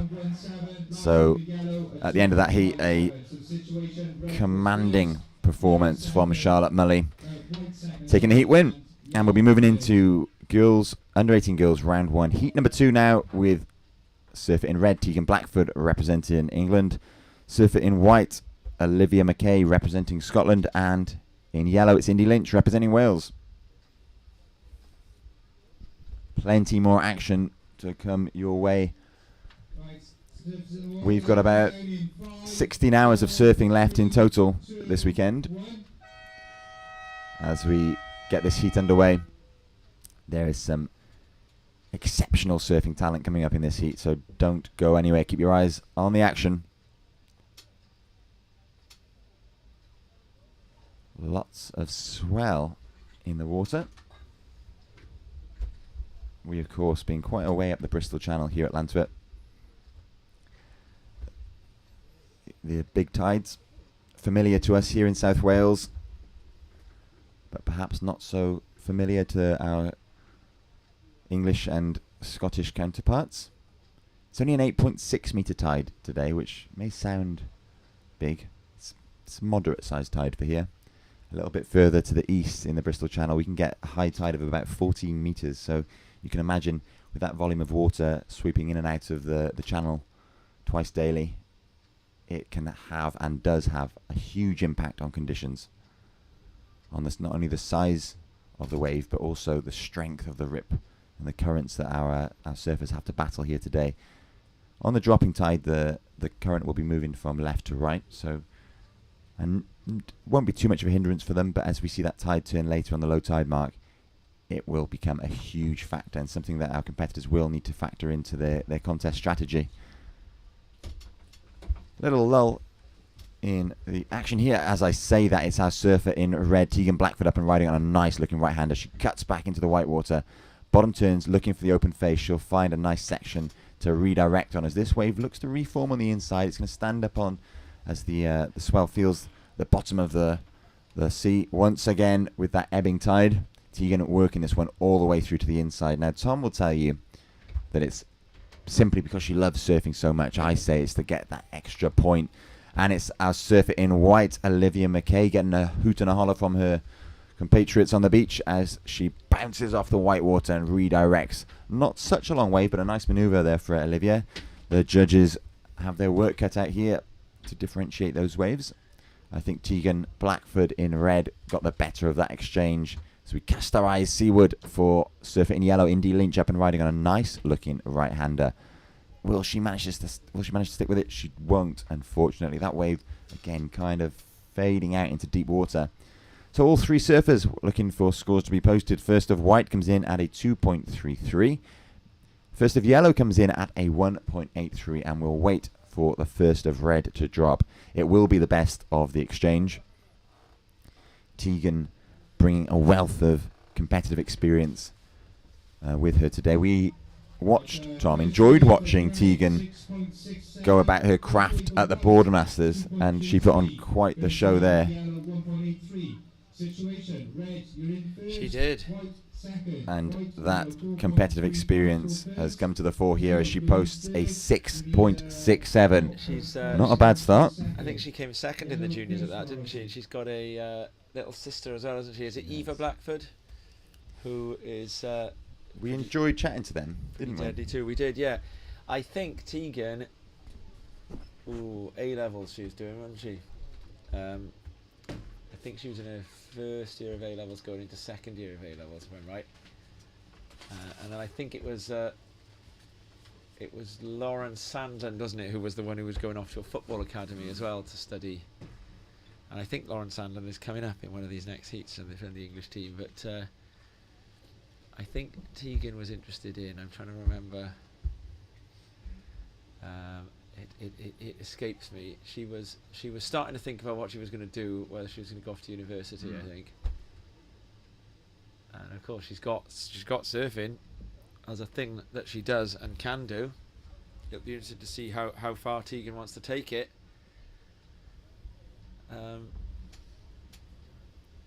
Again, Tegan's another surfer with that, with the precision, the necessary precision to be able to surf with power.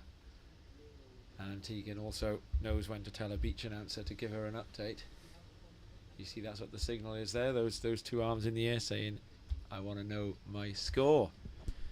Alas, we can't do that. We're simply online today, aren't we? Yeah. And the beach commentator has got the message as he reads out the scores.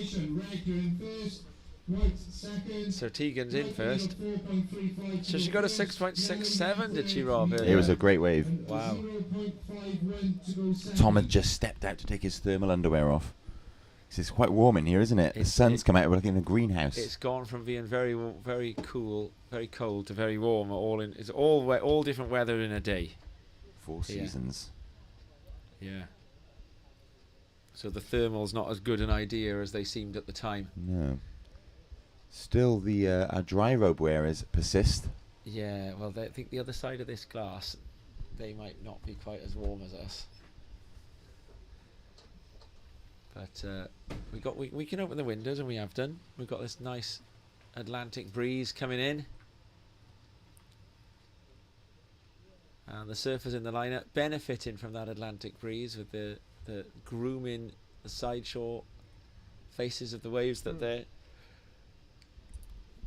paddling for.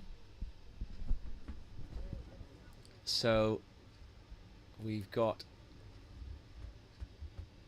14 minutes left in this heat. This is Indy Lynch in this one, so it was another one of the Lynch girls in the last heat, wasn't it? Who had put in a good performance.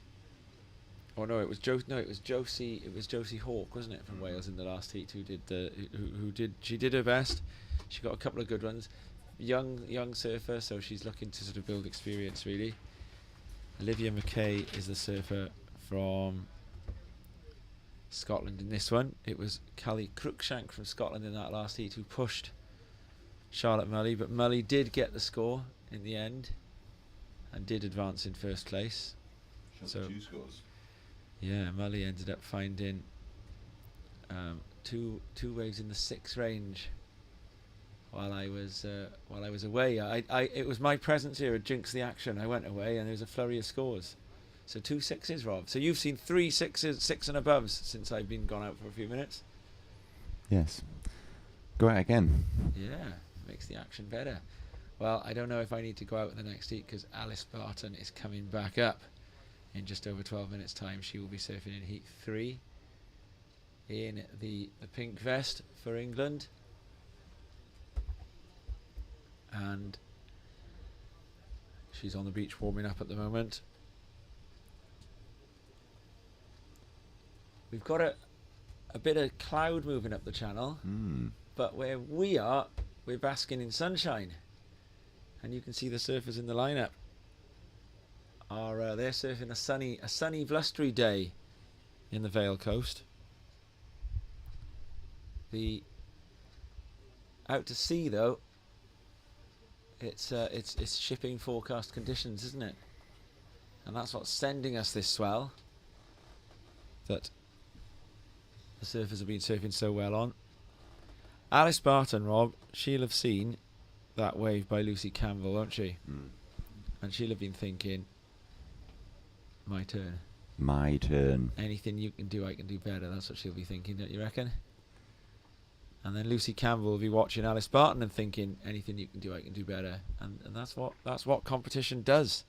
Chandler might have said that it brings out the worst in the human animal, but here in surfing, I think Chandler was wrong. I think surfing competitions are where we find out. They incentivize us to push our limits as surfers. The other thing I think surfing competitions do when you live on the sorts of coastlines that we live on is they can make poor waves interesting, can't they? Because if you're a competitive surfer, you go surfing on a day like today practicing, and you've got a puzzle, haven't you? How do I think about where I'd find scores from in these waves? And it adds a dimension to surfing. So I think that the Chandler approach is an easier one to take, perhaps, if you live somewhere with perfect surf all the time. That said, this year we've seen the nation with arguably the most perfect waves on the planet come of age competitively, haven't we? Indonesia. Yeah, and Rio Waida topping the Challenger Series rankings on the World Tour. And here we go, Tegan Blackford. So she's just left with a little bit too much work to do after the takeoff on that one. And do we have any news from the Challenger Series yet on whether our beloved PLD has found himself a Let me slot? have a look. I've got the web page open so I can have a quick look.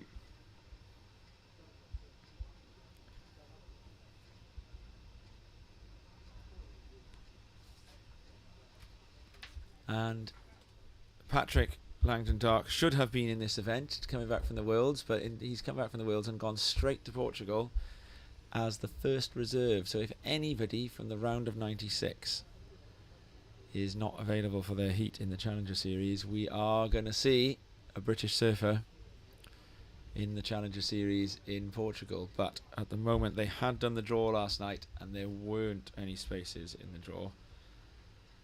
Are you running down it, Rob? Is it still the same? Yes, the event is off for the day. Oh, okay. So we might have to wait until tomorrow. So that's good though. It gives 96 It does. surfers a chance to, not that I would wish it on any of them, you know, catch a bug, fail a COVID test. Those would be the softer ways to give Patrick a berth in the event. I don't think I'm going to wish anything more severe than that on our international competitors. Maybe Rio Waida decides that because he's got 2,000 plus points in the bag already, that he wants to come on a surf trip to Wales instead of do the event, and then PLD could go in. But I did see that there were quite a few big international names that had decided to take places in that event. Kanoa Igarashi, it's fresh off his win at the ISA Worlds, has decided to enter that event. It's interesting. So there's Kanoa decided to do that, and his decision to do that stops PLD being in the event, potentially. But I'm sure Kanoa Igarashi wasn't thinking about that when he decided to enter the event. So Red in quite a comfortable lead there now. Tegan Blackford, she's got a 1.5 for the last one. Olivia McKay and Indy Lynch, though. This is close. Indy Lynch only needs a 0.5. And we would see if that happened. So there'll be a battle in this event between Wales and Scotland. And indeed the Channel Islands. Wales using a bit of home field advantage. You'd say that England has brought the shortest odds from the bookies, wouldn't you, of winning the team event here? But then I suppose Wales, Scotland, Channel Islands, they'll all be seeing each other as infinitely beatable. And then there are plenty of Welsh surfers, Scottish surfers and Channel Island surfers who'll be fancying their chances of taking down the English as well. I would say, I think Craig McLaughlin, who we haven't yet actually seen, despite wrongly calling him in the first heat of the day when he wasn't in the water. He was. Oh, he was? Yeah. Yeah, I still haven't got to the bottom of what happened in that first heat. We Ron Burgundied the names on the sheet in front of us, didn't we? So, yeah, I think you mistook it for the junior division, which Craig was in the first heat of anyway. So you had Craig, right? Oh, so he was in the first heat either way, yeah, because we had the juniors on the screen, didn't we? And then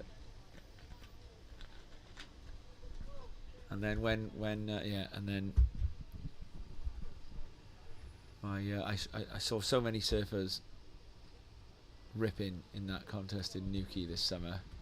So I then gave McLaughlin the wrong stance, didn't I? So I got lots of apologies to make to him when he comes on, when he gets into the water later.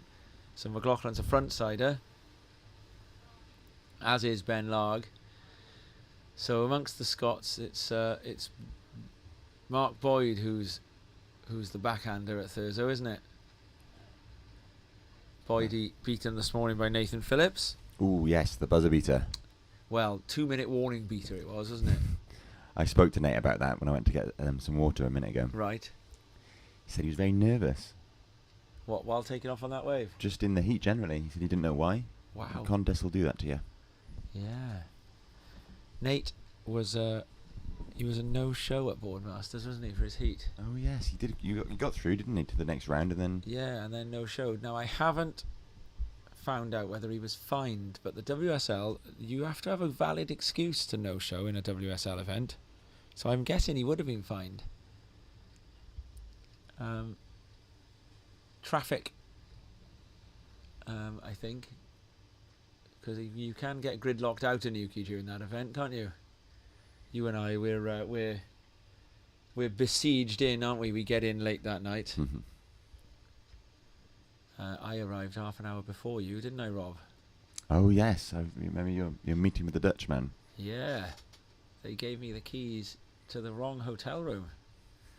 I went into the room and I thought, jeepers, Rob, you made a mess of this room. You've only been here 10 minutes, you've gone out already for dinner without me and you've left a mess of the room. And then as I was about to take a video of the mess of the room and send it to our mutual friend George Schofield to say, look at the mess Rob's left this room in. And the door opened and in walked a Dutchman who was the rightful owner of the room.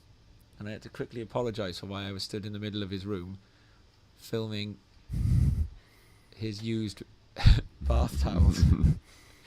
And he was pretty understanding. He was fine with that. It was the underpants thing. Yeah. He didn't like. Well, I had been planning to leave that bit of the story out. Yes, this Dutchman had left his underpants on the floor and I thought they were Rob's. But there we go. So then we walked on eggshells every time we went past room 323, didn't we? I never found out his first name. Didn't get to know him well enough. But then we were gridlocked in. We were locked in then. We didn't use a vehicle after that for the 5 days. And then we beat a 5 a.m. retreat the next at the end, didn't we? I think you'll get out of Lantuit without needing to leave at 5 a.m. tonight. It can get a little bit. It can get a bit exciting on that lane out of here. But we're never gonna We're not yet holding big enough events in Lantwit to... There will one day be a QS in Lantwit, I reckon. Do you think this spot can hold a WQS contest? Yes. I'd love to see it. Yeah. Well, it would have to be this time of year, though, wouldn't it? You'd get into a... Yeah, you could get a 5-day run here for sure. Yeah. And you'd need like a 10-day slot, though, wouldn't you? Do you think? I suppose. I suppose it depends the time of year, doesn't it? This time, I think late October you'd do it. This event, of course, has a backup spot, Freshwater West. So if there had been only minimal swell this weekend, we'd have been up in Fresh West. Now, I don't know how easily you can do that with a WQS. Can you say that you're going to Fresh West or Lantwit? I suppose it's akin to Bells to Johanna. That's a CT, though, isn't it? Yeah, can you not do it? Has the Cascais QS moved between venues before? I got a feeling that they have. I got a feeling they've gone between Playa Ginsho and Carcavelos. Yeah, Ginsho's the windy one, isn't it? I think they've done that in a QS before. I'm pretty sure I've seen a ladies' QS at least where there's a round in Carcavelos and then a round in Ginsho. Carcavelos and Ginsho, of course, they're much nearer to each other than Fresh West and Lantwit. Fresh West and Lantwit is probably 2 hours, isn't it? Carcavelos to Ginsho, or what? Well, mind you, you've got to go through Lisbon traffic, and here we go up and riding on the front side, the Welsh surfer Indy Lynch, and she gets a nice bit of rail on that, looking for an inside reform. Needed to press down a bit on that front foot to get out of that one, but Lynch, only needing a 0.5, she will have got that, so we're going to be seeing a late possible advancement here for Lynch, and an immediate reply from Olivia Mackay. Well, we are going to see a grandstand finish to this heat. Mackay would have been looking to replace A0, will have done. Tegan Blackford, a bit of spray, style on the rail, and then off the inside, makes it. So that's going to be a big score for Tegan Blackford as well. So a real flurry at the end of this heat now. I'm calling that Lynch goes into the lead, goes into second, and then I reckon Mackay takes it back, because 2.33 is a pretty decent score. Well, I don't know, maybe Lynch got the 2.33. But I would say Mackay on the one behind, so it'll be about whether Mackay's wave then would compare to Lynch's first, the 1.6, Yes. 1.83. Well, we see the last of red, Tom, drop at a 6.50. Oh, deservingly so, yeah. That lovely on-rail They've cutback. done the next score of Mackay. It was a 2.33. Lynch is going to paddle again. 20 seconds left, so Lynch will have to take off on anything now and do what she can. Hopefully she knows. Well, last of Mackay at 2.67. So Tom, was the 2.33 the one she had already? Is it? Yes. Right, so a 3.17 for Lynch. That's going to be really, really close. I think that Lynch is going to move in to second. Do you? Do you think that 3 point... My money's on Lynch here. So the score... Oh, there is actually another wave waiting to drop for White Mackay. Yeah, it's just an in and out, I think, though, isn't it? So the score for Lynch that we're waiting for that might be 3.17 or not was actually the first wave of the whole exchange. Tegan Blackford, that was easy. They gave her that score straight away, 6.5. All the judges must have been unanimous on that one. So, Rob, you telling me that we've got Lynch and Mackay both waiting for scores here? I've got the score in, Tom. Oh, and? Oh, it's under. Not enough. A 2.73, which means an official result. Oh, that was close. Surfer in red, Tegan Blackford takes first. Taking second, it's the surfer in white from Scotland, Olivia Mackay. And in third of Wales, in yellow, Indy Lynch. Half a point in that one. White second.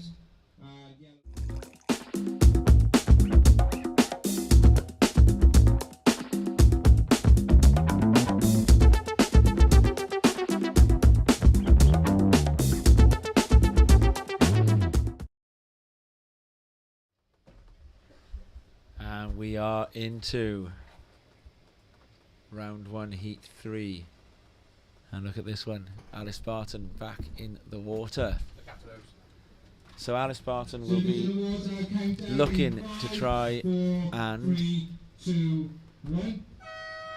wrestle the highest score of the round, or the highest score of the day, back off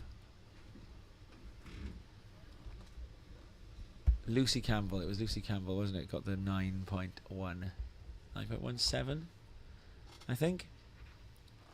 So great score for Lucy Campbell. So Alice Barton, she got a heat total of 13 when she surfed in round 1 of the ladies. Now the judging scale is slightly more generous when we come into the juniors, and so you'd expect Barton to post a slightly higher score. But she'll have her eyes on that because she'll be thinking about who it is that's going to challenge her for the overall title, women's title. And Barton, she'll have come to this event planning to do the double. Do you think, Rob? Oh, absolutely. I don't think there's any doubt in her mind that she'll do it as well. You think? Such is the competitive nature and spirit of Alice Barton, and indeed all of our competitors. So if Barton leaves with a 1 and a 2, you reckon she'll consider that like job done, celebrate, or do you think she'll be? Well, we'll get her in and ask her in a bit. What would you be thinking? You're Alice Barton from this. How much pressure do you or don't you put on yourself? She's quite good at learning from those experiences, isn't she? She put a lot of pressure on herself last year going up to Thurso.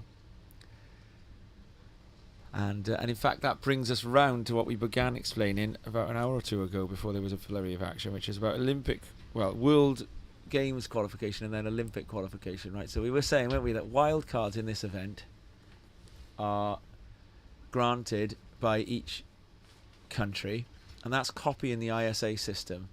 So what the ISA have said, and the idea was that it was primarily for the benefit of Australia, the USA or Brazil, that the country that wins the team event in this year's ISA Worlds and next year's ISA Worlds will get one extra surfer of their choice. But Japan took the men's.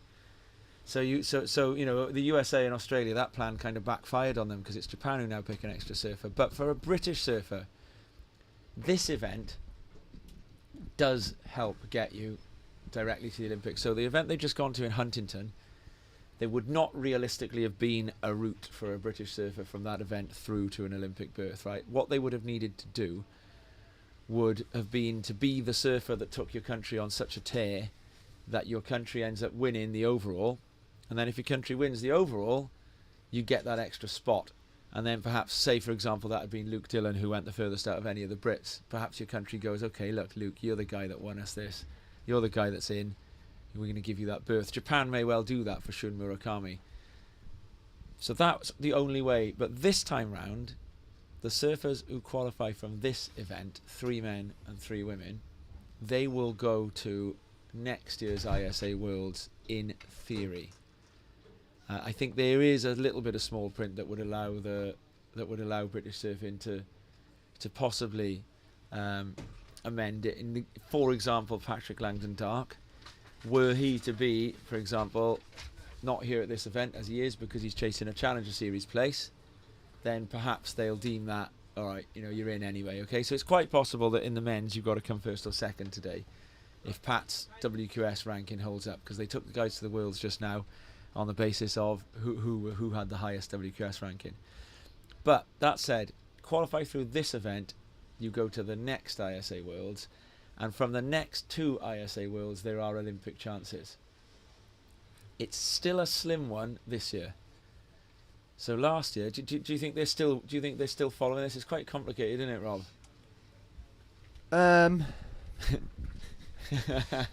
No. That's an you think you're not following it, are you? No, I follow it. Yeah. It's tough, isn't it? It's Barton they're asking for a score, you see. If you're not on the WCT, there are multiple chances to qualify through the ISA games. And they increase in quality and plentitude as you get closer to the Olympics. So this year just gone, only by making your country win the overall thing and then being your country's wild card. At the next one, it's the top qualifier from each region. So you'd have to win through this event, go to the Worlds, become the top European. But then at the next event, it's anyone standing last 6 places, eligible places. And that's where your Britons, Jamaicas, you know, like the emerging nations have got their best chance. Someone that doesn't have the spots already filled by CT competitors. Yeah. So it's this. So this year, if you did carry on winning heats from where you're standing, from where you're sitting right now, if Alice Barton out there now, she just carried on winning heats for about another 13 heats, she'd be in the Olympics as the highest European. It's not impossible. But next year's Worlds, that's the point where Brits could get in from as low as, I think we had, Leon Glatzer qualifying last year from, outside of the top 10 of the event and still qualifying for the Worlds because Germany didn't have any Olympic places taken up. So there you have it.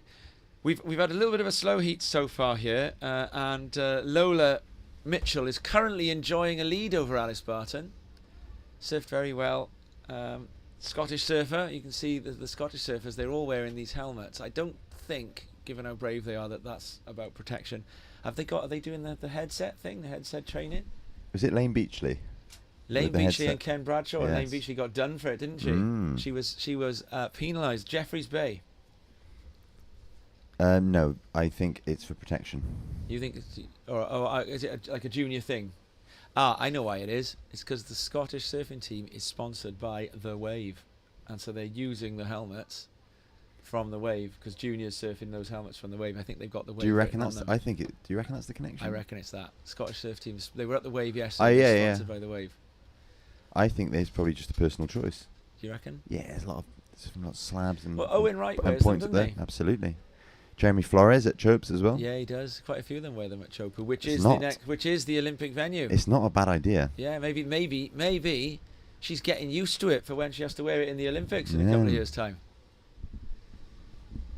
Do you know, I was surfing in Tea Tree Bay, Noosa in Australia. Oh, take me back. Yeah, and there was a grommet in the water wearing one of those helmets. And it was quite annoying because he had a coach up on the rock telling him what to do. Now, obviously, the listeners, here we go, as we get a little bit of a paddle here from the Scottish surfer. Here we go, Lola Mitchell, and she's up and riding. Nice bottom turn on rail. Bit of aggression there. And coming through to an inside reform. And ejects out the back of that one. Now, that's going to help Mitchell's cause. Alice Barton is going to sit there and wait. 12 minutes left. We saw Barton do this in the Boardmasters final, didn't we? Just wait and wait and wait on an incoming tide, although this tide's dropping, just in the belief that the wave is going to come. So Barton, confident to sit and wait, doesn't hold priority there. So you see the surfer in yellow paddle, that's Katie David from Wales. Yeah, so I was in Tea Tree Bay, right? There's a grommet with one of those headsets, and they had this guy up on the rocks telling them what to do, and they were snaking everyone, and it was really quite frustrating to deal with. Now, have you surfed Tea Tree Bay? I've not. There's a rock boil in the takeoff, and this grommet was sitting next to me, right? And I saw him touch his ear of the helmet and start nodding. So I knew his coach is telling him something here. So I figured to myself, right, I'm going to follow this kid now because he's getting this coaching from up on the point. And I figure, right, if I can follow this kid and then at the last second I can make sure that he's on the rock boil and I'm not, I'll get his wave. And it worked perfectly. I watched the kid, I watched him start nodding to his coach, tap his ears. He starts paddling. I start following him. You can tell his coach is saying to him, oh, you're in a paddle battle now with this idiot, whatever they're saying about me. And I just know, right in front of this kid now, if I can take this line, that rock boil's going to emerge. Last second, up pops a rock, and I get a great wave, set wave at Tea Tree Bay. And so I'm blaming one of those I'm attributing the set wave at Tea Tree Bay to one of those headsets. Wow. Last race in white, 3.33. So we've got a score coming through there, haven't we, for Mitchell?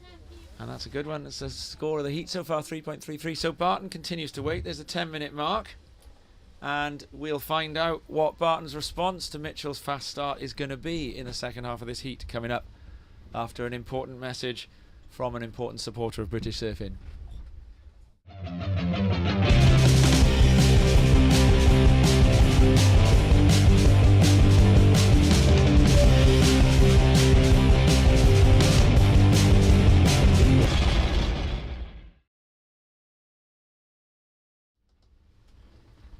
The exact 10-minute mark then, and we got Alice Barton in the water. Barton currently sitting at 9th on the European Regional QS. She is the European Junior Champion. She's sitting in the red jersey, surfing for England. Barton, who hails from Langland Bay. Now, you might find it a little peculiar that I'm sitting here and talking about a surfer who currently has 0 on the board, but that is because Alice Barton put the second highest score of the round in the ladies earlier, and we are talking about a junior surfer, European Junior Champion, who came second in a WQS contest in Pantene earlier this year, a surfer who sits at 9th in the European Open WQS rankings, and every single one of the 8 surfers in front of Alice Barton in that European rankings is a seasoned and practiced WQS surfer, with the exception of Ariane Ochoa from the Basque Country. So this is not just one of Britain's bright surfing prospects in the water here, but one of Europe's bright surfing prospects. And she's a surfer who wears the weight of expectation very well, carefully plans her career, and here we see on the inside a further case of building house for the surfer in white, Lola Mitchell from Scotland. She's got an inside section here, just slightly over exit on that turn and can't come back down. We get a response from the surfer in yellow, Katie David from Wales. So Lola Mitchell, she's building house. Now, Lola Mitchell can afford to try a manoeuvre that she doesn't land because she's got a little bit of a lead. The only thing for Mitchell to do on waves, and here we go, we're going to get Barton up and right in. Great bottom turn, top turn, looking for an inside closeout, and that's that. Barton will try to ride out with control and doesn't, so that last wave there for Barton, it's only going to be that first manoeuvre that will count. Barton was looking for a 4.66 on that. Rob, we'll take a little look at this wave for Barton. So it's the 2 manoeuvres here. She takes off a nice bottom turn.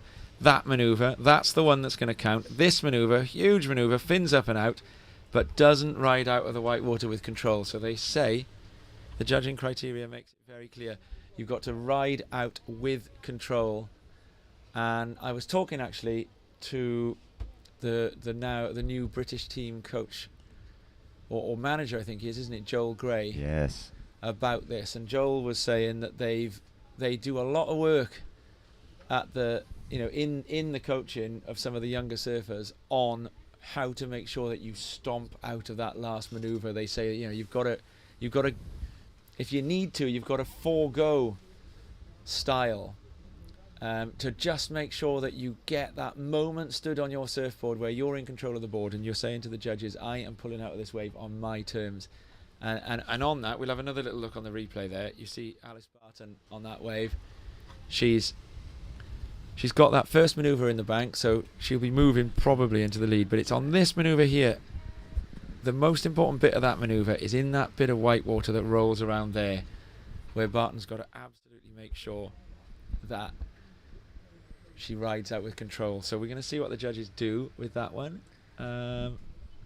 Barton needing a wave in the upper 2 end to move into an advancing position, or needing a total. And here we go again, up and riding. In fact, Barton needs a reasonable total. She needs a 5 plus total, 5.66, to do it in one wave. It could still be close. What are you calling for that one for Barton?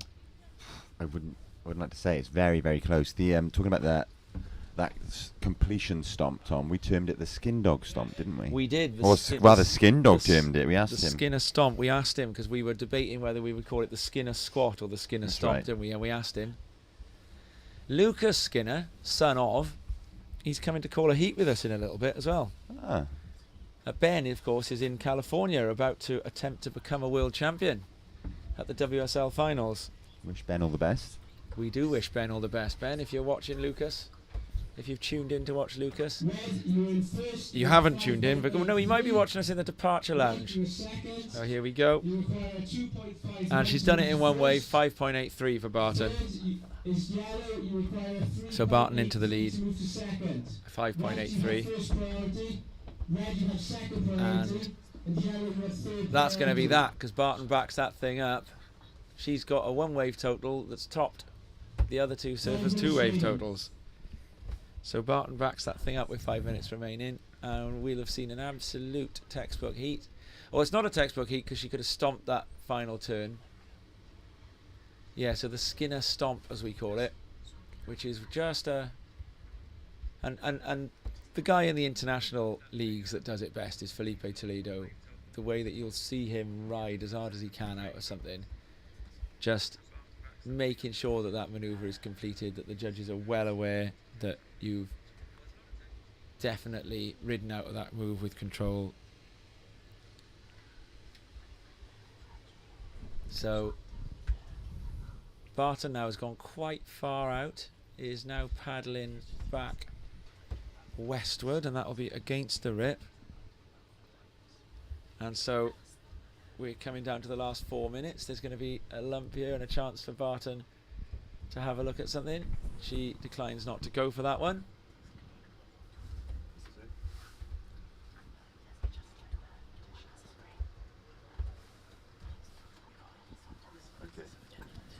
We're doing a little bit of work behind the scenes, by the way, to try and see if we can deliver some action from both sides for you. So if you hear Rob muttering away in the background a little bit, he's just investigating how viable it's going to be to try and broadcast both peaks at the same time. I'm not sure if that's something that's been done before. So is it are we going to try it? well, in the top right-hand corner of your screen now, you should see a feed from the ledges where the under-18 boys are competing. And just glancing down there from our vantage point, Tom, there are some lovely waves coming in at the ledges. The wind kind of grooming them a bit more. It's just round that bend in the coast, so it's almost offshore down there. Certainly cross offshore. I can see it. Now, I wonder, do we want to make that There's some icon in the top right? fabulous Do we surfing going on Here we down go, dropping in from the surfer in white on the backhand, and this is a good-looking wave here, and she comes off the top, she stomps it. There's a applause coming in from the Scottish surfers. Lois Mitchell from Lola Mitchell from Scotland there, and that's going to be her best wave. So Yeah, I just wonder about the size of that icon. well, what's because I know actually I happening, was shown Tom, a button Josh about how to here, make it bigger. our tech wizard, Yeah. is doing his best to keep an eye on what's going on both screens, and as the action happens, he's transferring that to the main screen. So we saw the ledges appear briefly with a few waves ridden. Oh wow! It's quite bright in this booth, so it's quite difficult for us to see. So if we call anything slightly incorrectly, please do forgive us. It's not intentional. We're doing our best, and I'm sure we'll get used to it as the day progresses. Josh, not only do you know the difference between the speed of light and the speed of electricity, but are you nervous, Josh? It's a big undertaking here. It's a little bit difficult. Yeah. Let's try it. There we are. We're on that peak. Now, the one thing is we got the scores, though, haven't we, from the other peak? But that's okay. So the scores that you're seeing on the screen with a minute and a half left are the scores for the girls. Now, that would maybe be really pushing it if we asked Camera Anchor to investigate getting score. And here we go. And we are. Yeah, we can see the juniors surfing there, can't we? And they're surfing well. Yeah, so we're watching an action on the screen now from ledges, which is to the eastern side of the beach here at Llantuit. It's the left-hand side at high tide is what the locals call the ledges, and we see, I think this is surfer in blue in that heat. Have a quick in and out looking at that. As you can see, the conditions are much cleaner down on that peak compared to the peak out in front where the under-18 girls are currently competing. But it's a bit of a toss-up because at the minute it seems to be more consistent on the under-18 girls peak, but a bit cleaner down on the under-18 boys peak. So swings and roundabouts, I think they'd say, Tom. Lola Mitchell has gone into the lead with 35 seconds left in this heat against Alice Barton, and that will be very interesting if it plays out. It will. 30 seconds remaining. It will. Well, Alice is going to want to do something about that. 20 seconds remaining. She's going to be wishing that she'd stomped that closeout turn unless she gets up and riding on this one. She needs a 2.17. She is up and riding. What an ending. There, she'll have got it. Wow. So the Big lead went smack to Lola Mitchell for a few seconds. And there's the Skinner stomp this time. Alice rides out and she says, "Thank you, I'll have my rightful lead to that heat back." Mitchell up and riding on the one behind. But that is going to be, so this is going to be it. Look, this is the moment that Barton says with seconds left. She hears the score and she says, "Get out of here, I'm having that score back. I'm having the lead back. So I'm the top dog round here." Stomps it out and rides in. So that was, well, we won't need to be able to tell, I'm sure she got 2+ for that. In fact, if anything, I'd say it was a better manoeuvre than her single manoeuvre on the wave before. Look at that though, the ability with 30 seconds left to hear a score and Ice in the go, veins. uh-oh, turn round and get a score. Really good. So, I have a query for you, Tom. You have. Would you rather surf on this more consistent but slightly wind-affected peak out front, or the smaller but well-groomed Ledges Peak down to the east? I'd surf that Ledges Peak. Same look here. at that thing I go. think that might be Craig McLaughlin up and riding, judging by his style. Look at that thing go. He is ripping, as you can see. It's on a screen difficult now. wave, as McLaughlin's showing there. It's a difficult wave to get behind. It is. You can end up out in front of it a little bit. But there we go. Oh, we've got a bit of lip there for the surfer in. Who comes that? Is that Red? So that would have been a Welsh surfer. No, that would have been the English surfer, isn't it? The English are in red, yeah. You were first, white you were So- second, yellow you were third. So Red ends up winning that heat. Yellow in second. It's great performance from Lola Mitchell in that last heat. And so we move on. Coming up, ladies round 4 is the one that you'll be seeing ladies heat 4 is the one you'll be seeing the scores for, but we've also got a feed to the junior boys on the other peak. More surfing after this. Counting down.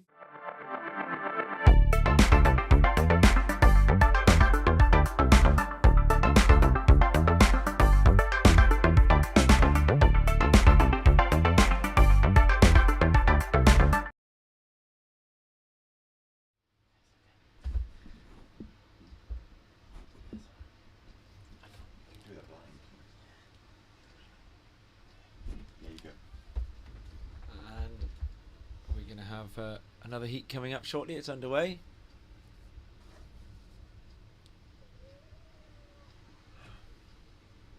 Two peaks. Trying to bring you waves from both. The camera is currently on the east peak, or the east podium. That is the junior boys. I'm not sure if we've got heat information for that peak, so we can see what's going on down there. The scores that you see on the screen, meanwhile, are for the junior girls. And we've got that peak in the top right hand corner. So we then have the power to change over between the two peaks. So your top right hand corner peak.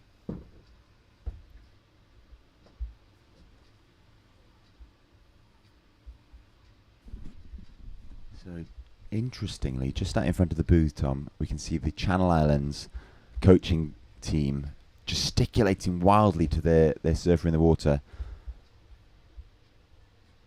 trying to get them to paddle further to the west, using the channel to get out the back. Arms waving.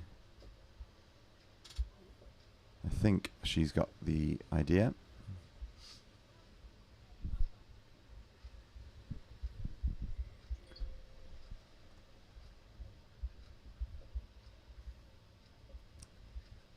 Midday, it's almost time for lunch. I think Tom's going to go and get some lunch soon. Give me free reign over the mic, so I'll take this opportunity to say, if anybody wants a shout out or to send something in, a message to be read out, you got my number, or you can get me on Instagram.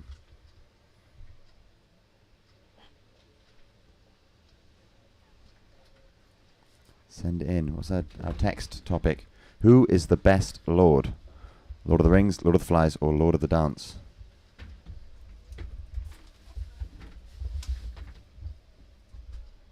Sadly, no Pontier cricket scores to read out today.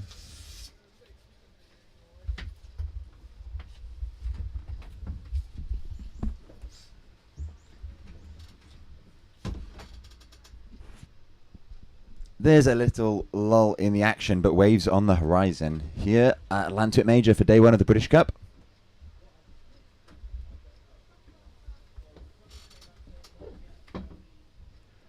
The sun is shining on Colhew Bay. The Bristol Channel lit beautifully. You can see a dredging ship off to the east, probably just about in line with Weston-super-Mare. On the other side of the channel, we here at Llantuit, of course, directly opposite famous Lynmouth and Linton, over there in North Devon. Porlock Weir, Somerset, just a little bit askance as we look across.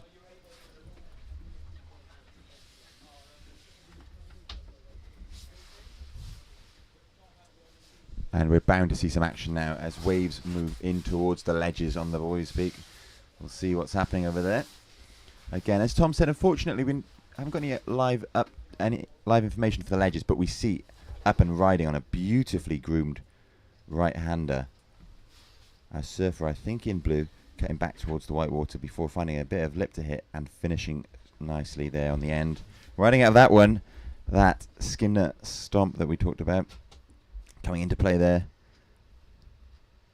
We'll keep the camera on the ledges for now because there doesn't seem to be anything happening out front. But out front, in the under-18 girls heat, we do have surfer in blue, Katie Smith, representing the Channel Islands. Poppy Owen in yellow, representing Wales. Surfer in white, Natalie Kebedza, representing Scotland. And in red, Belle Bettridge, representing England.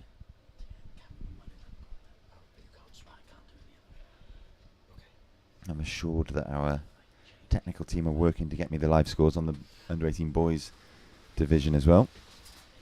For now, you'll just have to do with me calling the colours as I see them. As we see a quick up and down from surfer in blue, Katie Smith, on the peak in front. And a set approaching. So we might want to go to the under-18 girls action out front.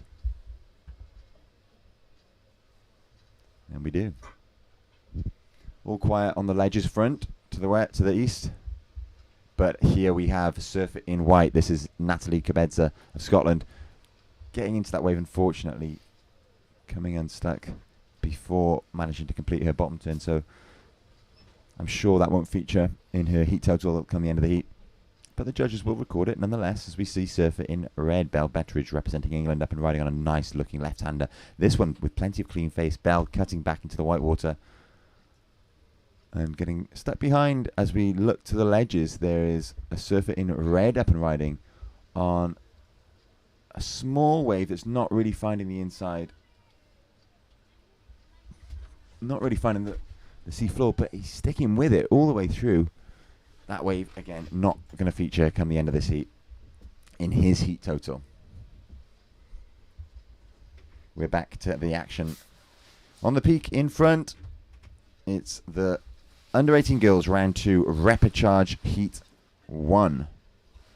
So the repechage, of course, giving our competitors another chance to stick around for a while in this contest.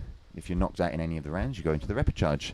And the repechage runs alongside the main draw, and if you're in the repechage, there is a lot of surfing to do, but the chance remains to make it all the way through to the final. So another route to success, so to speak, as we see surfer in white. This is Natalie Kebedza up and riding on a nice left. A little bit stuck behind the whitewater there, but a score will be posted, and it will go into her top 2. I'm just glancing to the east, to the left-hand side of the bay, and I can see our boys on the ledges all making their way much further out back now, which indicates to me that as that tide drops, the waves are starting to feel the bottom and start to break a little bit further out, offering perhaps the surfers a bit more shape, which means the conditions are improving, which is exactly what we want. As that tide ebbs out, conditions will improve. I have it on good authority from Mark Vaughan that about 3 o'clock we're going to see some of the best conditions of the day just before that low tide mark. We'll look forward to that.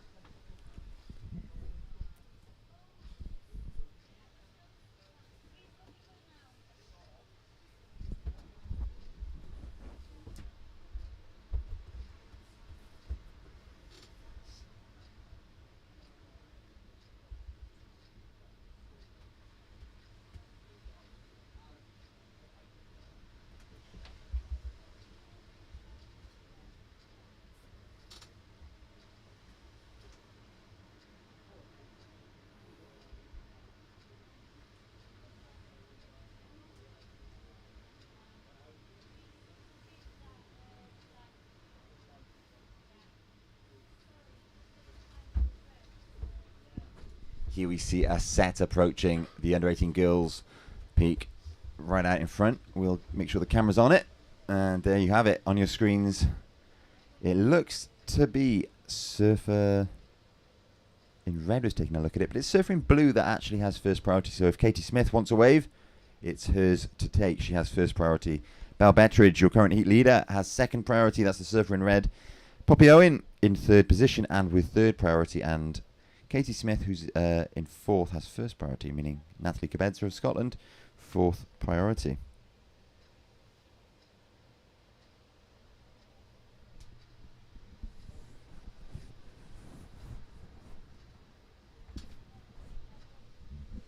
Here is a wave wrapping its way into the bay, and it'll be Surfer in white taking a wave under priority. It's Natalie Cabedza, currently in second position of Scotland, up and riding on a nice looking right.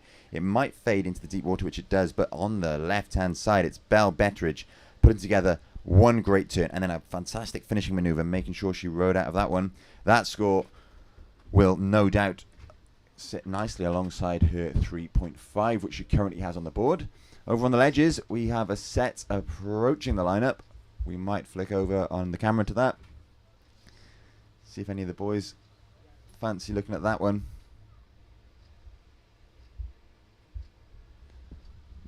They opt not to go as it happens. Last wave from red, 5.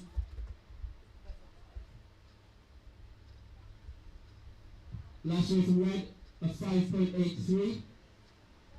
Last wave from white, a 2.03. Red, you're in first. White, you're in second. You need a 6.93 to move to first. White, yellow, you're third. And you need a 1.6 to move to second.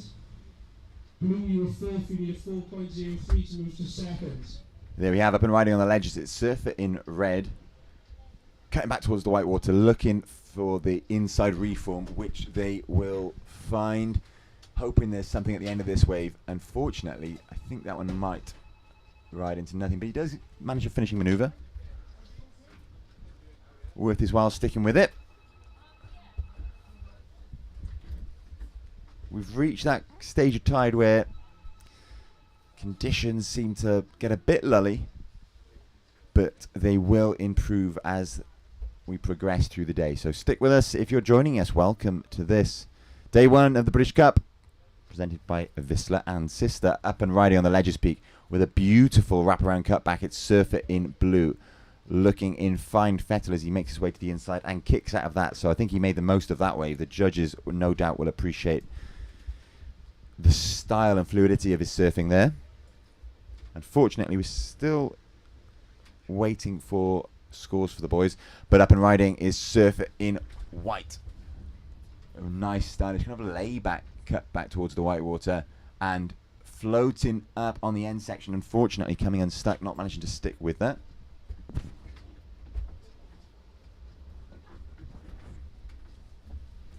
Up and riding on the Gills Peak is a quick in and out for Belle Bettridge. It will not feature in her top two. Plenty of action still to come for you here today.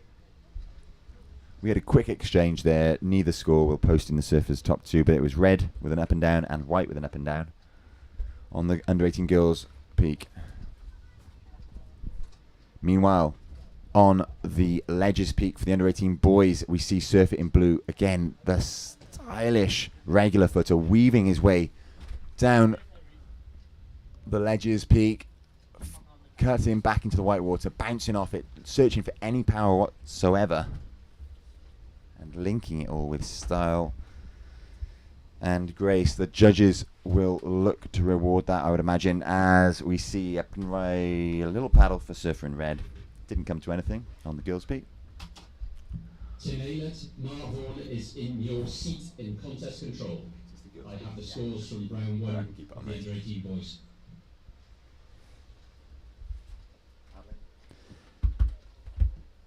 What's this? So here we have our Surfer in yellow. That's Poppy Owen of Wales. Having a quick look at that. She got to her feet. Unfortunately, the wave just faded to nothing underneath her. But out the back, there's a paddle. Lots of action in this heat. Not many big scores yet. I say yet, as we have a growth mindset here at the British Cup. We expect lots of good scores to come in this year, as we see blue again with a quick up and down. That's Katie Smith of the Channel Islands. She's got a large entourage on the rocks in front of us. Her coaching staff all down there with the jersey, with the Channel Island flags, supporting Katie. Giving her lots of encouragement and also lots of direction. Up and riding, it's Surfer in Yellow from Wales, Poppy Owen, on a left-hander. Unfortunately, again, that's one of the smaller waves that just didn't seem to make it through to the inside. But lots of action on the horizon as one of the biggest sets of the last hour or so makes its way into the bay. Someone, no doubt, will look at this, and it may well be Surfer in White actually letting that one go. One of the better waves I've seen come through in the last 10 minutes or so. Clearly, they are seeing something on the horizon as they all start to make moves to reposition themselves. It's Surfer in Red, Belle Betteridge, our current heat leader, who has first priority. She'll get the pick of the waves. And she is making strides down to the left. As we hear 5 minutes remaining for surfers in the water. Yellow, you're in third, you need a 1.6 to move to second, and blue, you're third, you require 3.6 to move to second. Penalty, red, you're in first, white, you're in second, blue, third, yellow, fourth.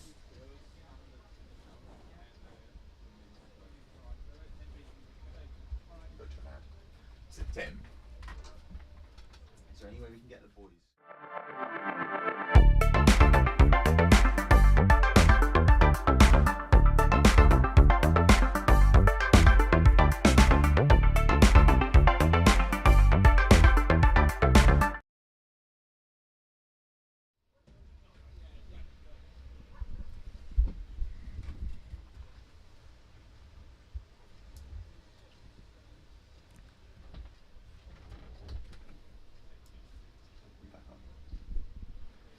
So here we are on day one of the British Cup, live from Llantuit Major, presented, thank you very much, to Vissla and Sister. Last wave from red, a 4.17.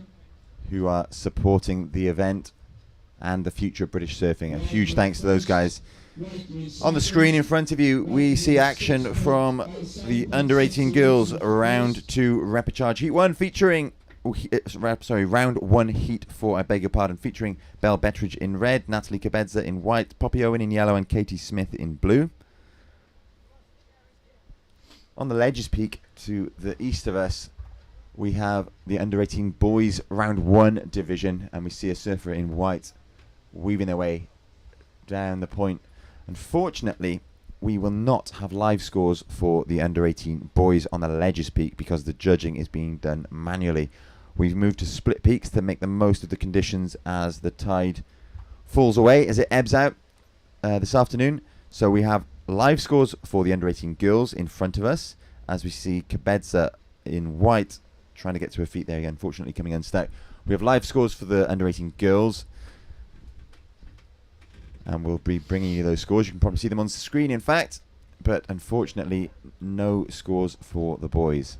You'll have to check back on the heat scores at the conclusion of this heat.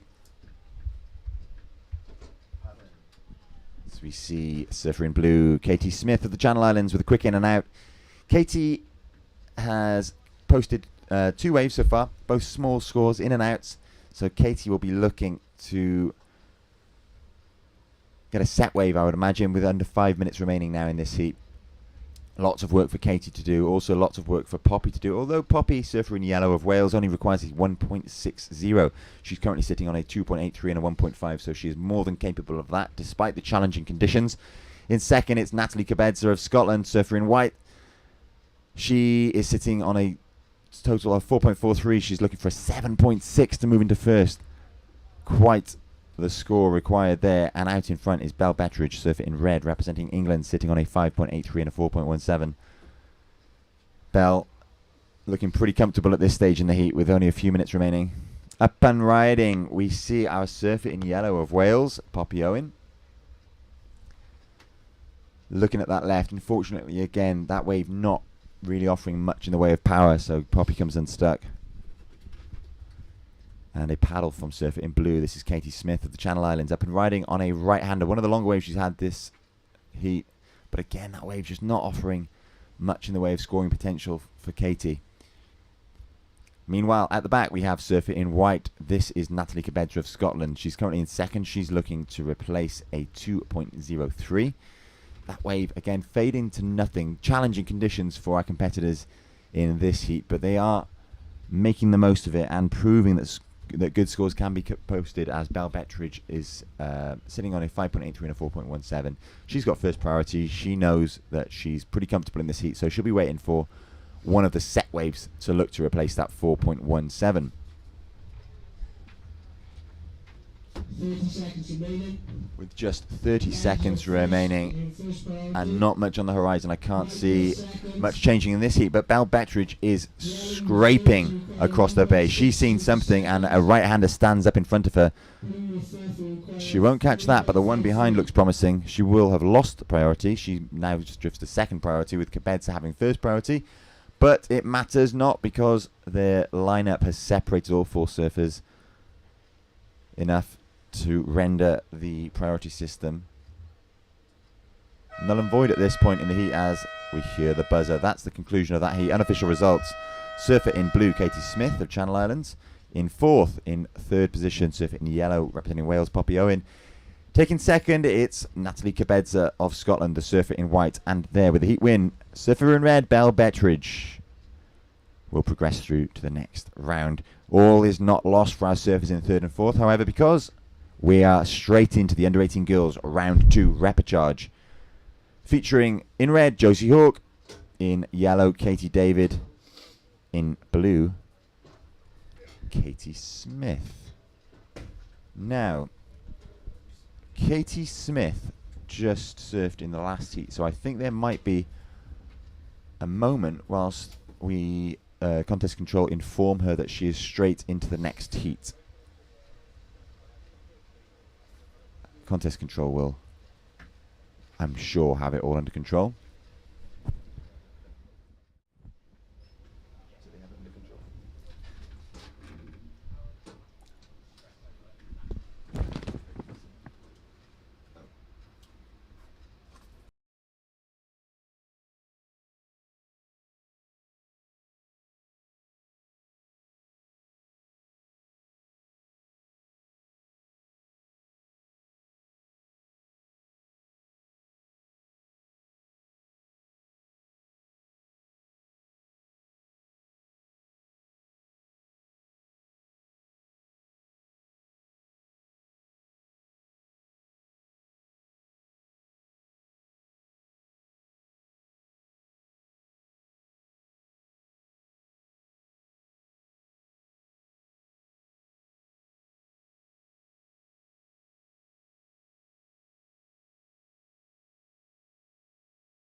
So if you're just joining us, welcome to this day one of the British Cup, live from Llanthwit Major, South Wales. We have a little break in the action We'll be back with you shortly. Do not go anywhere. We'll be returning to under 18 boys round 1 and the under 18 girls repechage round 2 very, very shortly. Stay tuned.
Okay, so a little update for those of you watching at home. The footage, the action you can see on the screen now is coming from Ledges. That is the under 18 boys round 1 heat number 2. That's just coming to the end. So in red you've got Alex Townsend, in white Finn Clark, in yellow it's Blake Jones, and in blue Tom Hook. Now that heat is going to be winding down very shortly. Unfortunately, both peaks were running on slightly different clocks, so it was hard to keep track of from where we are, but I'm giving you the information now. Coming up soon will be Bo Bettridge in red, Ben Cabeza in white, Eli Perrins-Davis, although I think Eli has pulled from the event with sickness, and in blue Anders Ravenscroft. An interesting spectacle then coming up there as we see Bo Bettridge and Ben Cabeza face off when we've just seen what I assume will be their sisters, Belle Bettridge and sister of Ben Cabeza, Olivia, I think, facing off on the main peak for the girls under 18 round 1, and it was both Bettridge and Cabeza that progressed through that heat. I wonder, will it be the same in heat number 3? We're going to keep the camera on the Ledges for now. We haven't got live scores for this, unfortunately, but we'll call it as we see it. We're then going to be moving. We've got one heat left on the Ledges apparently before we move back to the main peak and go on hold for about half an hour whilst we wait for conditions to improve. So loads of action to come, lots happening here. It's a dynamic situation, so I'm sure you'll forgive us for any faux pas or errors we make on the mic. We are trying our best to keep up to date. We're being handed bundles, reams of paper through a small window in this greenhouse of a commentary booth that we're sitting in. It's very warm, it's very noisy, but we'll endeavour to bring you updates on the action, updates on results as and when they come to us. Thank you for your patience. It's much appreciated. We know it can be a bit frustrating sitting at home sometimes when you're being given slightly tardy information, a bit slow perhaps to it sometimes, but we're doing our best, and it will improve through the day as we move back to one peak and have live scores resume. But as it stands, we are watching action from the ledges. It's under 18 boys round 1, heat number 2, drawing to a close very shortly. Now, oddly, you'll probably be able to see much better than me what's happening on screen because it's very, very bright in the booth. I'm watching a screen just as you are. It's very difficult to see. Ledges is actually obscured from my line of sight by a few boulders that the Vale of Glamorgan Council have installed to protect Lantwick Major Beach Car Park and Cafe from encroachment of the ocean. Up and riding though, a very stylish whip on a left up from Surfer in blue. Beautifully ridden wave there. Unfortunately coming unstuck on the last turn, but it was a great start, a great opening manoeuvre. That would have been Surfer in blue, Tom Hook of the Channel Islands. So great to see people from across the UK joining us today. Surfers from England, Wales, Scotland and the Channel Islands making their way down here to Colhew Bay at Lantwick Major, South Wales. It's Wales' turn, of course, to play host to this, the British Cup. It on a annual rotation, in a 4-year pattern. England have held it. I think they held it in Newquay. Scotland last year holding it in Thurso.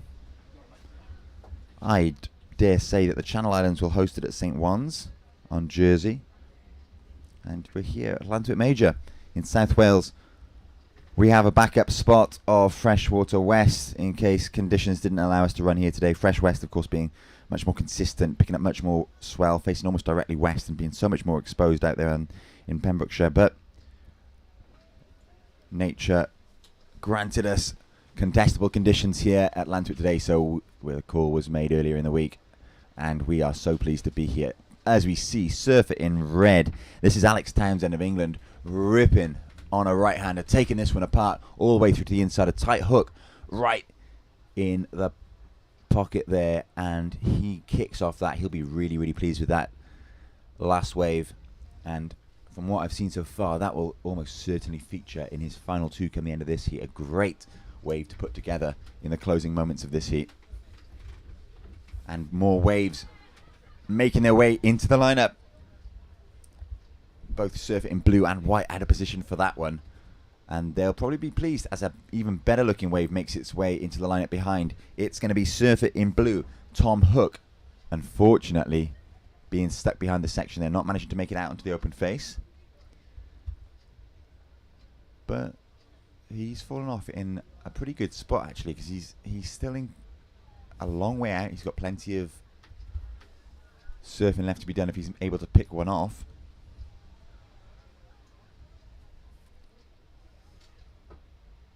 But the ocean going a little bit quiet as we see Surfer in yellow. This is actually definitely not Blake Jones. Blake is a regular foot. So again, I think I might have been given incorrect information. I apologise profusely.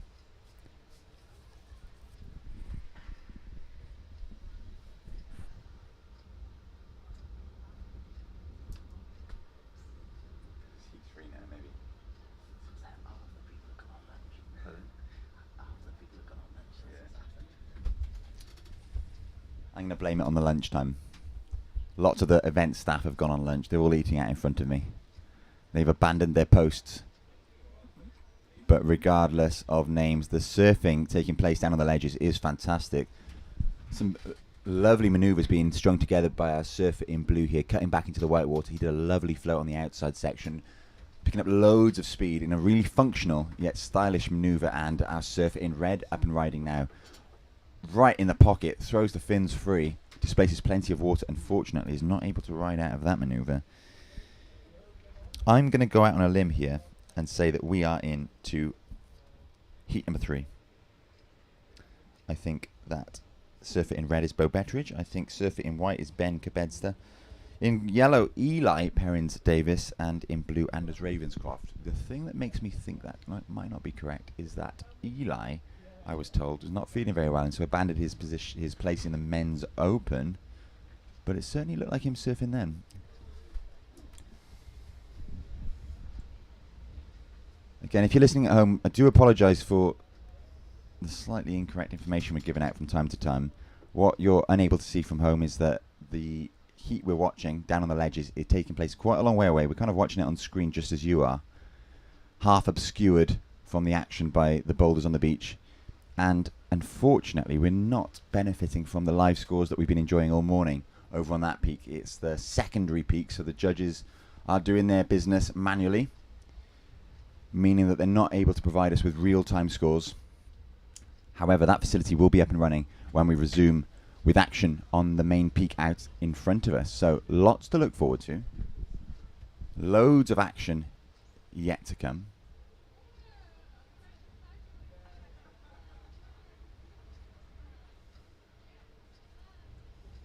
And everybody on the beach in front of us enjoying the beautiful weather that's currently gracing us here.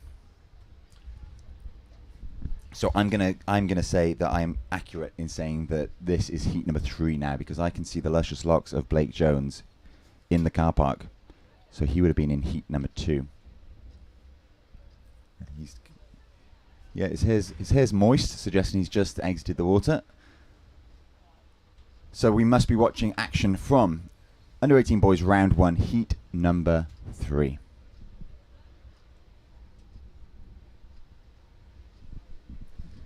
Weaver breaking the action out front. Nothing going on there as the contest organisers and officials wait for the tide to ebb out a little bit more, providing our competitors with better waves to surf, hopefully in about half an hour or so. Whilst Weaver breaking the action, I think we'll send you over for an advert.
Okay, yeah. We're getting to the bottom of what's going on here. So there's some lovely peaks coming through there.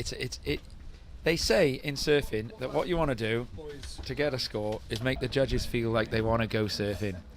And right now they're making us feel like we want to go surfing. So do you got scores for this as well then, have you, Robbo? No live scores on this peak, Tom. So the judges are down on the water's edge doing it manually. So this is old school manual surfing, like where you come and find your result out after your heat. Yes. I love it. They are being input promptly at the conclusion of each heat, though. So if anybody's listening or watching at home, away. you can see the results at the conclusion of each heat. Yeah. Timmy Okay. Eilert So in this one, well, the best feverishly wave, to record the results. I've seen in this heat was Ravenscroft's, but I've only come back halfway through it, haven't I? So you were speculating as to what filling you thought my pasty was. Oh yes.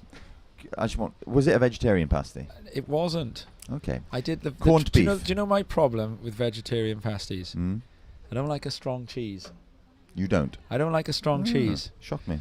I like Philly cheese. I like what are those ones you can buy in Tesco or other? You're a Baby Bell guy. You know those ones that are like in a little kind of circle. They almost look like pineapple upside down I cake, know. and they're really soft and sweet. Yes. You always have them given to you at Christmas, or I one know. always has I them know what you given to mean. one at Christmas. I like those ones. So I don't like a strong cheese. So the problem is that vegetarian I love a pasties for strong me cheese. have usually Or got some sort of pungent cheese The in them. and the bluer the better is my Oh. motto. that's white, is it? Up and right in there? From what I can see, that's a It- cutback. They come out It of that sure one. was. So, yeah, I'm going to have to call a heat from the beginning to have an idea of who I think is in the lead in this. I've seen Ravenscroft go okay. Who else is in it? In this heat, we've got Ben Kabedza in Yeah, so I've white, seen Kabedza go left, and that won't have Bo been a- Betteridge in red. Right, so I he's had a haven't very good seen- wave at the right, beginning. Okay, so Eli Betteridge. Perrins Davis in yellow, and Anders Ravenscroft, who, for my money, having watched it from afar, Yeah, I think he's in the lead. is in the lead. But Okay. that's not our job, Tom. That's not our job, but when we've got Them's the no judges. live scores, so this reiterate for the viewers at home. This is a non-live scores heat. This What is I like, can give this you, is Tom- being judged in the because we're on Twin Peaks, so this is the west peak, the other peak. What I can give you, however, is Go on. official results from the previous heat. So this was under 18 boys, round one, heat Oh, do 2 tell- and results. is there a repechage? There is a repechage. So no one's eliminated, right? No Go one on, is do eliminated, tell. But in fourth, in white, was Finn Clark of Scotland.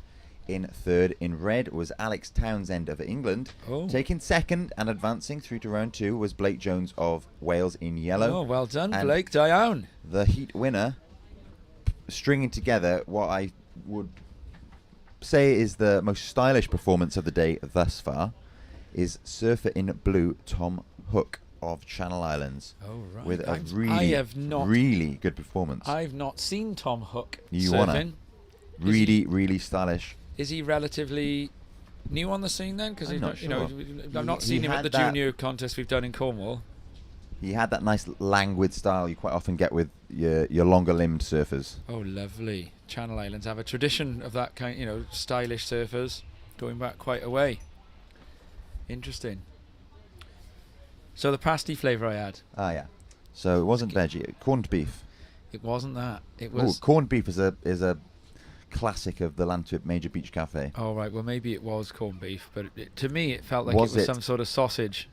Ah, it's corned beef for sure. Is that the corned beef? Is Yeah. it right? Okay. Well, I mean it as praise to the local cafe that the corned beef pasty Hey, tasted don't- like a sausage. No. Corned beef is a meat of its own.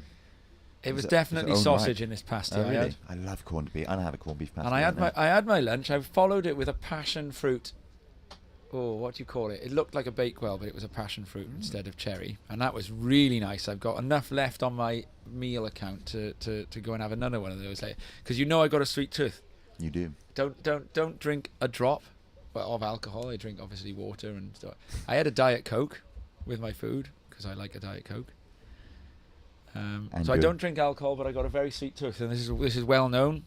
The Lantwit crew, the local crew, they don't particularly approve of my position on alcohol. Of course, it's only for me. You know, I don't mind other people drinking it, but it was really nice, and I had a nice chat with Mr. and Mrs. Barton. Oh, I always like a chat with those guys. And Tom, there's some exceptional there's surfing great going up surfing front. going on that wave there. Is that That's Ravenscroft? Ben That Cabedza was of Ben Scotland. Cabedza. Okay, so that's going to be changing the situation for him, I would wager. Yeah. That's going to be into his top 2. So I would be thinking, just from watching this heat, only from watching it, that we've probably got Perrins Davis yellow in the 4th at the moment then. Cabedza in 3rd, looking to sort of catch Bo Betteridge, am I right? Here he is again, Cabedza, wrapping right back into the whitewater there. Wow. Yeah, nice surfing. Good surfing. 2 waves in a row, and he's going to have a possible reform on this. And I've got the replay function working, so we'll watch that wave of Cabedza in a second. And who's this now? That's Surfing Bo in Betteridge. blue, so this is Anders Ravenscroft. Oh, that's Ravenscroft, was it? Gosh, I can't see the glare for me. It is very it's challenging to see yeah, from right. here. So we watch this wave of Cabedza. Scottish surfer. Here we go. He gets into it. Nice on rail. Oh. Pulls it round. Wave walls up again. Getting it right the way round. A nice carve. And then he gets onto the next section. Nice. I wonder if we got that last... Would we have got that last wave? Because, Tom, whilst you were doing that replay, saw what I think is probably wave of the heat from Bo Betteridge. No, I don't think the camera had that, did it? It was a very, very well surfed wave. So for the viewers at home, let's fill you in on what's going on right now. We are on hold on the main peak, but due to the camera expertise that we have on hand today, we've got a camera on the action on the backup peak, or podium 2, which is normally not live streamed. Superb stuff. And the way that we're positioned in relation to podium 2, so our setup was to go live with the main peak. The way that we're positioned with a view of podium 2 is such that Rob can actually see the surfing with his eyes, and I'm looking. Oh, I can see the great surfing there. Is that Ravenscroft again? Wow, he's going to win this heat for me then. If he gets a closeout Rio here, whack. Yeah. I think I'm gonna So it's gonna be very tight between Betteridge and Ravenscroft, I think. I've got the takeoff by eyeball, and then I have to watch it all on the screen, and Rob's got the whole thing by eyeball. Well, I can't see the end section, actually. You can't see the end section, can you? And so that's why. And this podium 2 does not have a live scores feed. So this is while we're on hold on podium 1. So podium 2 doesn't have a live scores feed, and we're doing what you would have done at a great many Welsh or English nationals or Scottish nationals in your time, which is, was that Cabedza? Is that his surname? Cabedza. Was that Cabedza, was it? The surfer in white is Cabedza. White. Perrins Davis is in the yellow, right? Eli. So, Tom, you might know a bit more. Earlier on, I heard someone mention that Eli wasn't feeling very well. He's in the water. He's gone in, hasn't he? In, yeah. Oh, yeah. I'd heard. Right, so he's pulled out of the men's. Aha, up and riding. Surfer in blue. This is Ravenscroft working his way through the inside on a smaller wave, but it's stirred up until now, unfortunately, fading away. He's got a flu of some kind, Perrins Davis has, and I did catch up with him, and he said that he was just about up and about, so he's surfing seriously under the weather. Bless him, he's been quite quiet in this heat. Yeah, that would explain it. He's right up against it. He didn't look well, and so this is Cabedza for Scotland. Interesting choice to go left on that one. And so, do you have a timer, Rob, for this heat? No. Again, one of the other factors influencing our somewhat sketchy commentary in this heat is that this peak has been operating on a different time to the peak out in front of us, the main peak. Got you. So we do can't not have run access to the time. They are So relying we'll- on the disc and the horn on the water's edge. So we can run a timer once we have the start. Of we the have heat. the start of the next heat, okay? Yes. Because I got my heat. I got a watch here that will run a surf heat. So, we can However, again, another factor for you: we cannot hear the horn, nor can we see the disc from where we are. So it would take a series of beacons. Perhaps I could stand on top of the hill and wave at you, and you could start the timer. Right. We're probably not going to pull that off, are we? Because we're going to come off hold on the main peak sooner or Like later. the beacons of Gondor. Yeah. Oh, mind you, looking at the surf on the main peak, I think we could be on hold for a little while still, couldn't we? I think so. Because the Well, I can't see another heat paddling out Finished. on the ledges, so again, that would make me think that, true to their word, they are going to pull the ledges peak from play now after the conclusion of this heat. So I think we Okay, might so be on we a might be complete going- hold. complete hold. Okay, right. That's interesting. Well, so that means when this heat ends, we're ending round 1 of the junior boys. No, there is another heat to go. Oh, but that hasn't paddled out, so you No, think we well- might be going. I tell you what, though, the surf looks good, doesn't It it? looks good. Jamie Bateman popped his head into the booth and said that he Jamie thinks Bateman of Surfline. he thinks this will be the last heat they run on the ledges, because in about the 10 minutes time it's going to stop working completely. And when it stops immediately, doesn't Yeah. it? And it is a hard wave. Look at this section here. Oh, Wow, wow. Bo Betteridge. And that's going to be the wave of the heat then, or does that... Well, actually, I think his earlier wave was on par with that, so Oh, Bo right. could So have that's the posted heat 2 winner. huge scores. Heat winner, that. And if he gets up right, he doesn't get a bowl on the inside. So Betteridge showing us the challenges with this peak is that it can be hard. Now, as that tide drops back, it can be hard to get behind it enough. Betteridge manages that. I got a little replay of his wave actually, I'll Rob. be very interested to see the scores at the end of this heat. And I think our replay has caught his first manoeuvre. But we have to get to the end of the replay and back to the start. So let's have a look. I think it got the first manoeuvre. Here we go. Oh, just missed the first manoeuvre, but it's okay. And that second one, actually, from that angle, not as lip line as the first one. So we've just missed the first manoeuvre on the replay. But that's going to be the wave of the heat then. So we've got Betteridge in first and Ravenscroft in second in this heat, probably, haven't we? Anecdotally. Anecdotally is the right word. And Cabedza from Scotland, I'm guessing, looking for a score. And probably holding priority. Or Perrins Davis has probably got priority, hasn't he? And Again, this are is they purely playing priority on the second on the second peak? Because they might not have. Yeah, I reckon they probably are. They can get the discs down to it. I saw flags being carried, so I would Right. assume so. Okay. So there's 2 peaks running for the information of the surfers at home. And the peak 1, and here goes Cabedza. Oh, and he's looks like he's on a 20 for a second there. And behind him, this is Ravenscroft, who's and a lovely bit of fins up on that one, and a second one, and a third. So Ravenscroft will be pushing Betteridge all the way in this one. What I think's just happened, Tom, and I might be proved wrong as the set approaches, but I think that ledges has just stopped. Well, we yeah. talked about turning off the tap. Apart from that wave that Ravenscroft just had, Yeah, but it's not running as it once was. it backed off, didn't it? Yeah. Earlier on, they're going right through to the inside. And Now that it is what seems this to have spot stopped. does do. But we may be proved wrong by this set. There's some beautiful looking waves making their way into the bay. Yeah, there is. Gorgeous. But all of our surfers notice now are slightly out of position, and the actual face of the wave is much shorter. It's a pocket and then nothing, isn't it, now? Yeah. Whereas earlier on, it was a nice line ahead of them. Well, there's 2 free surfers going in, podium 1. So, and I can see that one of them is a competitor, but not in a jersey. So I am guessing that a competitor who's still in the event would have gone to contest control and asked if that peak is free surfable, Blake Jones. which means they're not going to be running a heat in it. So I think we're probably going on hold after this.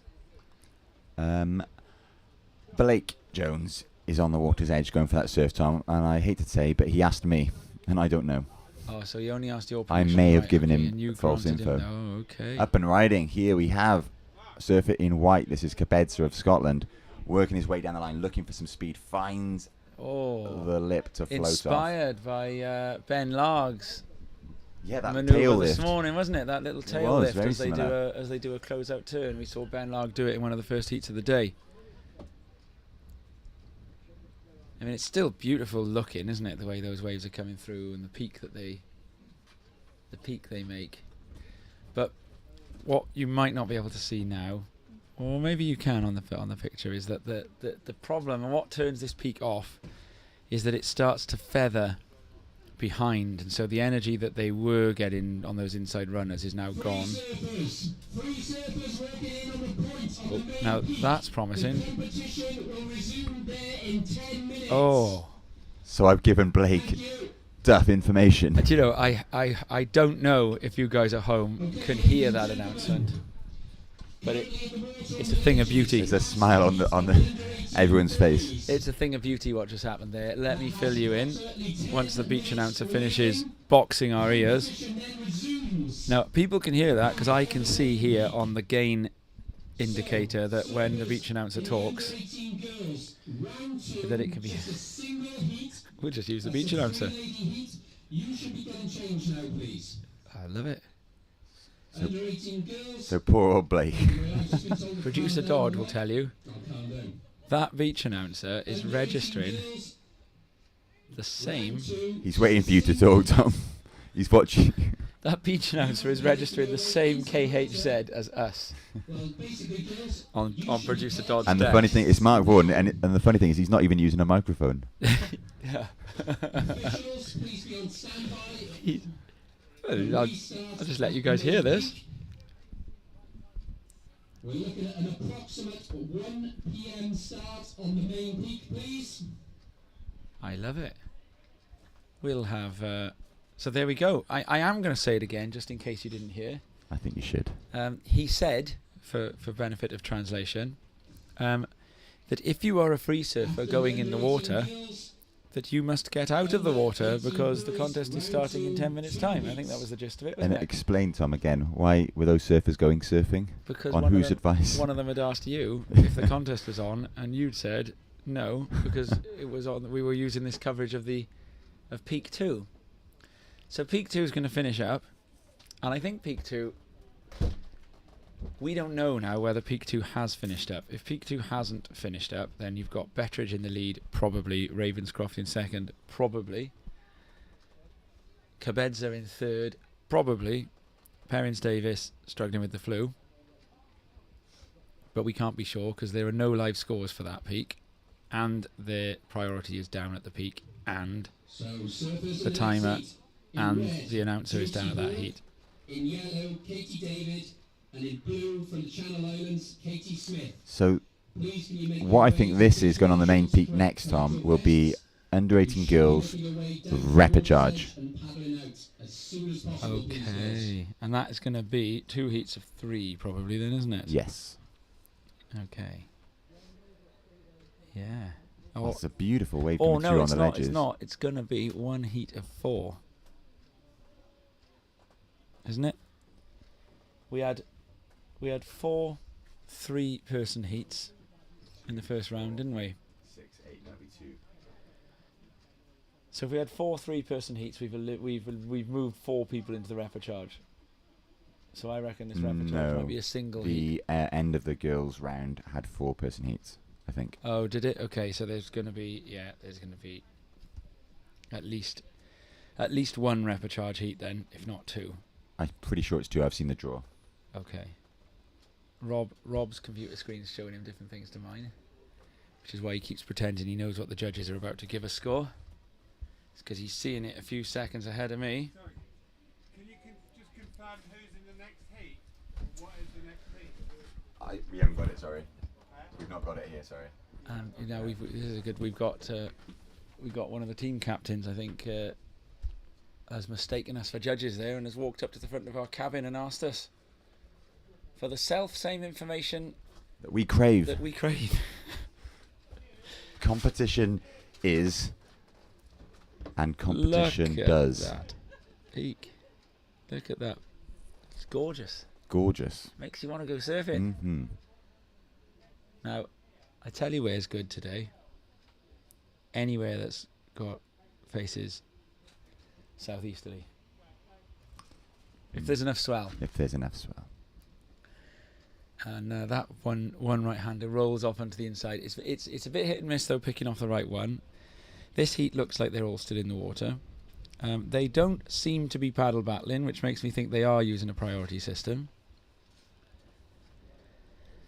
And if they are using a priority system, then I would say that you'd have the surfers who need scores holding priority, and here is one of them for our money, Cabeza from Scotland.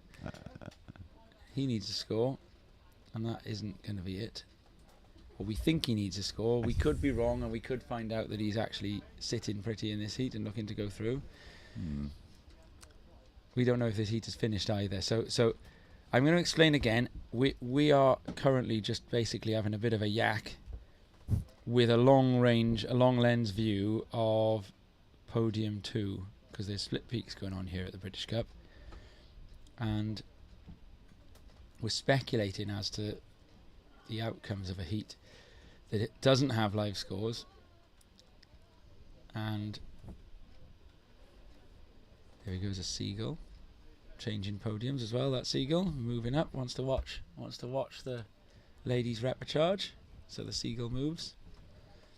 But we think Betteridge in the red for England would be winning this heat, and we think it's fairly comfortable. And we think that Ravenscroft for Jersey in the blue is going to have been pushing Betteridge a bit, but won't be in first. See, again, I think your explanation was spot on there, Tom, but I fear that we may have missed. This heat seems too long. It's a long heat. I think it may have gone into the next Couple one. more birds moving over to watch the next heat. There they go. I'm going to take this opportunity, Tom, to go and get some lunch. Good idea. A little break in the action. I recommend the passion fruit And the I corned can't beef remember if it's slash called a tart. sausage meat pasty. Well, you go and have a corned beef pasty, and you tell me whether which one you think it is. Okay. It's the pasty on the middle. I'll do that. I think it's the upper middle rack.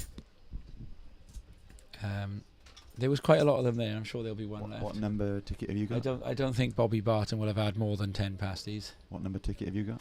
I had ticket 10. Oh, Oh no, that's don't say our ticket numbers. There we go. Radio. So we're gonna be going on hold here.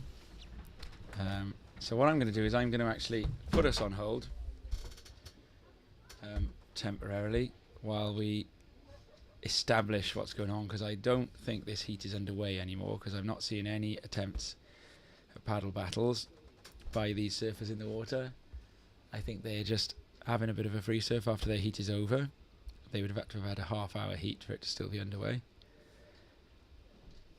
And we're not far out from starting again on the main peak with the ladies' repechage. So a couple of messages from some important supporters of British surfing, and we'll see you again. Oh, there's a wave first, we'll watch that. And that is Anders Ravenscroft, I believe. No, actually that's... that was White, that was the Scottish surfer. Okay, so important messages followed by a brief hold, and then we will be back.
Okay, guys, we're back, and we're underway. We're gonna get some live scores up very shortly, and at the moment you might still see on your screen the results or the lineup for that last junior boys heat that happened. But the heat that is in the water is in fact the under 18 girls, and it's the under 18 girls repechage heat, and we'll have the information about who is in that heat very shortly. So I can confirm that the heat that Rob and I were Rob called it anecdotally watching, we got the results in. And we were actually quite a way off on that when we had Bo Bettridge as a dominant winner, but Eli Perrins-Davis, who Rob and I hadn't really seen catching anything, he was killing it in that heat actually, and he got into second. So Ravenscroft, who Rob and I had thought was in a comfortable second, was actually fighting to get up into second and didn't get there. And so that's rather interesting. We didn't see any waves of Perrins-Davis in that heat. It's just to do with the position we were. We were watching a heat that we didn't have the scores for because it was down on the other peak. But we're now back up on peak 1, and we've got 18 minutes left in the heat, so we're 2 minutes underway. No waves ridden as yet, and it's a single heat here. And so we're going to have in the red Josie Hawke. Now she is surfing for Wales, so you can't use the country colours anymore. And then we've got Katie David, who's also surfing for Wales, and then we've got Katie Smith in the blue, who's just ridden a wave, and that's coming at a 0.75. Katie Smith has jumped up into an early lead there with a 0.75, but that we would hope wouldn't be a keeper. 17 minutes and challenging conditions here now for the surfers because we've got the outgoing tide. It's going to be low tide at 10 past 4. Time now 20 past 1. So we're just beyond the halfway mark of the outgoing tide. Swell is holding up okay. The main peak Atlantic Major here is a little bit more exposed to the wind as the tide drops back. And it comes out from behind the point to our right, which would be Nash Point, or we've got the sort of back end of Nash Point. So the wind comes around that. Now, it would be preposterous for me to suggest that Nash Point alone can keep wind from reaching the lineup full stop. But what Nash Point actually does on a higher tide is it keeps the wind chop around the corner. So as the tide goes out, the reason you're going to see more wind chop is that Nash Point is having less of an influence on the incoming swell. And we've talked long and hard with Jamie Bateman from Surfline about some of these matters, and Bateman says a lot of this is still hypothetical and the bathymetric information isn't necessarily in, but we have speculated that the reason why the Vale coast here, Llantuit Major, doesn't lose its swell as much on a drop in tide as Porthcawl would do is because of Nash Point. So what happens is tide comes out below Nash Point, and Nash Point exerts less influence, less of a blocking influence on both wind chop and swell. And so what you've got basically is that the outgoing tide is bringing the lineup more into the brunt of the oncoming swell. So as the tide drops back here now, the surf's not necessarily any smaller. And we got a wave on the inside there. I think that's the surfer in red. We've got a bit of glare going on. That's Josie Hawke. If that was Josie Hawke in red, that's going to put her into a decent position. We didn't see whether that was a landed manoeuvre then. Go to the wide lineup view, and you can see through the glare a little bit better from that. You see Josie Hawke on the inside paddling back out. So there would be a few people earning their money right now. A spotter who'll be using a pair of binoculars to identify who is in which colour when somebody's up and riding. And with the glare, that of course it means that there's a significant challenge for the judges. And of course our camera people finding and locating the surfers. Last wave from red. I've often marvelled. Here we go, and it was red. It was Josie Hawk, and it's a 2.5. So that's going to be a score. So I'm guessing for 2.5 that Josie Hawk probably stuck that turn that she was doing going on to the inside. Yeah, so there's a great skill deployed by a camera in this glare as well to pick people out. I've often marvelled at that. And the surfers, meanwhile, this will be the stage of the tide where they would be the least rip. So surfers can take, and that's up and riding on again. And I think that is the surfer in. I think that's the surfer in yellow. We'll find out as soon as the score drops. I think that's Katie David, also of Wales. And I do believe that Katie Smith is surfing for the Channel Islands. And so in the first round, we saw all the Scottish surfers through. We saw the English surfers through. So we've got the Welsh and one Channel Islander in this heat. Green from yellow. And Yellow got a 1.17 that for was second. that was Katie David from Wales, and then it was a 1.17. So with one wave ridden each, we've got a nice straightforward 1, 2, 3 going on. Hawk first, David second, Smith third. Hawk, if you look at the first waves ridden, although the scale, we're down some of the lower ends of the scale here, the 2.5 for Hawk could turn out to be very significant indeed, because it represents more than double the first wave scores of David and Smith in the yellow and the blue. Josie Hawk gave a real good account of herself in the first round, had the Welsh team cheering away on the beach, but was in a heat with some very dominant performances. There were some very good surfers in that first round, and a lot of the English girls in particular surfing very well. And so we see a lead, and we've got a second wave for Katie David ridden, and that's a 0.7. So Katie David's left with a 1.34 as a requirement, and we get a really clear 1, 2, 3. So even using the lower end of the scale, the 12-minute remaining mark, we've got a nice clear 1, 2, 3 in this heat.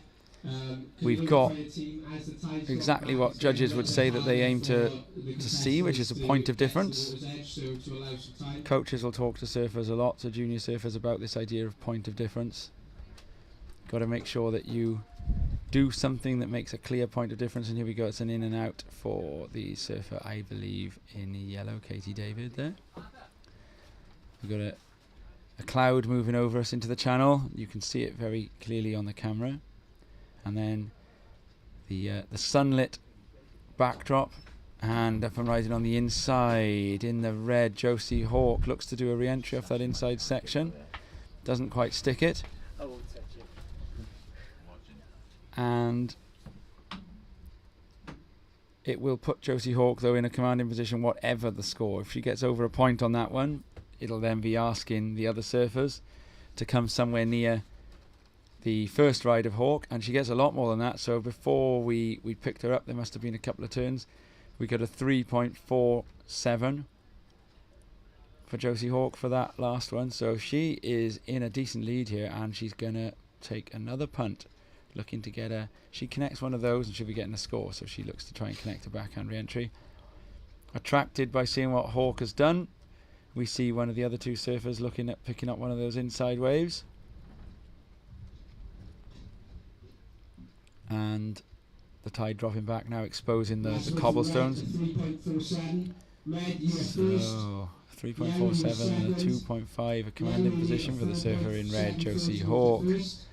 Katie Smith now needs a 1.67 if she's going to jump up into the advancing position, which would be second. And Katie David in second would be looking to play defence against a 1.17. So if she improves on 1.17, she'll up the requirement for Smith in the third. Challenging conditions to find those waves in, but those waves are out there. We've seen Josie Hawk pick off two decent waves. All of them youngsters in this heat. I think Josie Hawke is, if I'm putting her at about the age of 15, 16, I'm guessing. And I think that Josie Hawke comes from West Wales. I'm not sure exactly what parts of their respective nations David and Smith come from, as we see an in and out there, and I think that looks like a surfer in yellow, Katie David. And either way, I don't think that's going to challenge the two waves from Josie Hawke. We've got a 9-minute remaining mark. We've got a set coming through.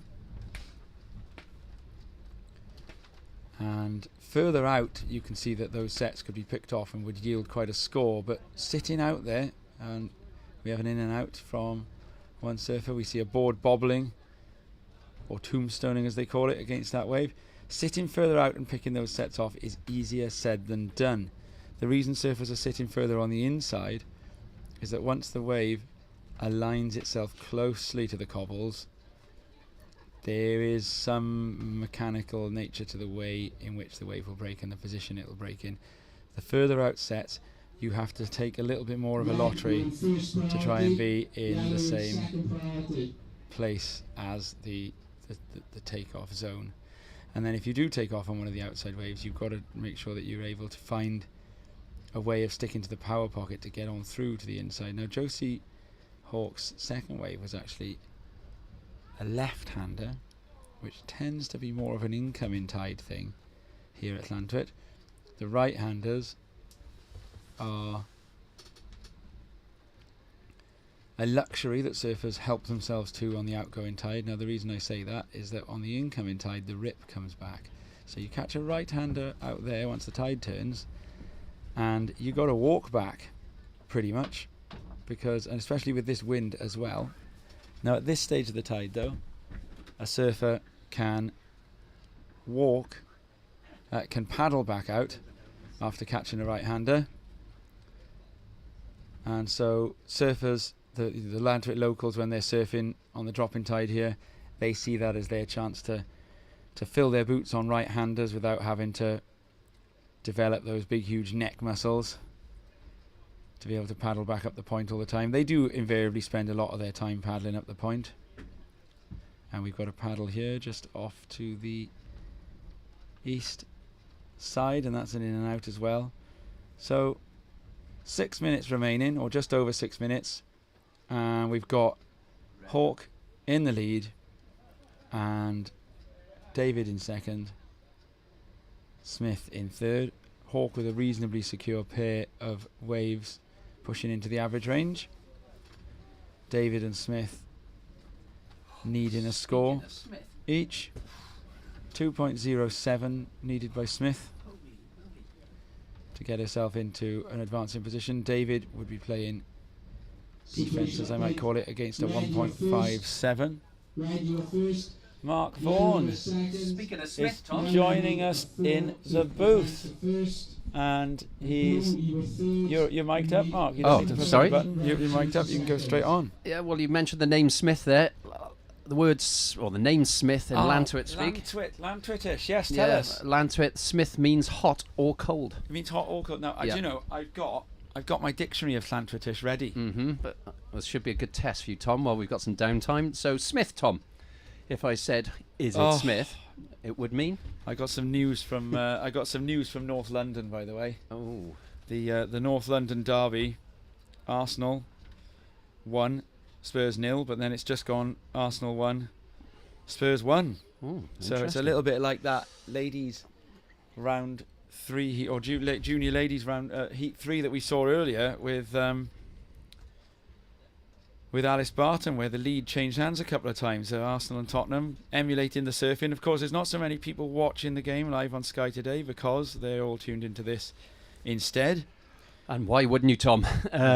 But look, conditions at the moment, we've ridden our luck a little with the tide and the surf. There's some fantastic junior heats went on. I know that wasn't broadcast. Can we use the word broadcast? We had some of it. We had some of the did. juniors. We were able to. We call it anecdotal commentating. So we were trying to work out who it was. So Craig old was able school. to pick up the guys. We got good footage of it. We got Excellent. good footage. We just had to speculate as to what was going on. Right. Okay. So my dictionary is Llantritish. Now my ability to remember this. Right. So we were giving Vaughan. We had a production meeting. We've had a couple of production meetings in the run into this, and in one of these production meetings, Vaughan apologised to us all for his inability. And here we go. It's an in and out there for the surfer in yellow, for his inability to speak the national tongue of Wales. But he did point out that he can speak Llantritish, and here we go. Right. So. And this is very true, right? The surfers in the water right now, I can tell you, they are surfing on the right. It's called, right? No, But this wave, once the tide turns, is actually a left-hander. But in Llantwit, they call it the right, don't they? So if you go surfing in Llantwit on the right, they mean the left-hander, which would come off the back of this. And then if you're going to go and surf the left, that means you're surfing the right-hander that we were watching the juniors on at tout à l'heure. Is that not right? Oui, c'est bon. That Très is bien. the left-hand side of the beach at low tide is where the long right-hander breaks, and that is, everyone refers to it as the left here. So left left in English is left, and in Llantritish it's right. Correct, as in terms of a wave. But in English, you are looking to the left-hand side of the beach, and to the left-hand side of the beach, you see a long running right-hander. The point, which is towards the right hand of the beach, is traditionally a left, but it does show its teeth in all sorts of shapes and sizes. Like I today, see. we'll see a lot more right-handers probably on the drop-in tide, as Interesting. that rip is slightly more forgiving. So we come next, right? We were talking this morning about the runoff, which you tell me is fresh water that's been filtered by the are they Jurassic rocks? Yeah, most certainly. I mean, this coastline is actually pretty renowned for fossils, etc. Yeah. I know I'm one sat in the chair with a microphone at the moment, but there was actually a friend of mine who discovered an exceptionally rare fossil just down the coastline towards Barry, and had the honour of naming it because... And what did he find? You have to excuse me, I don't recall the name because dinosaur names are not that short. Yeah. But it was a dinosaur fossil that had not been found before. And my old school friend had Wow. the joy of finding that and the honour of naming that said dinosaur. We come So down to the there you go. 2-minute warning here, and we've got still, I predicted that this position Hawk was in of the 3.47 and the 2.5 would be relatively secure, and at the moment it is, because we would still need Katie David in the yellow to get the highest score of the heat to take first. But of course Hawk only needs to finish first or second, so Katie Smith is the surfer upon whom all eyes will be in this closing minute and a half or so, and she's the surfer in blue, and she does hold priority. So somewhere out there, Katie Smith is looking for a wave. There's a And big she set needs- coming in as well, She Tom. needs a 2.64, so this is doable. Set's coming in. We're gonna see what happens here, and we come down to minute 24. The surfers are mostly sticking towards that inside where it starts to hug the point a little bit better.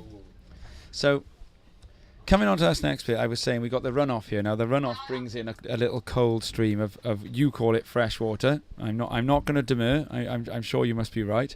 You say you've drunk it and survived. Well, if you step down to the beach, just literally in front of the You can see it breakwall coming here, out. you can see it coming out, but you can feel the temperature difference. It's very notable. Right, now this brings me to the Llantritish, right? Because we've got a warm sea, which Rob and I this morning were calling the Llantwit Thalassotherapy. What was the word we were using? The Llantwit Thalassotherapy Salon. You made it up, Tom. Right. And thalassotherapy, it's the it's ocean therapy. See, right? Okay. Greek etymology originally. We come down to the last 30 Oh, here we seconds go. here. We're going to be needing Smith to get a wave now. Red, just a quick in and out there. Smith. Now, the in and out from red's going to make no difference on this. It's all about No. blue, who holds priority. We've got 20 seconds left. We could end up with that being that for this heat with 12 seconds left.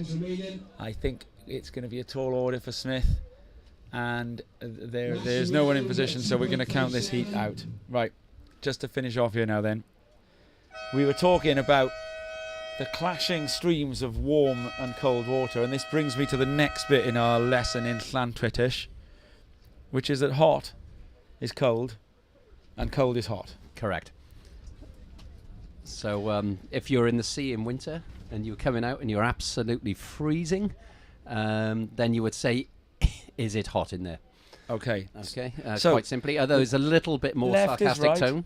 Right is left, hot is cold, cold is hot. But now hot and cold are both. Smith. Okay. I think we'll go to a break, and we'll discuss that further Thank you. in a moment.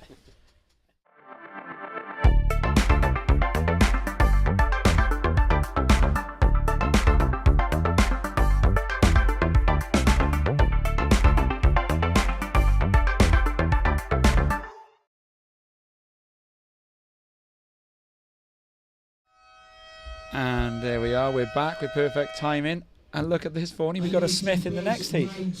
Well, Tom, it's whether it's going to be a hot or a cold Smith, and let's hope for the Smith in the water that they prove to be on a hot streak. A hot Smith. But looking at conditions now, the swell, as people will see online, just seems to have just eased a little bit from this morning. We are anticipating this now as we get to this mid-tide point, that things will start to reappear and the conditions will start to improve, and we'll see big waves. And as you can see, the competitors, unlike before where they were paddling, they are now sat in the comfort There's no rip. of the zero rip. The luxury of going right, although the surfer in red here, Kieran Smith, who's from England, we've interviewed him in our Grommet special of Crest, I think. Now he said he had a poor free surf this morning. He wasn't happy with it, but he just went left. So that shows the local knowledge there at the moment. You do go right if you can at the moment, don't you? It's a mixed bag. Depends on the conditions. Obviously, you've got a wind straight into the left, which does make it hard.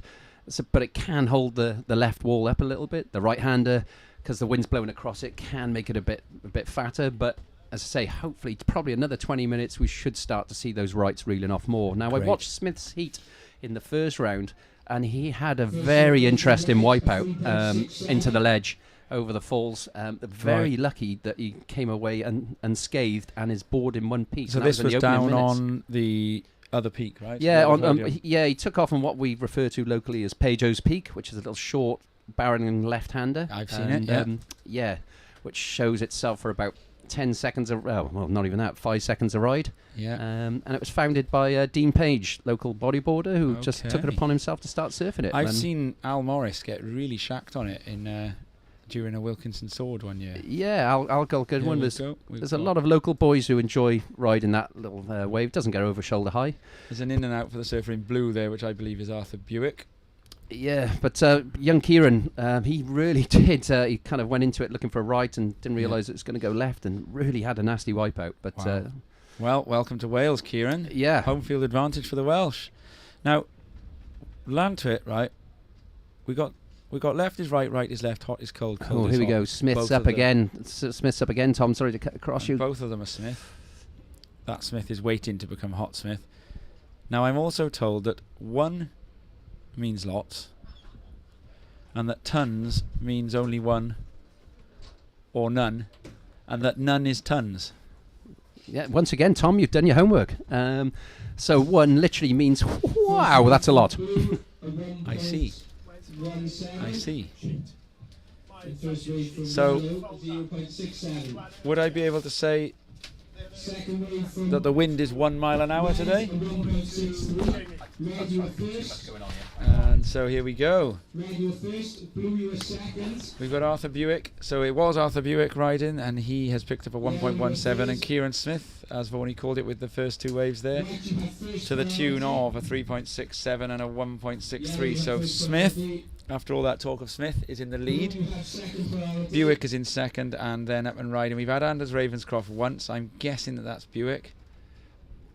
Yeah, unfortunately, Tom, my view's just slightly obscured by some spectators with the words Welsh team on the back. So I'll have a word with my colleagues. The one behind, up and riding, and that's the surfer in red, and that is some very good surfing. That's Kieran. That is Kieran Smith, and he is now. That is Smith being hot. Yep, and that's going to be the score of the heat. So he's far. On a Smith streak, I think. Smith streak. Now I'll tell you what. There's also a great punctuation conundrum using the word Smith. Mm-hmm. Did you know that it would be possible? Well, they use the word Smith, but we could just as easily say Vaughan. To use, so give me any two surnames, right? Should we use Smith for one of them? Yep. And Right, Jones. we'll have Smith. Okay, well, Jones is the one used traditionally, right? It is possible, using the words Smith and Jones and one or two other words, to use the word had 13 times in a row and still tell an accurate story. Do you want me to do it for you? Let's hear it. Come on. Okay, so just keep an eye on the action as well, Tom. 'cause yeah, there's a I've set got approaching it. an eye on the action. Don't you worry. If I'm on the 7th had, I'll break out and remember that I've got 6 left over. But it goes like this, and I'm sure these kids at this age could actually find themselves in such a position, right? We've got a kid called Smith, and we've got a kid called Jones. They're both in an exam together, right? Mm-hmm. And the exam is testing. Oh, here we go. And this is up and riding here now. A nice bit of style and moving along fast here. Now, I think that's that's the surfer in blue, Arthur Buick.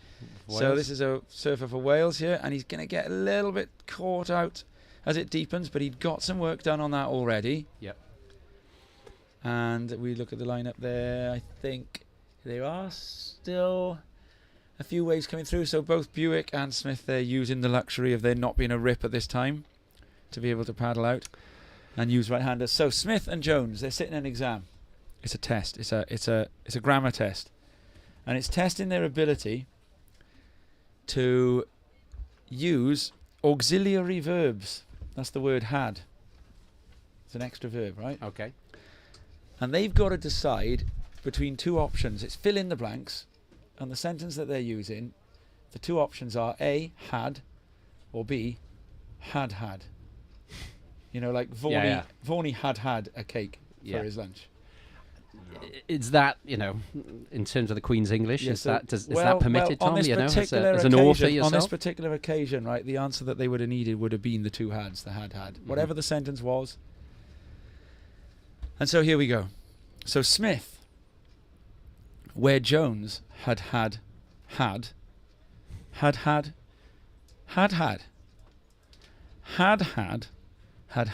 the examiner's approval. I think you lost me at had. There we go. So we've got an update coming through here now. Kieran Smith, he gets a 6.17 for that last event. So Smith, where Clark had 2.8, had 6.17. So Smith gets 6.17. And Finn Clark from Scotland has ridden a 2.8 and a 2.33. Now, being in the white, he is the hardest surfer for anyone to spot. But at least the spotters in the tower have got him right. Arthur Buick is now sitting in the with a 1.4 and a 1.17. So I think, Vorney, that the good right-hander that we saw was Finn Clark from Scotland. Ravenscroft, meanwhile, who Rob and I didn't even think was going to be in this repechage round, is now sitting in 4th. But now he gets a score, and that's a 5. So actually, I think it was Ravenscroft we saw rather than Buick. I say it was very difficult for me to see because I'm looking around a number of spectators, and then once he got sort of 20, 30 yards down the line, there was the sun and the glare got me. But our judges are much better placed than I am, and obviously they've rewarded there with 2 significant scores. One for yellow, Anders Ravenscroft with a 5, and of course Kieran Smith with a 6.17. And both Smith and Ravenscroft are great surfers. They're both excellent surfers. They both experienced at the sort of top British junior level, and I think both have been to the Junior Europeans. So it's not that much of a surprise that the two of them are out in front. And here we go now, moving through again. So this, I'm assuming then. So I think that is Finn Clark there, because he's just lost priority on riding that wave. So that's going to be Finn Clark. Yeah, look, it's perhaps a little bit of a surprise to see Kieran Smith and Ravenscroft. and well, all these guys. They can all surf. They're Britain's under 18s top surfers. But on the evidence of what I saw earlier, the whole purpose of having this non-elimination round was to give the people that have travelled a long way 2 heats, to give them that chance to just there's a lot of travel time, new environment, and we wanted to give everyone as fair a chance as possible and avoid the shockers, which can happen after any pro that has played any sport will know. Once you've had that travel time, it does weird things to the legs. Here we go, coming on to the inside, and a pretty explosive attempt there on the inside section. Here we go. And then Another immediately nice behind it, we've got someone with an in and an out. Now, I tell you what I'm going to do. I'm going to see if I can bring a replay up for that, because I think that this manoeuvre that we saw there was nicely on the tail. And here we go. Look at this. Oh, and that's a little bit of a fin bust. But I think that looked to me like it was the end of a ride. And then immediately behind, we've got Ravenscroft, and he comes off. So that was the surfer in red. That was actually Kieran Smith. And it probably won't go into his top 2, I don't think. It was a 3.2. And it was Ravenscroft on the one behind, and he gets a 3.37. So Ravenscroft must have done a manoeuvre before coming into view on that one then. Okay, Tom, so I mean, this heat is, got the timer there? We've got 10 minutes remaining. 10 minutes, so still plenty of time. It's all there. It's all there to play for. This is Arthur Buick, and he is a little bit stuck behind a section there, so wave selection a little bit of an issue for Arthur Buick. And behind him, this is Finn Clark. You can start to see these rights coming into play, though, Tom. That's one thing for sure. Play, yeah, and look at that. And we get 2 manoeuvres there on the inside. I think the one thing that anyone watching needs to be aware of, and based on the criteria, is obviously those first. Lantit offers a lot of opportunity to cram a lot of turns in, but that's not necessarily what the judges are looking for. They are looking for commitment. Yeah. They are looking for risk. And you see, that kind of down the line safety floater, that's not going to score high. So they're going to be looking through the lip, tail release, and I think we're going to see a lot more of that as this tide drops back now. So those 2 rides then, it was Buick and Clark. Now, I can be about 75% certain which way round it was, but I'm looking at the scores. It was Buick, the second ride was Buick, and that was the better of the 2 scores. So he's now posted a 4.17, which brings him right back into contention in this. Only now needs a 4.21 to move into an advancing position over Ravenscroft. It's the Welsh boy finally made a move. He's got a bit of a paddle back, but that rip will help him now. And we look forward, there's still some peaks. It's all about the second half of this heat, I think, Tom. It is. We get an in and out there for Arthur Buick again. Oh, here we go. And then Finn Clark in and out. So both the guys looking to advance. They're catching more waves. Of course, the trouble is you give up priority when you do that. You took the words out of my mouth. Probably not the smartest use there. There's going to be a real battle here to get back out back outside into the lineup and get that priority position. Ooh, someone takes a fall there. We have sets approaching the horizon again. Yeah, really starting to shape up. It's pumping on through here, and those right-handers are going to be the go, and we're going to be seeing some long rides. Yes, and times that by 2 if we shuffle over to the left-hand side later on this afternoon when the swell picks up a bit more and we're surfing the right-hand point break. Literally 10 turns a wave, not impossible. It would be wonderful to see some heat. And are we thinking that would likely be in a 2-peak scenario, or do you think it would be just a single peak? Be a single peak scenario if the conveyor belt rip will have kicked in on the peak that guys are currently surfing, but we're a good few hours away from that yet, Tom. Lovely. And keep looking forward to those improved conditions, but blessed with sun. Conditions improving here. Smith in first, Ravenscroft second, Buick third, and Clark fourth. There's 7 minutes remaining. We'll see who holds on to what after these important messages from some important backers of British surfing.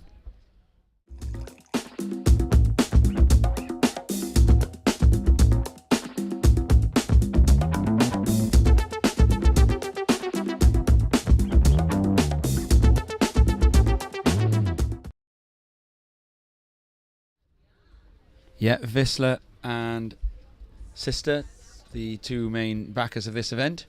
So thanks very much to those. Yeah, massive thank you to Matt Stevens, who organised that sponsorship for us, and we look forward to welcoming Matt down the beach tomorrow. Spud's down here tomorrow. He's going to sit in with us and call a heat or 2, he says. So that would be not a bad surfer himself. My favourite surfer growing up. Yeah, my favourite surfer. Yeah, Matt, one of those very lucky people who has a unique and very natural talent. Wonderful style. Do you know, I surfed with him, right, the day... I remember it vividly because it was September time. I was a Grom. I was about 15 or 16. Maybe I was a year older. I'm trying to work it out. And it was what there had been the unfortunate news in the morning about Diana, Princess of Wales.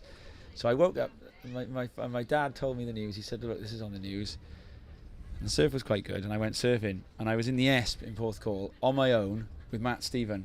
And at the time, right, I absolutely idolised the guy. He was my favourite surfer. To me, that's as exciting as surfing with an international pro, right?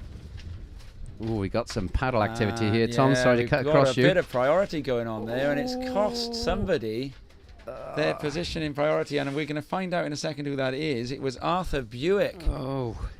And so that was a really not a wise decision by Arthur Buick to use priority there. And he's lost it again. So Buick is chasing priority in this. And then a second surfer makes the same mistake as well. That has tended to be Finn Clark, who's done that. So we're waiting to see. But that was Kieran Smith.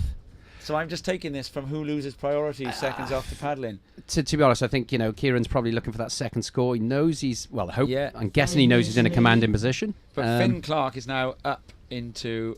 Oh, and Finn Clark has also lost priority for a paddle there. We got a ride up. And nice wrap. This is now likely to be Ravenscroft. Oof. And look at that. This is smooth surfing, fast, speed, power, flow, closeout section coming, and will stomp out of that. And that was Anders Ravenscroft. So very nicely structured wave. Things just got tougher for Buick and Clark. Both of them using priority wrongly. And then Anders Ravenscroft, the surfer they were both chasing, uses priority properly and posts a score. So he's going to be moving a bit further out of range of these guys. Buick, I believe this to be on the inside.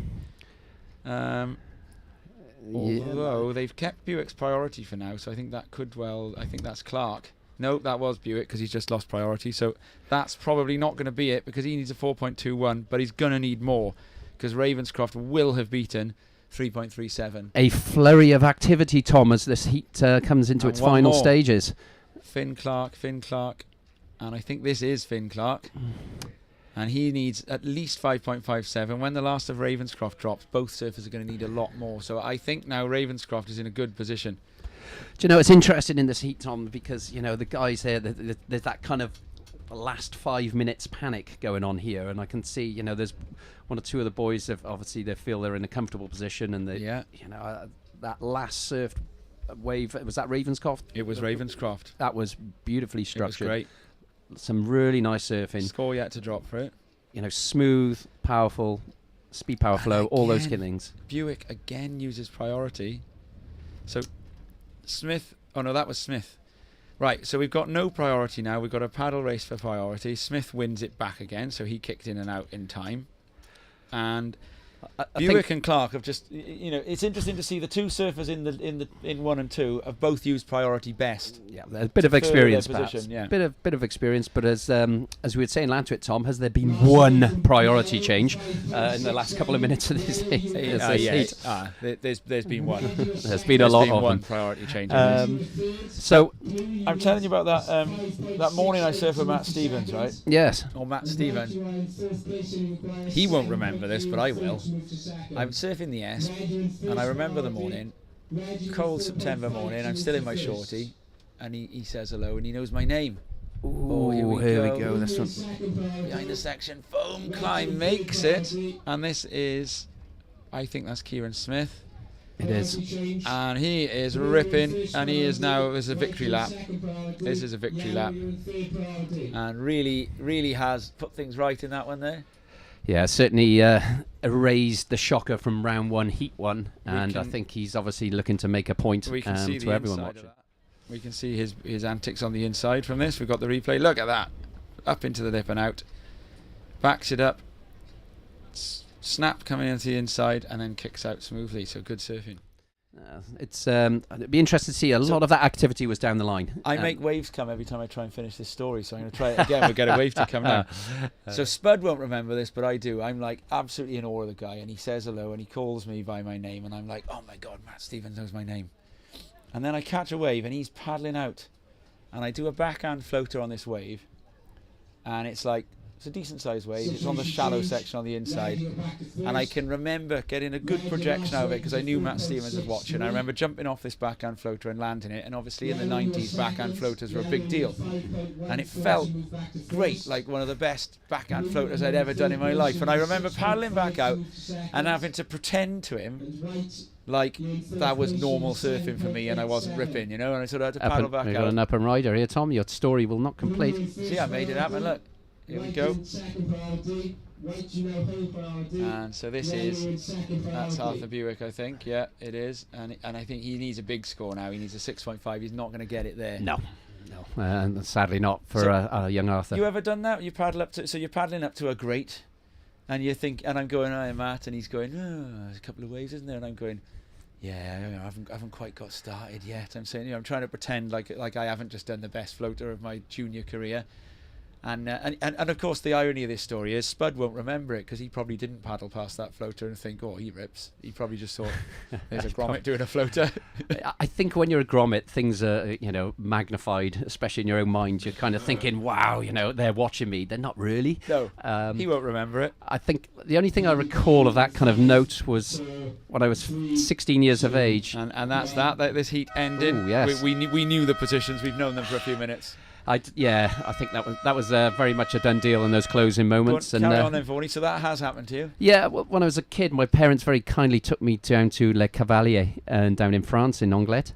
I like the French accent for the word yes, Anglet then. Yes, a little bit. You said Le Cavalier. Le Cavalier. In Anglet. Yeah, so a little bit of French kicking in. I was only 16, just turned 16, just flunked all my exams, or was about to. Good for you. My brother was with me, family trip, and we spent 3 weeks, and Tom Curran was living just round the corner from where we were staying. He was married to a French lady at the time, He wasn't was, yeah, and he was living in that area, and he was surfing every day and competing. I'm pretty sure it might have been the year he won the world title, or was making his comeback. Wow. Too many heats, too many world champions to remember. Need a statistician. But my brother assures me that I had a very reasonable ride, and that Tom had happened to be stood on the shoreline after his surf, turned round and watched my ride and kind of did a head nod, either in terms of he needed to get water out of his eyes, or as in acknowledgement that was a fairly well-ridden ride for a 16-year-old Welshman. You sure he wasn't nodding to, I believe her name could have was been Marie, a friend. and he was nodding to Marie and saying, Marie, yes. Yeah, as I thought, those conditions are done. So we're underway with the next heat, and there's a little lull in the action, and so we're gonna have another quick 30 seconds of audio-visual pleasure, courtesy of Matt Stephen.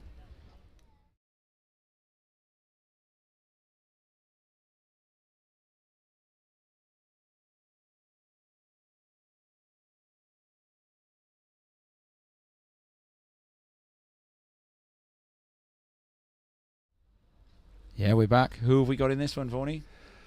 Ooh, well, yet another English surfer into the round 2 repechage. Bit of a surprise there, but Alex Townsend in the red vest. Ewan Buick, Arthur's brother from Wales, in the white. Ben Large, now Scotland. Wow. There's a name now that many of the surfing world will be familiar with. He's a charger. Yeah, thanks to his antics at Nazaré and other places, but with Nick Von Roop. And and then we have in blue Ben from Scotland, who's joining him in this heat, and we've got some riders up. Great first turn there for somebody. We won't know who that is until we got the priority system working. That was Alex Townsend, I think. Townsend. But Tom, I'm going to have to wrap up and get back to my contest director and surfers role. Thank you very much, Vaughnie. Good luck. Who have you got in your next heat? I haven't actually had a chance to look yet, but Boydie just caught hold of me and said that you're in together. We're in together, and for anyone that will remember last year's British Nationals, we did have a bit of a tussle in a run-in. Hassling with Boydie is a pleasure. It One wasn't of life's pleasures getting involved in a paddle battle with him. Mark is an exceptionally competitive surfer, and he will use any way to ensure he progresses. He's a very talented surfer, an excellent tube rider, and I have the utmost respect for him. And he challenged the rules, and on that occasion he won the battle, and we had to have a resurf, and I won again. I'll leave it on that. So this is going to be a grudge match. Thanks, Vaughnie. Cheers, guys. Over to Rob. We'll be enjoying that one. Thank you very much. So Vaughnie telling us there about the time he made Tom Curran go in, and Rob, who's come back from his lunch. I got a similar story involving Rob. So, Robbo, first of all, what do you have for lunch? Alex Townsend. It was Alex Townsend from England in the red of the first wave, a 3.17. I was just shedding a layer. It's very warm in here. Up and ride in now. This is Ewan Buick, and that's just an in and out. Yeah, it is very warm in here. What I recommend not starting in too many layers.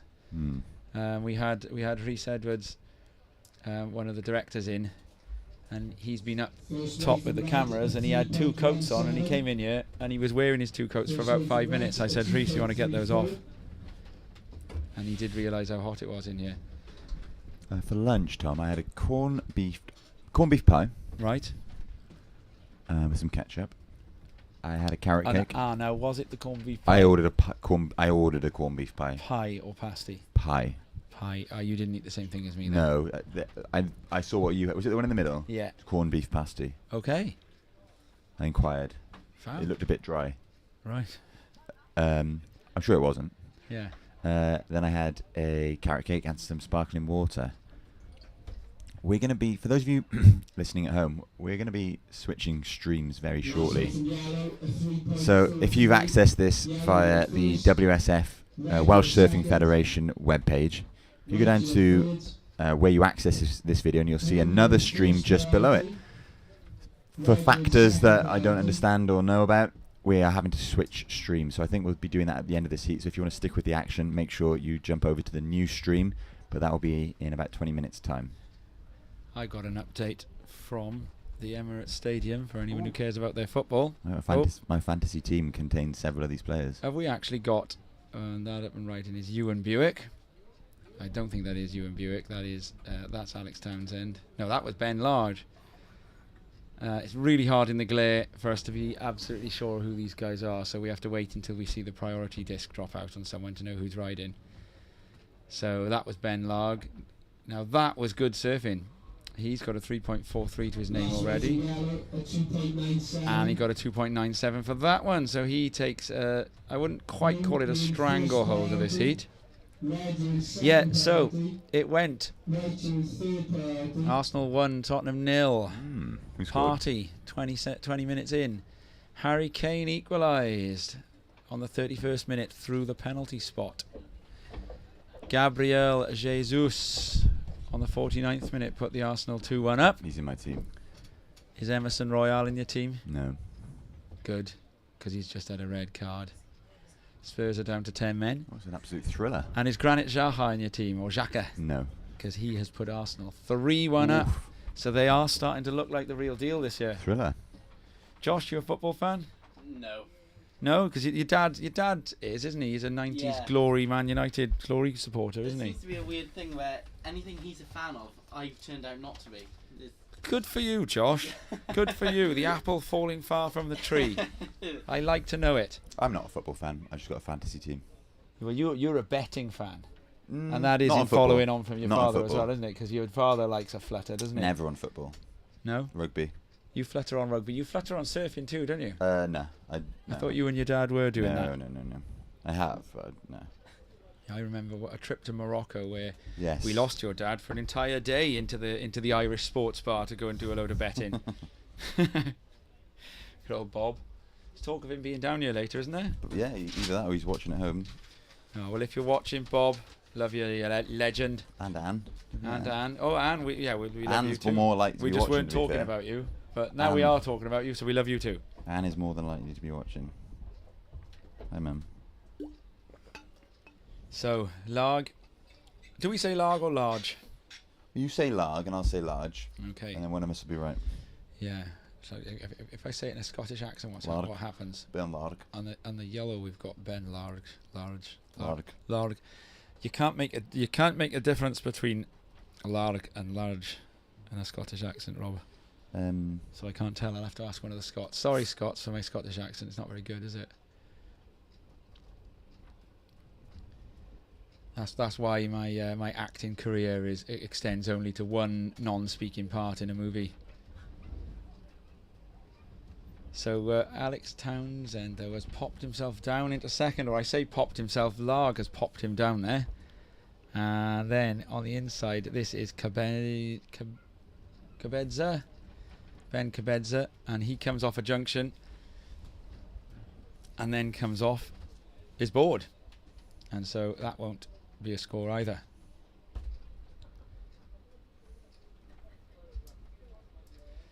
So, up and riding on the backhand there. This is Ewan Buick, and he gets a bit of a lipper. And then an inside. And if he finds another turn here, this could be a score for Ewan Buick. And Skinner stomps it out, so he'll get the points for that manoeuvre. So, Buick and Larg both waiting for scores. So actually that was Larg, not Cabedza. Now here we go up and ride in. And pumping through, load of speed on the inside, but doesn't get the full closeout section. And that was Ben Cabedza. So I'm possibly getting my Largs and my Cabedzas the wrong way round, I'm afraid. Sorry. But that was a good wave for whichever one of them it was, Cabedza. So it was Larg who I think wouldn't have scored a wave to go into. Let's have a look. Larg has a score dropped. Last wave from Yellow, a 4.33. And it's a 4.33. Yellow, you are first. White, you are second. And then up and riding Red, here the last now wave is at 5.67. is Red, you are third. Alex Red, Townsend. You are 3.68 to move to second. And he gets a load of And speed blue, coming you are through to the first. inside Blue, and you pops the made a fins on the inside there. 5.22 to move to second. So, a powerful performance. Bit of precision and a bit of light-footed surfing on the inside too. So, for those of you watching this at home, we do apologise for the glare. The angle of the sun will change, and we will be moving over to the wave that they call a left, which is actually a right. And when we do that, you'll be able to see colours. At the moment, we're operating from our remote position along the lines that we find out who a surfer is, because we see the priority change each time they catch a wave. That was the surfer in red again. So we've now got a slew of scores to drop before we can accurately tell you what the lie of the, well, it's not land, is it? What the lie of the lineup is in this heat. And at the moment we've got Cabedza was needing a 5.22 from that exchange, Townsend a 3.68 to move to the advancing positions.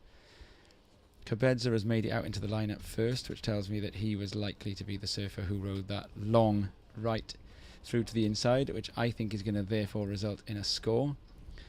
And then this one is Ewan Buick on the backhand. So we know who he is because he's the guy on the backhand. And that Buick is sitting in an advancing position at the moment with the 1.17 to back up. May have backed it up slightly with that, but it'll still be close. In 9 minutes remaining, and this is the last heat of this stream. Red, your last wave was a 3.07. Scores dropping, a 3.07 for Alex Townsend. Ben Larg in the lead. Ewan Buick ups his score to a 2.33. And so Cabedza, it'll all be on whether he got a 6.37 the requirement now is, because Buick has improved his position. Phil Williams, contest control, please. 8.5 minutes remaining, and the conclusion to this heat coming up.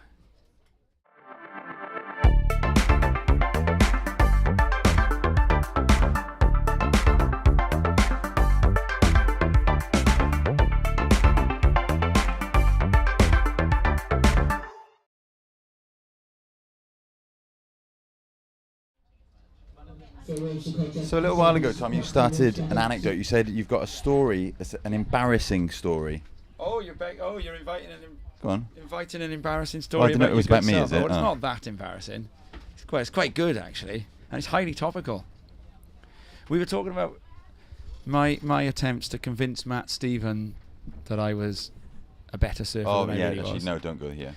We talked about No. Vaughan's. You know this story, do you? We talked about Vaughan's attempts to convince Tom Curran Seriously, don't. that he was a better surfer than he was.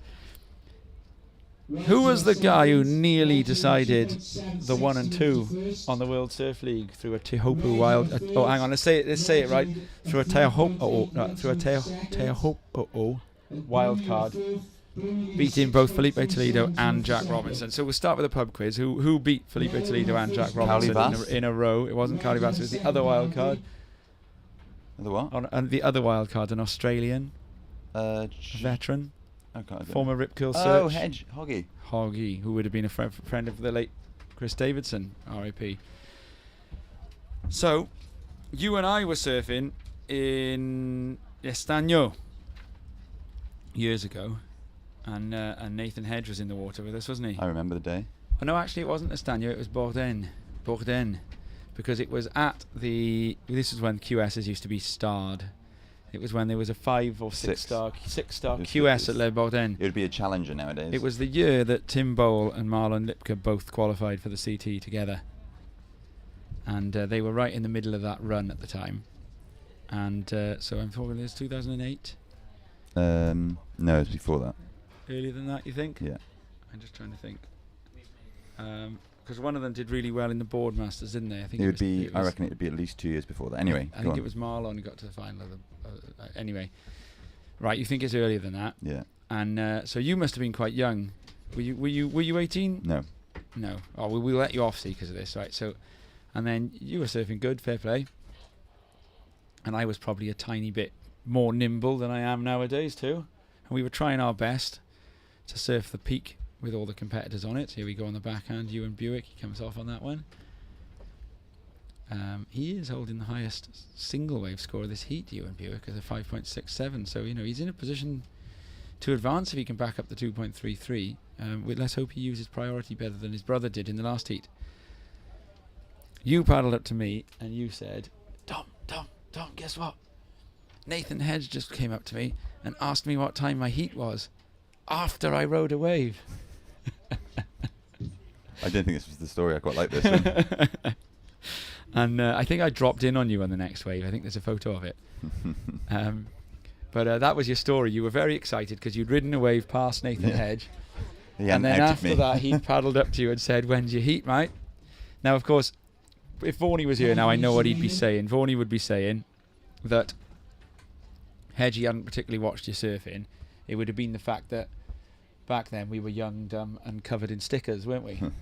And so he would have just seen the stickers on your board and thought that you must be an elite level competitor, which you were, in fairness to you. You were an elite level competitor at the time. What's your memory of that story then? No, I recall. I don't think I've thought about that since it happened. It did happen. Went to Mundaka then a day or two later, and Hedgie takes off on an absolute bomb.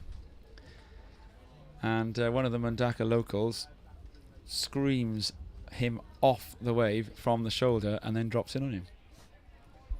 And Hedgie just paddles up to the guy and wants a fight. I couldn't believe it. And so he tried to stick up, and the Mundaka locals were screaming at him.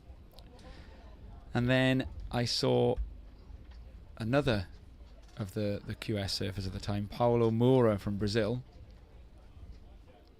and the same happened to him. Look at, you see a surfer up and riding. It's a nice re-entry, that one. Stuck behind the section though after that. Buick is still sitting in a reasonable position. Now we've lost track of priority, unfortunately. The priority is down for the moment, so that's why you can't see numbers in the colours to the left of your scoreboard. But we are, as you were, with Alex Townsend needing the infinitely achievable 3.8, or Ben Kabedza the slightly less achievable 6.37 to advance.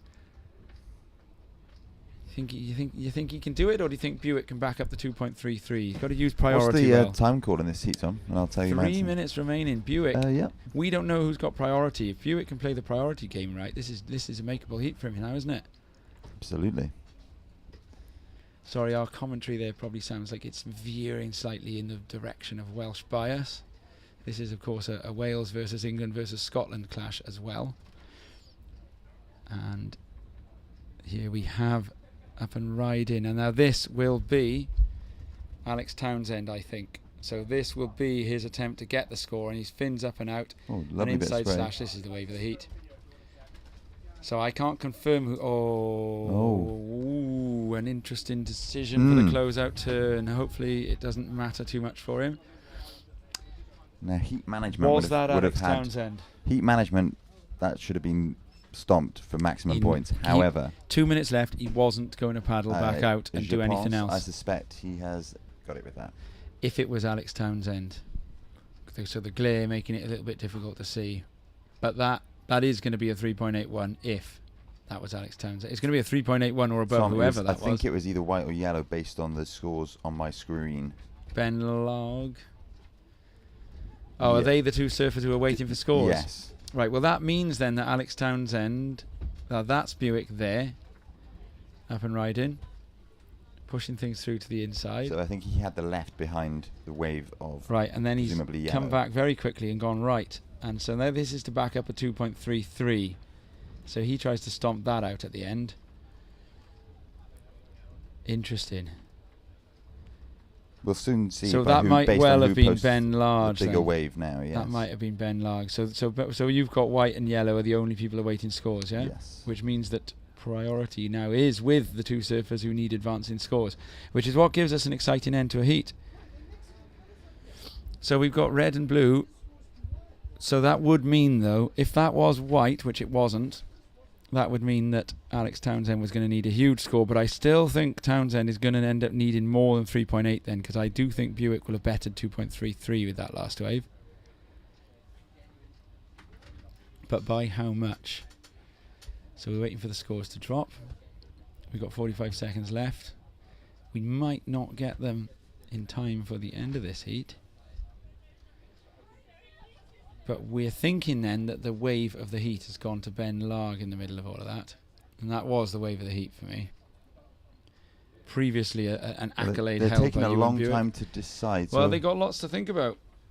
They've got 3 scores to drop in, and they all make a big difference because they're going to decide what it is that Townsend and Cabeza need to advance. And I'm not sure another wave's going to get ridden. We're going to count this one out very shortly. 10 seconds remaining. Counting down. There is going to be a ride, but it's right on the inside, and So- it's Buick 3, coming in. 2, 1. now, Tom, I think we might have an interesting situation here. Do tell.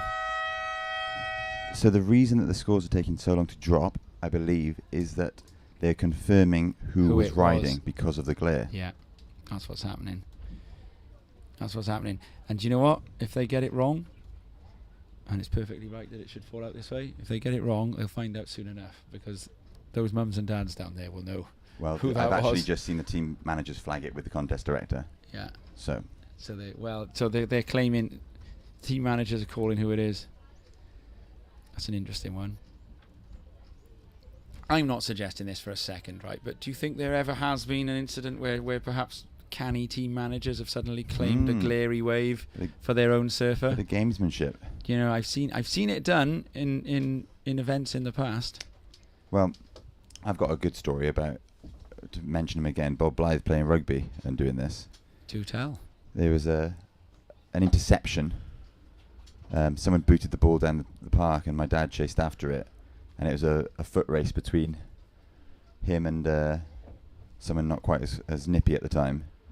But the referee was at the other end of the pitch. My dad knew he wasn't going to make it to the ball, pick it up, and get over the try line. So he took the chance that, from the referee's perspective, way down the Couldn't pitch, see the he'd try line. say it was over the try line. So my dad dived on it and put his hands up to celebrate, and they awarded the try That's genius. Hand goal. and goal. Genius. Speaking of genius, camera anchor Craig Nichol himself is in So I the think booth. this is the moment, Tom, where we switch feeds. We're switching feeds. And are we going to, Craig? Are we going to have to switch feeds before we can deliver the results of this last heat?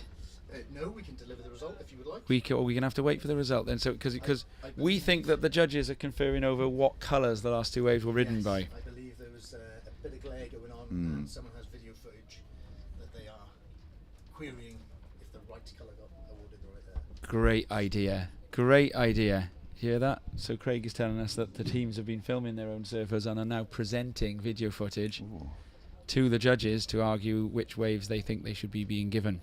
Next heat, hang fire.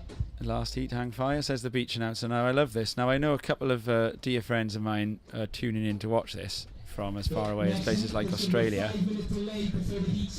And if that is you, you can enjoy. I'm sure this has happened anywhere. Australia, other places. I'm sure this happens. It's getting quite excited out here. We got a couple of team managers. I can hear some raised voices. They're both requesting an audience with the people who matter in contest control.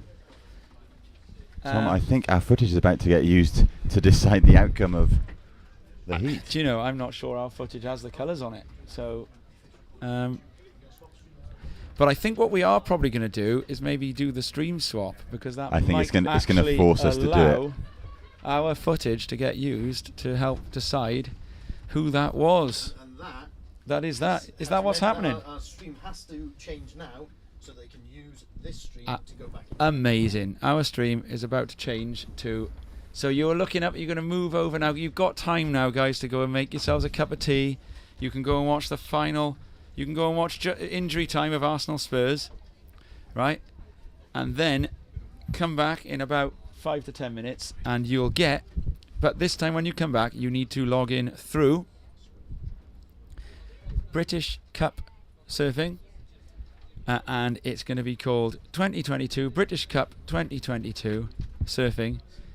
And you need day 1 p.m. and we're going to be starting a new stream. So thank you very much, everyone who's tuned in for this one.